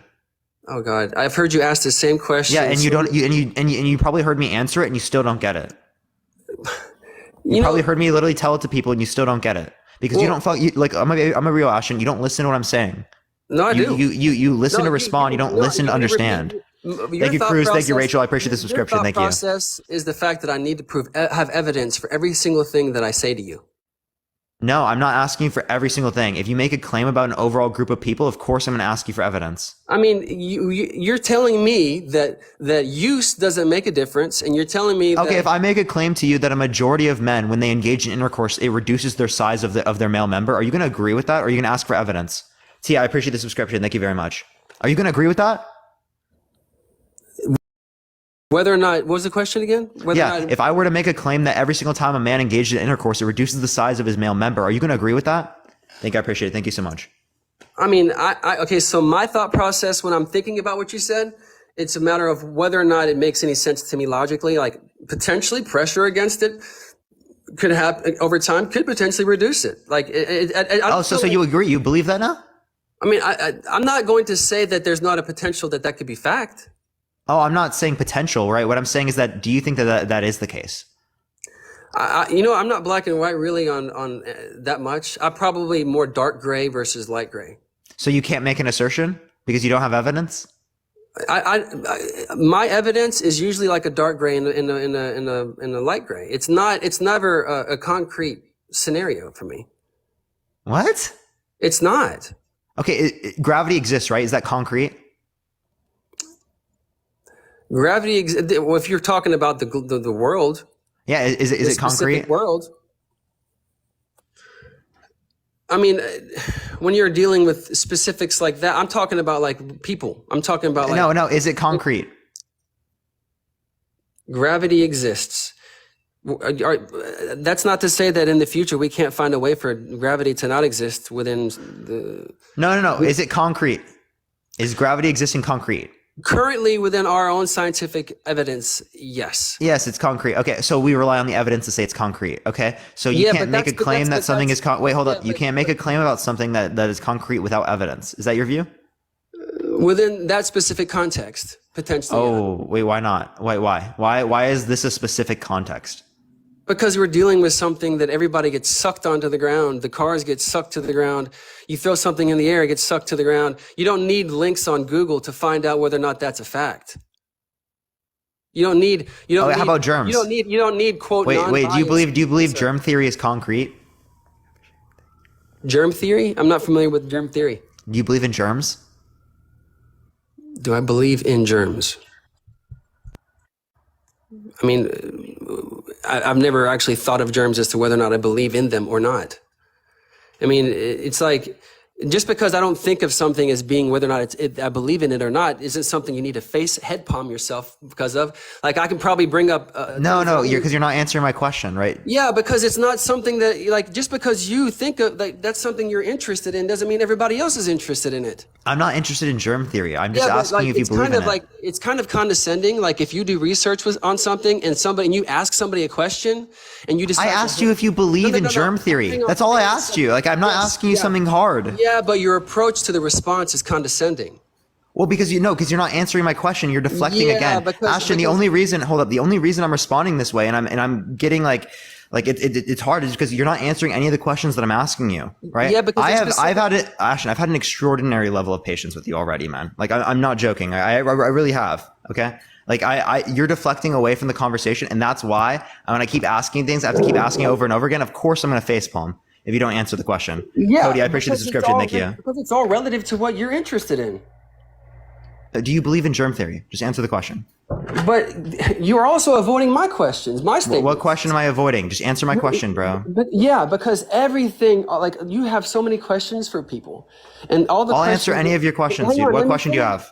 Can I finish too? Because I have patience with you. Like, so basically, what I'm saying is that things that you ask people is stuff that you're interested in, and if they can't answer the question in the way you feel like is the research, according to the research you've done, that's quote factual, you facepalm. And then you're condescending. Like it's not exactly the best approach in how to talk to people. You know what I'm saying? Like, condescending is not very complimentary. These people are sending you all these hats and stuff. Like, oh, I like it when you're condescending to people who call you. Like, come on. Like, it's stuff you're interested in. You're asking people, oh, do you agree with germ theory? Like, this is something that you've studied. Like. It really isn't, right? Like, no, I am simply, hold up, I'm simply, literally, I'm not being condescending. I am only responding this way, right, in terms of face palming, because you're not answering my questions. Lexi, I appreciate the subscription. Thank you very much. You dodged my question like probably 15, 20, 30 times in this conversation, and you didn't actually address it. That's not me being condescending. That's me acknowledging and responding to the fact that you haven't answered any of my questions. Yeah, because your questions are based off of your interests. This isn't my interest. I'm just asking if you believe in germ theory, bro. No, germ that theory. Much appreciate it. Germ theory is something you've studied, and it's yours. It isn't. No, it literally isn't, bro. I've heard about it in school. I don't have any crazy understanding of it. I'm asking if you believe in it. So basically, you're telling me that you hang around people who are interested in germ theory. Okay. I grew up and I was taught it in school. Thank you for the cap. I appreciate it. Yeah. Can you please just respond? Like, dude, I'm not asking for anything crazy here. I just want to know if you believe in germ theory, dude. I understand what you're asking, but what I'm trying to tell you is something you're not understanding either. Like, so it's not just a matter of me not understanding, you're not understanding. And can you accept that? What am I not understanding? You're not understanding that everybody does the studies and the specifics of what you're interested in. I never said you did. I'm just asking if you believe in it. Holy shit, dude. Like, I'm not asking if you've studied it. I'm not making sure. I'm not like laughing at you because you didn't study it. What I'm saying is that do you believe in it? That's all I'm saying. Well, can I give you some context behind why I can't answer that question? Go for it. Okay, so germ theory, I grew up in Norway partially, so let me start off with that. So my thoughts on research are all based off of a whole nother language sometimes when it comes to somebody asking me a question. So basically, not everybody's going to come across the same studies and have the same experience in school as you did. Just because you grew up around these people and they studied it doesn't mean you can just ask somebody a random question and them have a necessity to answer it because you asked them that specific question in the way that you feel like is justified. Okay? So that's where it kind of can come off as condescending, because you study within your own profession along the lines of what you're interested in, even if your friends study it and know it. Okay? That doesn't mean that every single person you come across is going to be interested in that and have studied the same thing and even remember them having studied it in the past. So germ theory means shit to me. Like, I could give two shits about germ theory. Ashton, if anyone's being condescending right now, it would be you, right? Well, I don't think I'm being facepalmed. condescending. Thank you for the coin. I appreciate the description. Thank you so much. I It's only because you facepalmed. facepalmed. I facepalmed not because you didn't know. It's because you wouldn't answer my question. F1, I appreciate the description. Thank you very much. So it's that's about not the way content, that you but are that's still responding. Hold up, can I finish? It's about the way that you're responding to me, right? It's not about the fact that you didn't know something. Okay, like I literally am just asking the question, do you believe in it? If you don't believe in it because you don't have a position on it, that's all I'm asking for. I'm literally asking such a basic question. I'm not trying to be condescending, right? You're just getting emotional and getting super defensive because I asked you a basic fucking question. No, I'm not. What frustrates me is that I appreciate debates that you have, okay? But from the context of being an outsider looking in, okay? And hearing the debates that you have with other people, it can come across, maybe this isn't what you're trying to do, okay? As you throw out these questions sometimes that can seem kind of general, they can seem very specific towards what you have studied, okay? And if they can't answer the question, you may not think this, okay? Well, what happens is that maybe subconsciously, the person you're talking against feels like they're less than. Maybe that's not your intention, but the face palm that you did, okay? You think maybe you're truthful in how what you feel like your approach was, but whether or not somebody reacts a certain way to how you're coming across as condescending, you have to just accept that. You can try to explain differently afterwards, but I've seen your debates, okay? I've seen how you ask these general questions. What's the definition of this? What's the definition of that? What's your opinion on germ theory? What's your opinion on this? And so a lot of the questions you ask sometimes are so specific to your general area of study that it comes across as condescending. It can come across as condescending because you might actually know that the person you're talking to, the chances are that they didn't study this. So you have a clear answer on this question that you're asking them. So it automatically puts you in a state of like superiority, okay? And you may not think that that's what the case is, but I've seen a lot of your debates, you know, and what else can come across as condescending, because this is not the ideal scenario for a debate, in my opinion, because people sending you these hats and I thank you for that, thank you for this, thank you for that. You know, it comes across as disconnected from the debate, okay? So that seems disrespectful too. I mean, this TikTok live forum is not the ideal scenario for debates. And people sending you these, you know, you Thank you for the subscription. I appreciate it. Thank you for the hand heart. I appreciate it. Honestly, I don't care to hear this anymore. Really, like I'm gonna mute you. I don't mute people on my live. This is just bullshit. This is stupid. I don't care to hear it. D, I appreciate this subscription. Thank you for the hand heart. I already responded to this. I told you I haven't studied germ theory. This isn't something specific that I've studied. Thank you for the hand heart. Me saying thank you to people who have gifted me isn't a fucking bad thing. You're literally just getting defensive and angry, and you sound like a fucking little kid because you're getting angry that I asked you if you just believe in germ theory or if you believe in germs. Thank you for the little crown. Thank you for the corgi. Thank you for Kelly. I appreciate the subscription. Thank you, Torp. I appreciate the subscription as well. Like that's so fucking basic. I'm not doing anything crazy. I'm not being condescending, right? I guarantee if I open up the chat and ask people if I'm being condescending or if I poll people, they're gonna say the exact fucking thing that I'm not being condescending here. I'm being extremely nice to you. If anything, you're being condescending. You're literally laughing and you're trying to like act like I'm just talking about things that are specific to my field of study. I didn't even study this. I was just asking if you believe in it because again, it's something that you can't look at to see, yet you still believe in based upon the evidence, right? Like, holy shit, dude. Like, this is absolutely like ridiculous that you're trying to not understand me. Thank you for the little crown. Thank you for all the hand hearts. I appreciate all the gifts, everyone. Thank you all so much. Orion, thank you for the subscription. I appreciate it.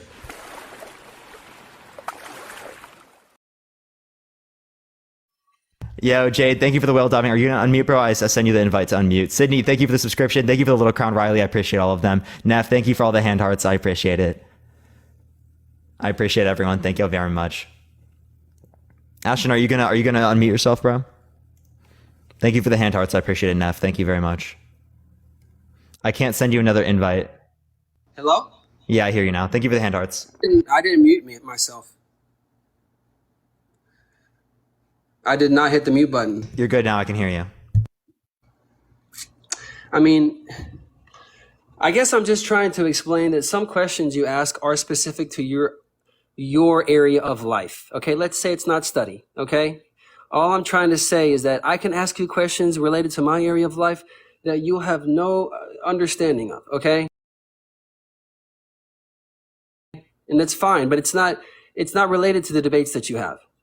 Okay, but so germ theory means nothing to me. Wait, Ashton, I just explained how it was related to the debate, right? Because if you believe in germ theory and you can't classify it just by your experience, well, then that means that you looked at the empirical evidence that doesn't just relate to your experience. Parker, I'm giving you an example of what I'm interested in, and I could ask you questions about what I'm interested in that you have no clue about, man. But this is relative to the debate. It's your perspective on what's relative to the debate, yeah. No, can you explain how it's not relevant? Because I literally, wait, Ashton, what was the reason I just gave to you as to why it was relevant to the debate? Tell me. The reason as to why it was relevant? Yeah, that I just gave you 4 times now. No, I don't think you've come to a conclusion as to why you asked me about why germ theory. What did I agree with on germ theory or not? Holy shit, dude! I literally told you. I'll tell you again, man. Ashton, this is the 5th time I now have to tell you. Okay.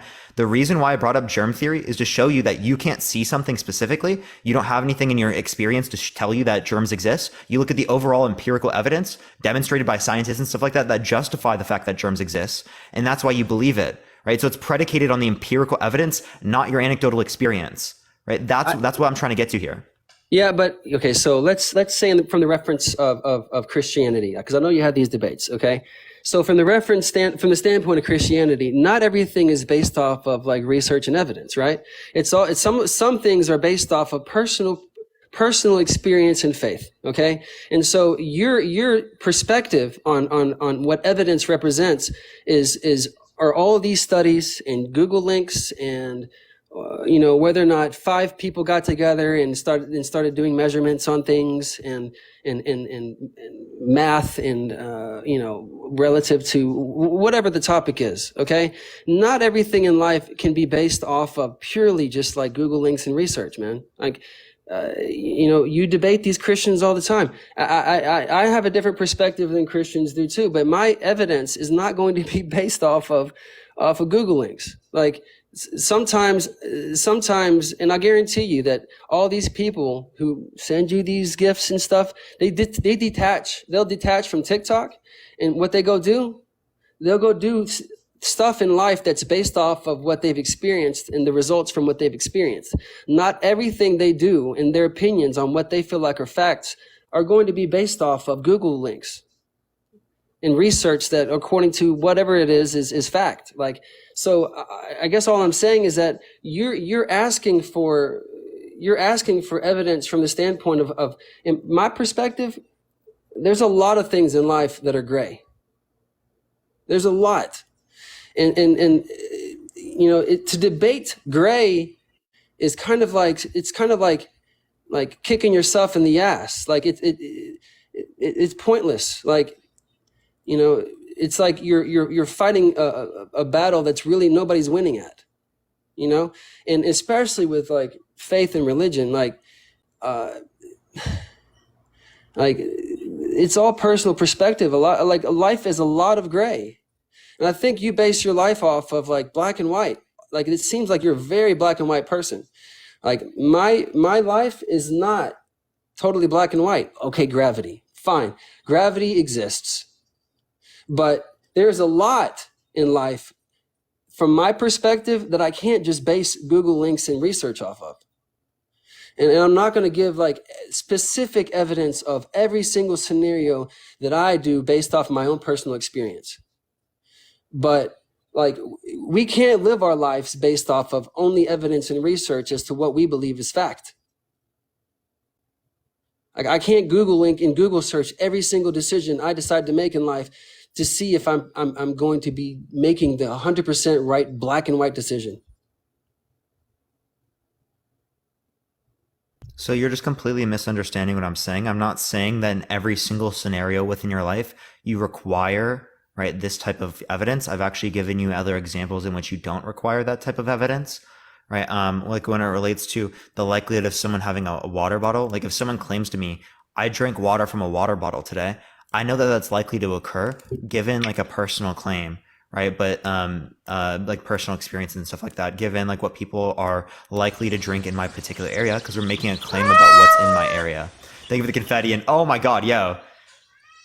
Riley, I appreciate the Leon. Thank you very much. I appreciate it, Riley. Can I give you an example of like what personal research can be? No, I'm telling you right now that I can use personal experience in some scenarios to justify things about things that relate to my life. Like, again, I use my personal experience to with my friends to know how trustworthy my friends are, right? Thank you for the cap. I appreciate it. Thank you so much. Right. And I can have evidence based on my experiences about them, but my experience with them is not a good indicator of the overall population. Okay. It's a good indicator of them. Does that make sense? Yeah, but I don't think, from my perspective and what my opinion would be based off of just,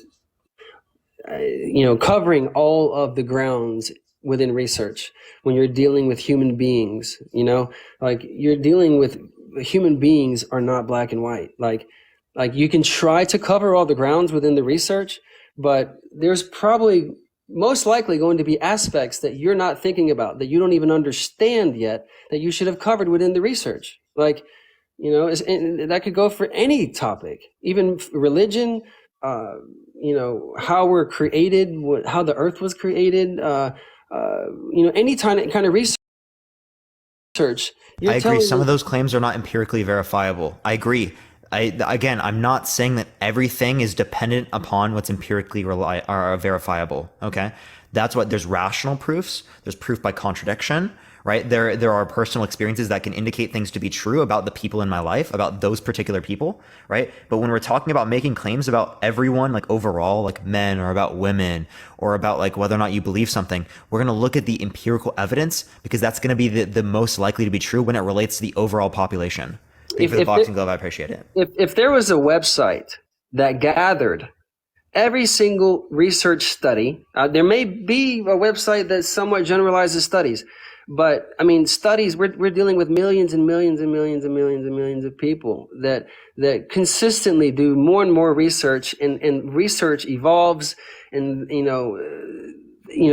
proof and evidence changes on a daily basis. Like, so, for us to do a Google search on a link to prove one person wrong versus another person wrong, whenever, evidence gets disproven on a daily basis, it's kind of like... Not all evidence. So evidence is what's most likely to be true. So obviously we're going to accept the evidence, but you want to know what disproves the evidence? More evidence. Exactly. So again, the standard would still be evidence to go off of.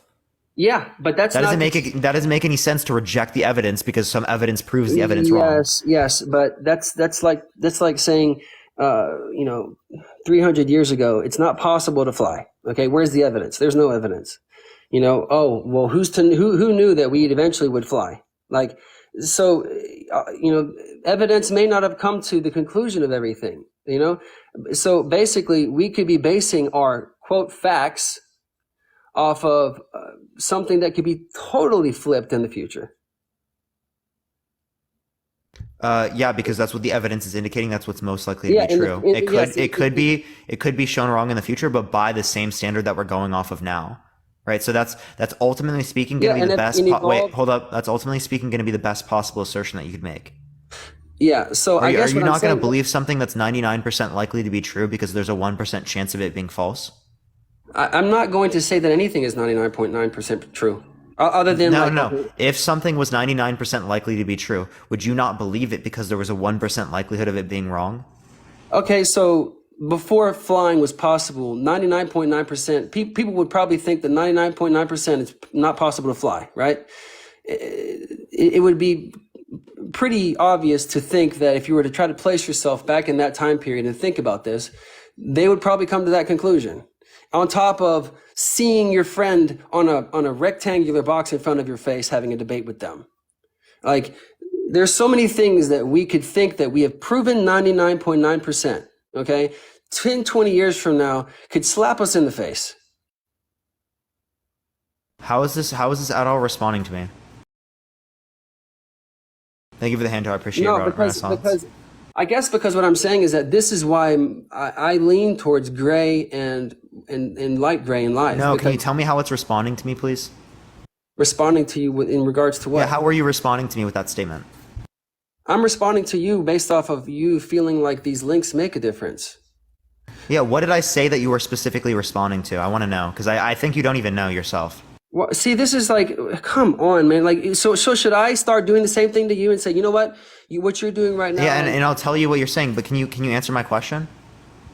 What's your question? What did I just say that you're responding to? What did you just say that I'm responding to? Like, it's such a general question.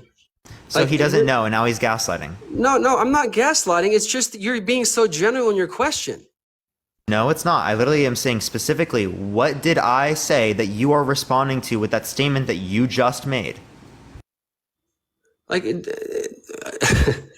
you see how he doesn't know, and you see how he's going to gaslight and walk around and deflect away from it because he can't acknowledge the fact that he didn't even listen or pay attention. Let's give you a heart on your head and a cowboy hat for that. Like, I mean, come on. Like, I don't care about the gifts. I actually don't give a flying fuck. Yeah, but right? What I care about is showing you. Hold up. What I care about is changing the way that they think about concepts, because the way that you think about these concepts is ultimately speaking going to lead to a worse society, because we don't have people that are able to critically think about their own positions. You are just accepting your own position because you had an experience.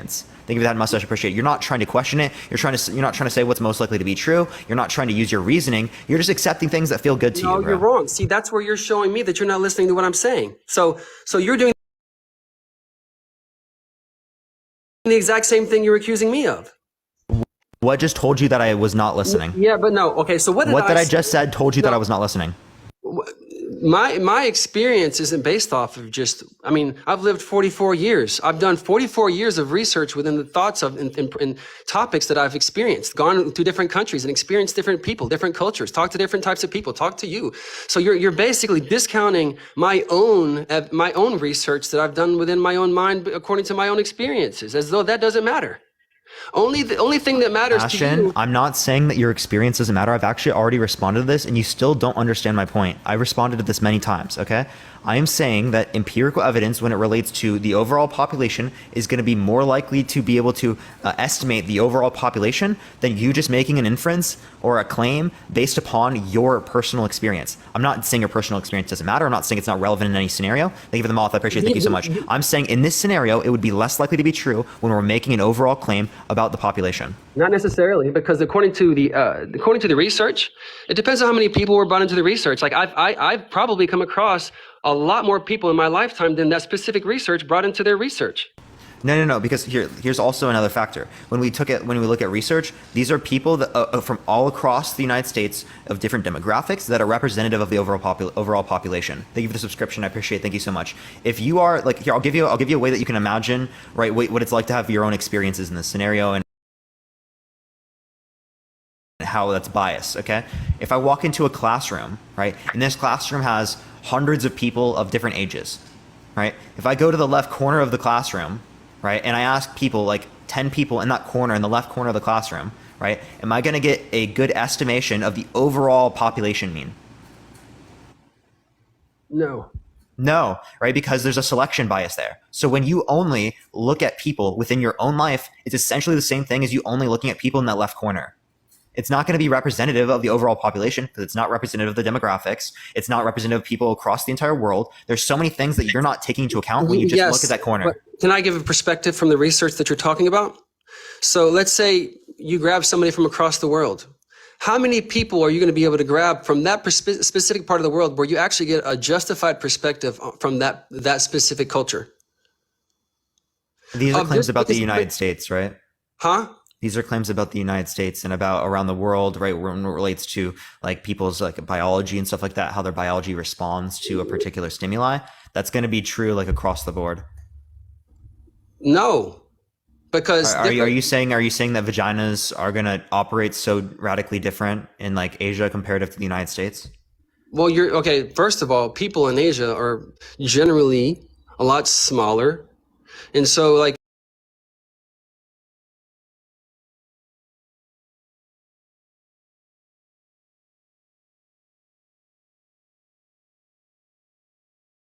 Specific culture for the research to actually represent that culture justifiably. So their biology changes based upon their culture? Yeah. What? No. Unironically, no. Like again, there's nothing that's going to be different a bit built upon the vagina, whether or not it's looser or whatnot in one place of the world comparative to another. Vaginas operate the same, like across the board. Oh, okay. It's biologically determined. It's not going to be cultural, right? So you're telling me that there's no difference between cultures in how the body is reactive towards certain scenarios? Not the general things when it relates to vagina. So you've done research on whether or not the cultural differences matter in as far as research goes, physical? Yeah, so you can see this across the board, right? They have studies on this and that relate to hormone levels. They have studies that relate to like how different parts of the body operate, right? If we had differences in the way that these different types of organs operated in different countries around the world, that would be relevant to medicine and right, and how we'd respond to particular like illnesses, things like that.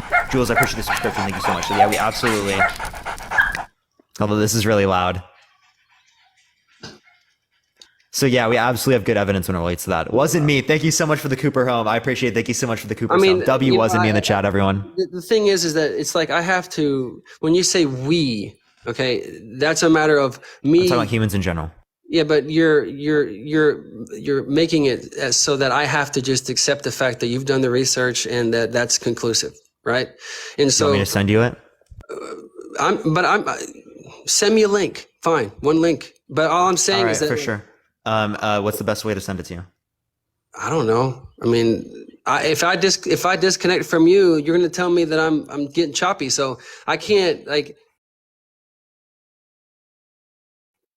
I can't really do the research that I want me to send it after? Fine, but it's still just subscription. Thank you so much. Where should I send it? It's still just one link. Where should I send it? You can DM me, but it's still just one link. You're not going to even take it into account, are you?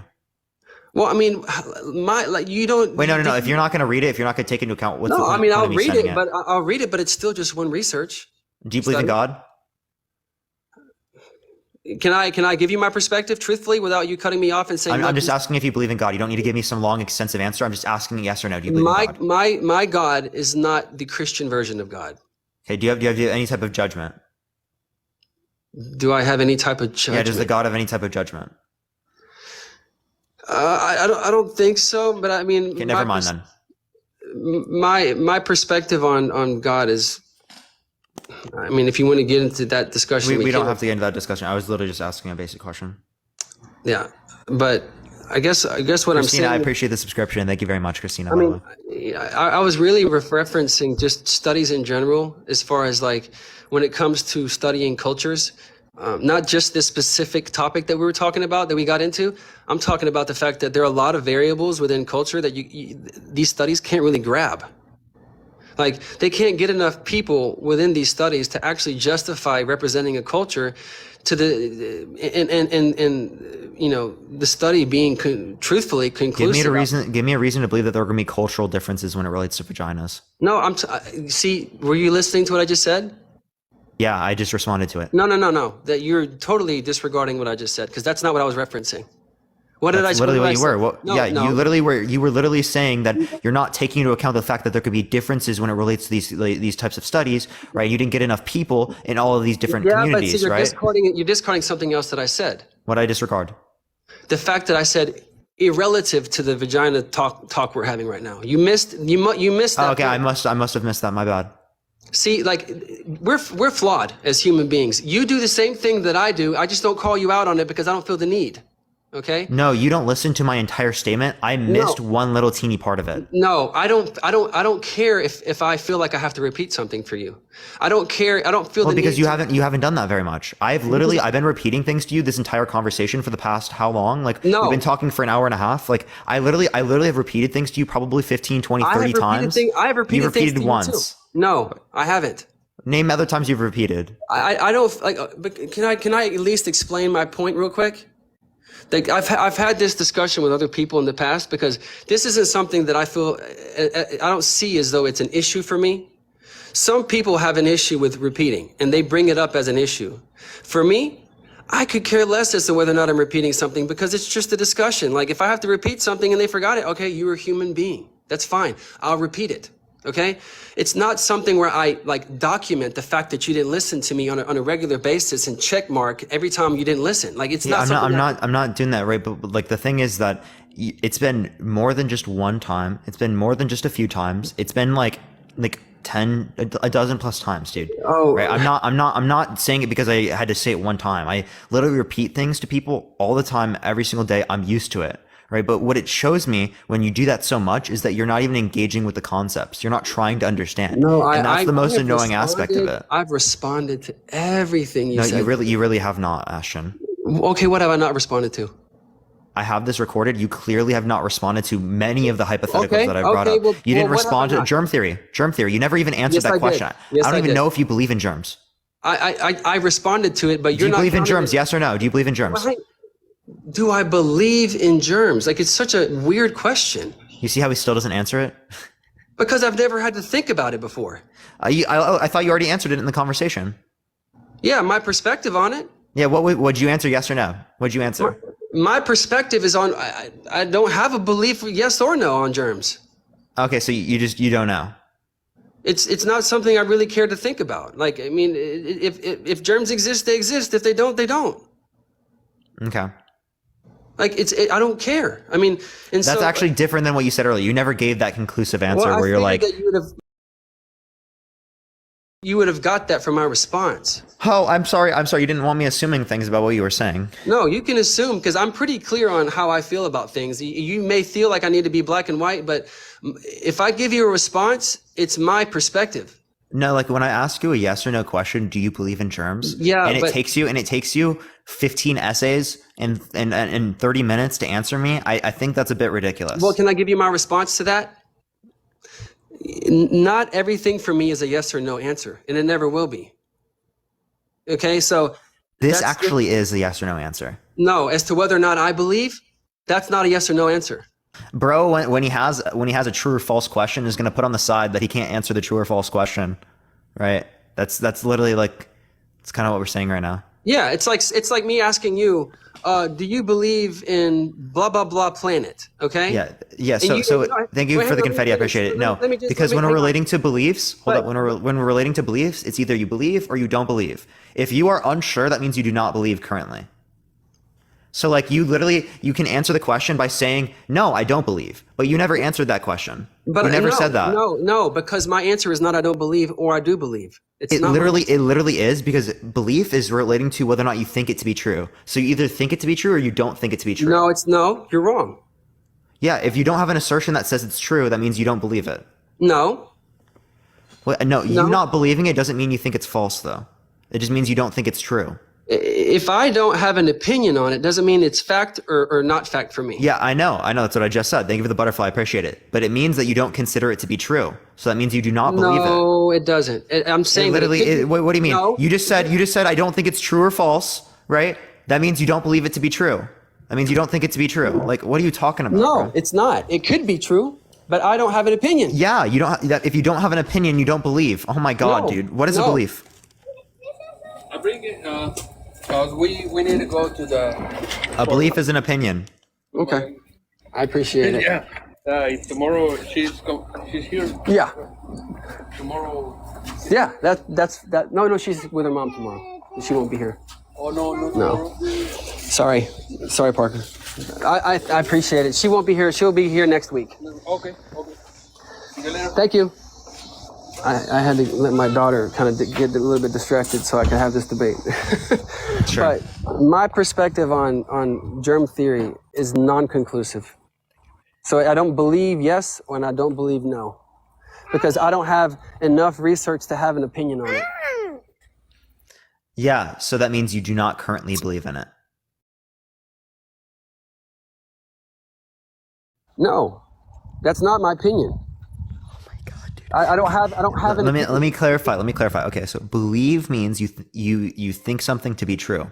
Okay, so if you don't think it to be true, that means you don't believe it. No, my thoughts on germ theory, I could bounce back and forth on.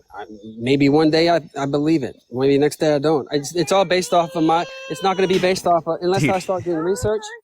No, unless I start trying to do research on it, I'm going to have to go into so much research to actually prove something to myself as factual. Like, I don't know, like my brain is maybe what?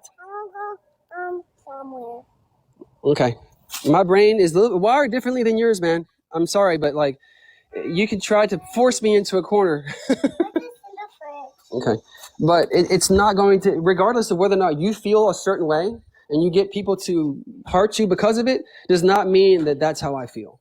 Okay. So my opinion is not always going to be based off of whether or not I've done Google research and found links and gone into, deep research on a specific topic. Yeah, I'm not saying it always is going to be in every single scenario. All I'm telling you is that by the definition of what it is to believe something, you currently do not believe it. So what I'm telling you is that you could have very clearly answered Let me finish. You could have very clearly answered the question by saying, no, I do not believe it. But you went on this complete tangent that went around answering the question. That's not true. It literally is what happened. No, but it's not how I feel. You can't tell me how I feel. No, because you've told me. You literally said it. You said that I don't think it to be true. No, I don't have an opinion. I said that, like I just said. If you don't have an opinion, that means you don't think it to be true. No. What is an opinion? It does not. Huh? What is an opinion? My opinion is, it's like saying air. It's like saying my opinion is air. No. An opinion means I believe this thing is true.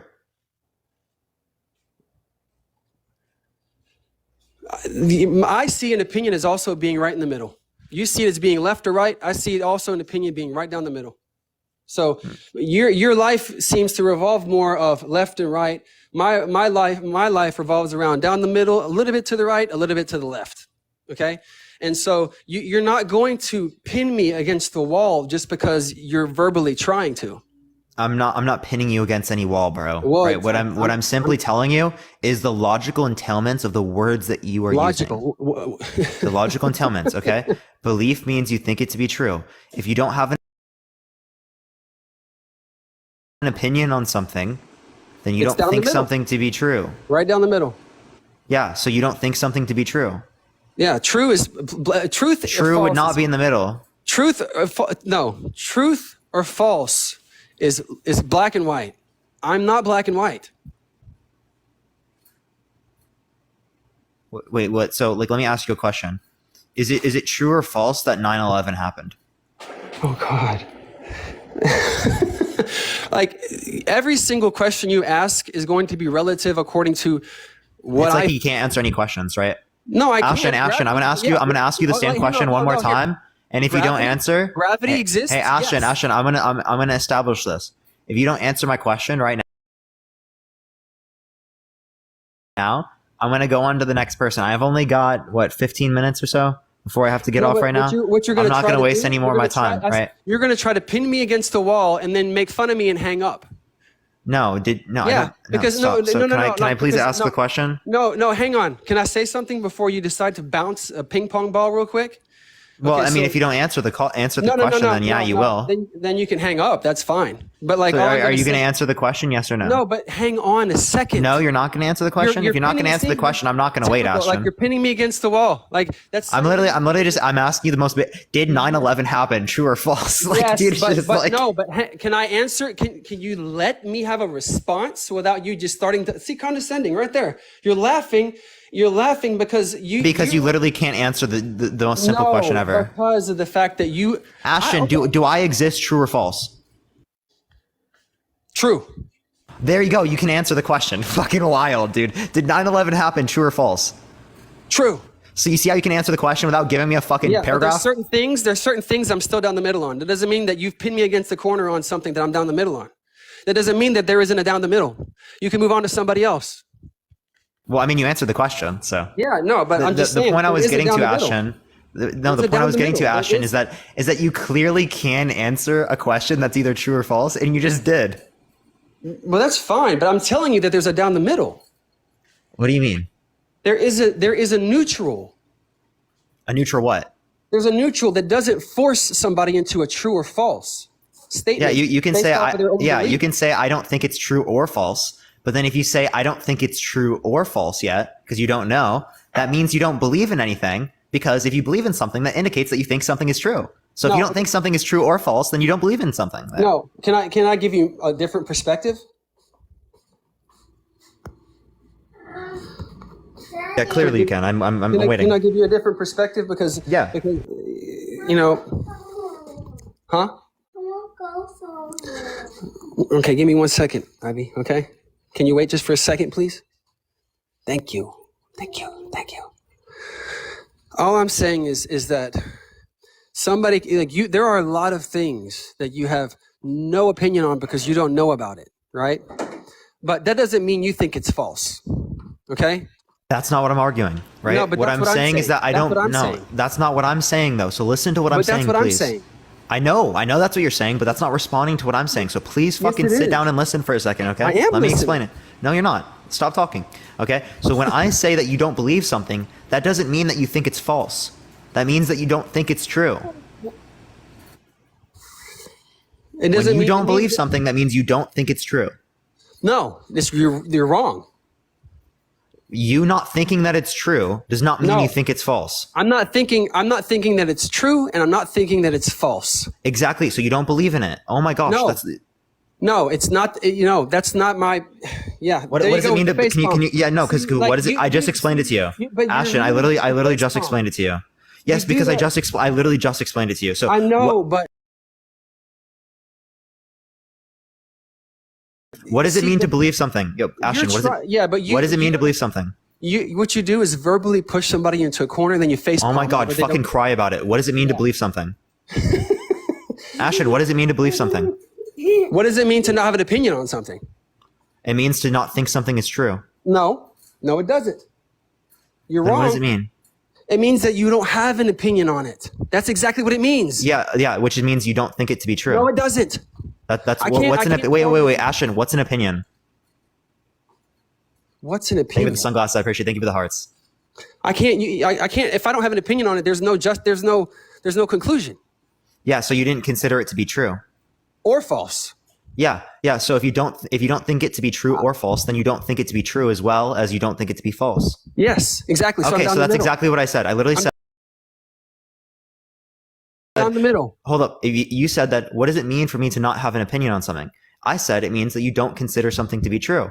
That's exactly what we just said. That's exactly what we just said. Down the middle. Yeah, you don't consider it to be true, and you Down don't the middle. consider it to be false, right? Down But the at the end middle. of the day, you have both two Neutral. propositions. Hold up, you have Neutral. you have two propositions here. You don't consider it to be true, and you don't consider it to be false. So when I make the statement that, oh, what does it mean to not believe something? It means to not consider something to be true. That's entailed. All right, that's true. Okay, so you were disputing something that is obviously true. Huh? What? I'm disputing something that's obviously true. What are you talking about? What specifically are you referencing? Ashton, you don't even know what I just said. You didn't listen. Oh God! See, this is so typical. Like, tell me, Ashton. Tell me what I just said, and I'm going to say it again. But I just want you to tell me. But you've talked about so many things, so you wanted me to pinpoint specifically what you're talking about. So I have to like record the conversation and then just guess the random point that you're wanting me to remember. You mean the last point that I just made? My point was that I don't feel like personally. Ashton, let me clarify then, right? What it means to not have an opinion would be that you don't consider something true and you don't consider something to be false. Yeah. Okay. Right? Okay. Okay. So when I make the claim that when it means to not have an opinion means that you don't consider something to be true, well, that's a true statement. What's he saying? Yeah. I'm speaking facts. But it also is that a true statement? To be false. What's that? Said it also means I don't consider it to be false. That's true, right? But it is not a false statement for me to make the claim that if you don't believe something, you don't consider it to be true. Yeah, but I also don't consider it to be false. Okay, I don't know what your point is of saying that. I Because never disputed that. Because you're only leaning towards true. Yes, because that's what belief relates to. Like here, do you want me to show you the definition of belief? No, I'm trying to. No. I'm going to show you because you just don't want to like fucking answer. No. So a belief is an acceptance that something is true. Do you see? You answered exactly correct. Hey, do you see? It's not true. It's Hey, do not you see? true, and it's not false. Hey, do you see? It says an acceptance of a statement being true. Okay. Okay. So if you accept that something is true, if you don't believe something, you don't accept it to be true. Yeah, but I also don't accept. Oh my God! Wait, I just said the same thing like 15 times, and then you just agreed with it now. Wow, that's unbelievable. No, I agreed with it the whole time, but I also don't accept it to be false. Like I never was disputing that. But you're. I never. Can you like Ashton? I never once disputed that claim. No, but you tend to lean towards it not being true whenever you say it. You don't say like a few times you mentioned true and false, but overall you just keep leaning towards it not being true. And I'm telling you. Yeah, because that was the statement that I made that you considered to be false. That's why I keep bringing it up because you were denying that. Yeah, it is false Okay. if you only mention that one side. Yeah. No, it isn't false if you only mention that side. It's still a true statement, right? Because there are two truths simultaneously, not in terms of the same thing. There's a truth.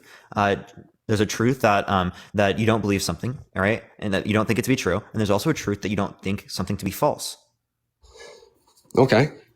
Okay. So if I make a statement that you don't think something to be true, that's a true statement because that is entailed given the fact that you don't believe something. It's actually the most relevant quality as we were relating to what you consider to exist and what you consider to not exist, what you consider to be true. Okay. And again, that's all I was making a claim on. So you're just changing the terminology to try to like walk yourself out of this claim that you know that you literally weren't making sense on. No, I make sense on the fact that I'm down the middle on my opinion, on my belief. Yeah.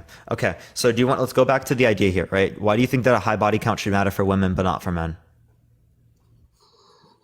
I mean, I just explained it to you. Like, do I have to repeat it again? If you don't want to, you can leave. I would prefer that, honestly. Well, I mean, all I'm doing is coming across as condescending in the same way you do to a lot of other people.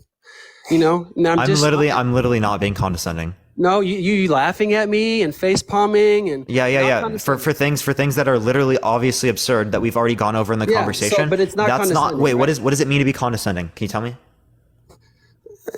Acting as though you're above somebody. I'm not acting though I'm above someone. I'm not saying that I'm superior to you when I'm laughing. No. Right? All I'm saying is that was an absurd claim. You don't feel like it comes across as condescending when somebody laughs at you? Not in the context that I was, because we went over it many times. And also you laughed many times as well. I don't know what you're talking about. Yeah, but I'm showing you yourself. I'm reflecting the condescending side that you show other people onto you. I literally don't okay, if you look at anyone debating on TikTok, are you really saying that I come off as condescending?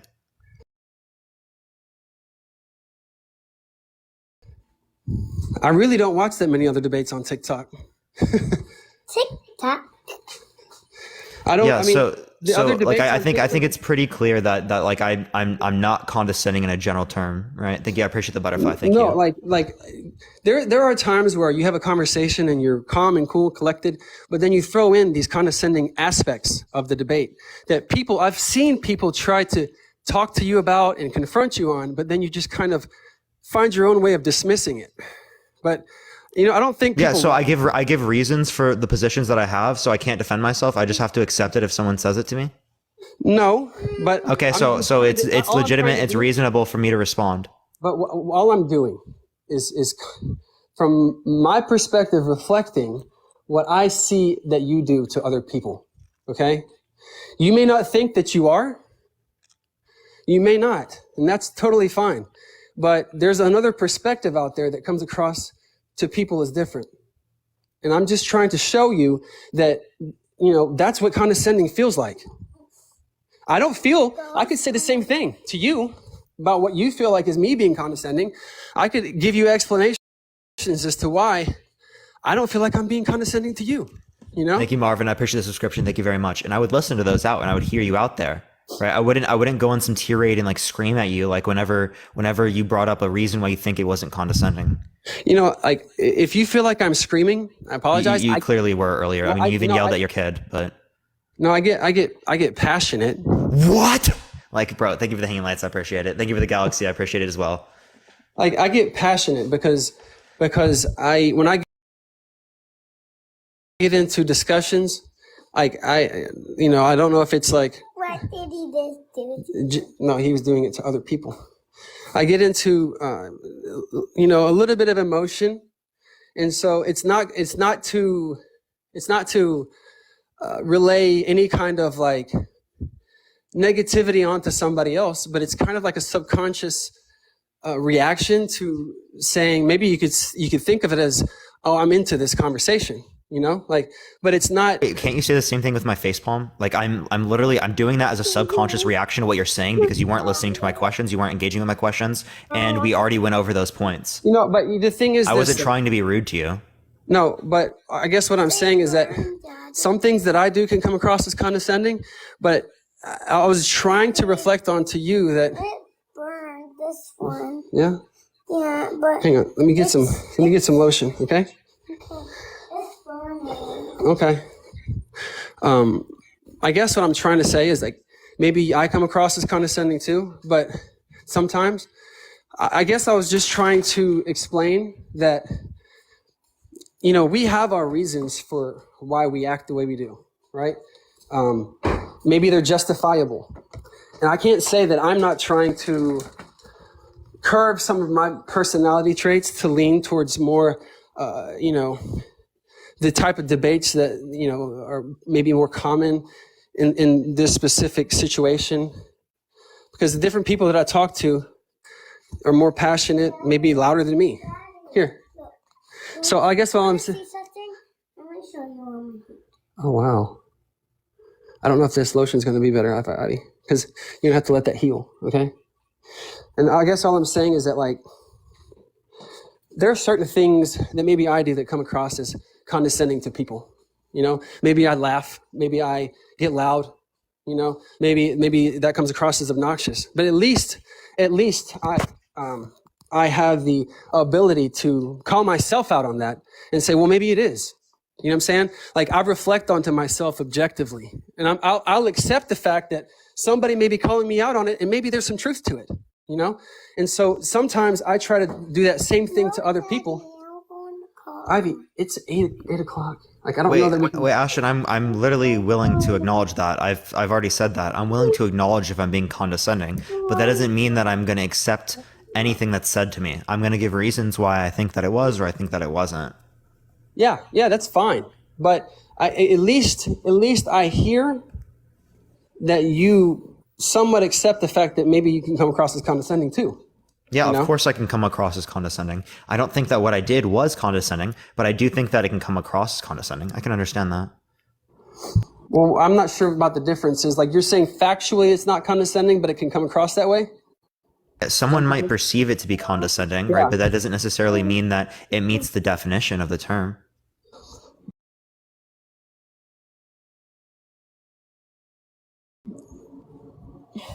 Well, I mean, do you think that Ivy, can you wait just for 1 second, please? Okay. I like your hair. I like your braids. Hey, Ashton, go deal with your kid. Don't worry. We can address this a future day. I'll follow you back. Can I say one thing about a compliment? Go for it. A compliment to you? I just want to say that maybe it's in reference and in reflective towards me knowing that sometimes I get a little bit loud, or a lot loud, I don't know. But I wanted to compliment you on the fact that you managed to stay calm in the debates because you debate, Christians, you debate I don't know if you debate non-Christians as much, but like there's a lot of different topics. And I guess the reason why I pay attention to your channel is because of the fact that you manage to stay calm. I get really, really passionate when I'm debating. Like if I was ever to become a politician, people would probably have a perspective on how passionate I get whenever I get into debates. Like my voice gets loud. Maybe I come across as kind of condescending sometimes, but I wanted to compliment you on the fact that the contrasting personalities that you have to deal with on a regular basis. I've even thought about debating people myself on TikTok because I can identify with what you're doing, but probably wouldn't pick the same topics. But I wanted to compliment you on the fact that, your level-headedness and how I don't know if you just naturally stay, calm and collected. Oh, it's a volitional process for sure. Like it took a long time for me to be able to deal like be able to be patient, be able to wait, be able to deal with that. And that's why sometimes I still catch myself still like cutting people off or going ahead of someone, right? But I ultimately speaking, try to be as patient as I possibly can, because that's like the most effective way to deal with people, to be honest. But so you feel like you weren't always that way? Yeah, well, no, clearly. I mean, I used to be way worse at being able to respond to people. It's only come through like an extreme amount of experience and stuff like that that I've been able to develop these characteristics. So how do you feel like you were before? Like, is it like a small example? I mean, I was probably like more defensive. I probably had more biases. I probably wasn't as open, right? I had to develop these characteristics. I was definitely not even close to as patient. Those things were clear. I feel like my nephew, you kind of remind me of my nephew. This is not condescending, okay? But I mean, I'm 44. He's 18. Huh? Okay. He's 18. But like, I sent him the link to your channel. I don't know if he's seen it yet, but he debates too. Like he was a part of the debate team in high school. And okay. But I think that your perspective, like I lean in your direction on most of the topics that you have, like religion, the one that we're talking about right now, the one that we started talking about, I lean more in your direction towards, but I do the devil's advocate in my own mind all the time, like when it comes to different topics, even partially towards Christianity sometimes. But do you do that yourself? Do you play the devil's advocate very much, or have you come to a point now where you pretty much stick to your guns on one side? No, I of course I always question myself and my beliefs in my head all the time, like constantly. That's what I'm doing all the time. That's also why I put myself in front of debating people all the time, is because I want to be able to make sure that my beliefs can be questioned thoroughly, right? And they still hold. I think it's important to have that. Can I give you a situation that happened to me specifically in reference to why I for sure lean towards a specific belief?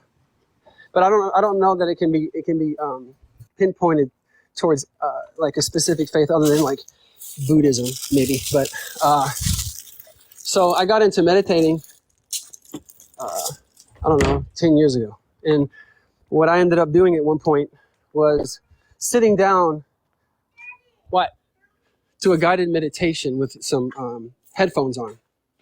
And so the guided meditation, no, Ivy, we're gonna ride around here, right here on the street, okay? Ivy, can you? Hey, Ashton, go deal with your daughter. Okay. I actually do have to go to class. I have class here, so I followed you. You can DM me about this. We can talk another time. We can finish this conversation. There's obviously lots of what we probably still have to talk about. So. Yeah. Don't worry, man. I'd love to have like a non-stressful conversation, you know? No, we can do that, man. Appreciate you coming on. Yeah. Take care, All right, man. peace out. Take care. All right, everyone. I'm going to get off right now. I appreciate everyone coming on. Tomorrow I should be on probably around 1 p.m. Pacific Standard Time. I love everyone or actually tomorrow it should be 2 p.m. Pacific Standard Time. So it should should be a bit later than it was today. Again, 2 p.m. Pacific Standard Time, everyone, is when I should be live tomorrow. We're going to send everyone over to Dean's Live. If you like my content, follow me if you haven't already. I go live literally every single day. We do 6 hours of live every single day. If you like this live and you missed any of them, make sure to go to my YouTube channel. Linktree is in my bio, or you can look up Parker Get a Job on YouTube. Subscribe to me there. We're almost to 10,000 subscribers, everyone, so I'd appreciate if everyone would do that. Follow me again if you haven't already. I'm going to send everyone over to Dean's Live. We're going to do a Parker raid. Everyone look up It's Dean. Spam Parker raid. Spam love from Parker. Love everyone so much. Again, if most people go there, we can boost the fuck out of his viewer count. So everyone look up It's Dean. Spam Parker raid. Spam love from Parker. Crap. I'm trying to make it so you can see it. It's hard to see. But yeah, I appreciate everyone coming on. Have a great night, everyone. Peace out, y'all.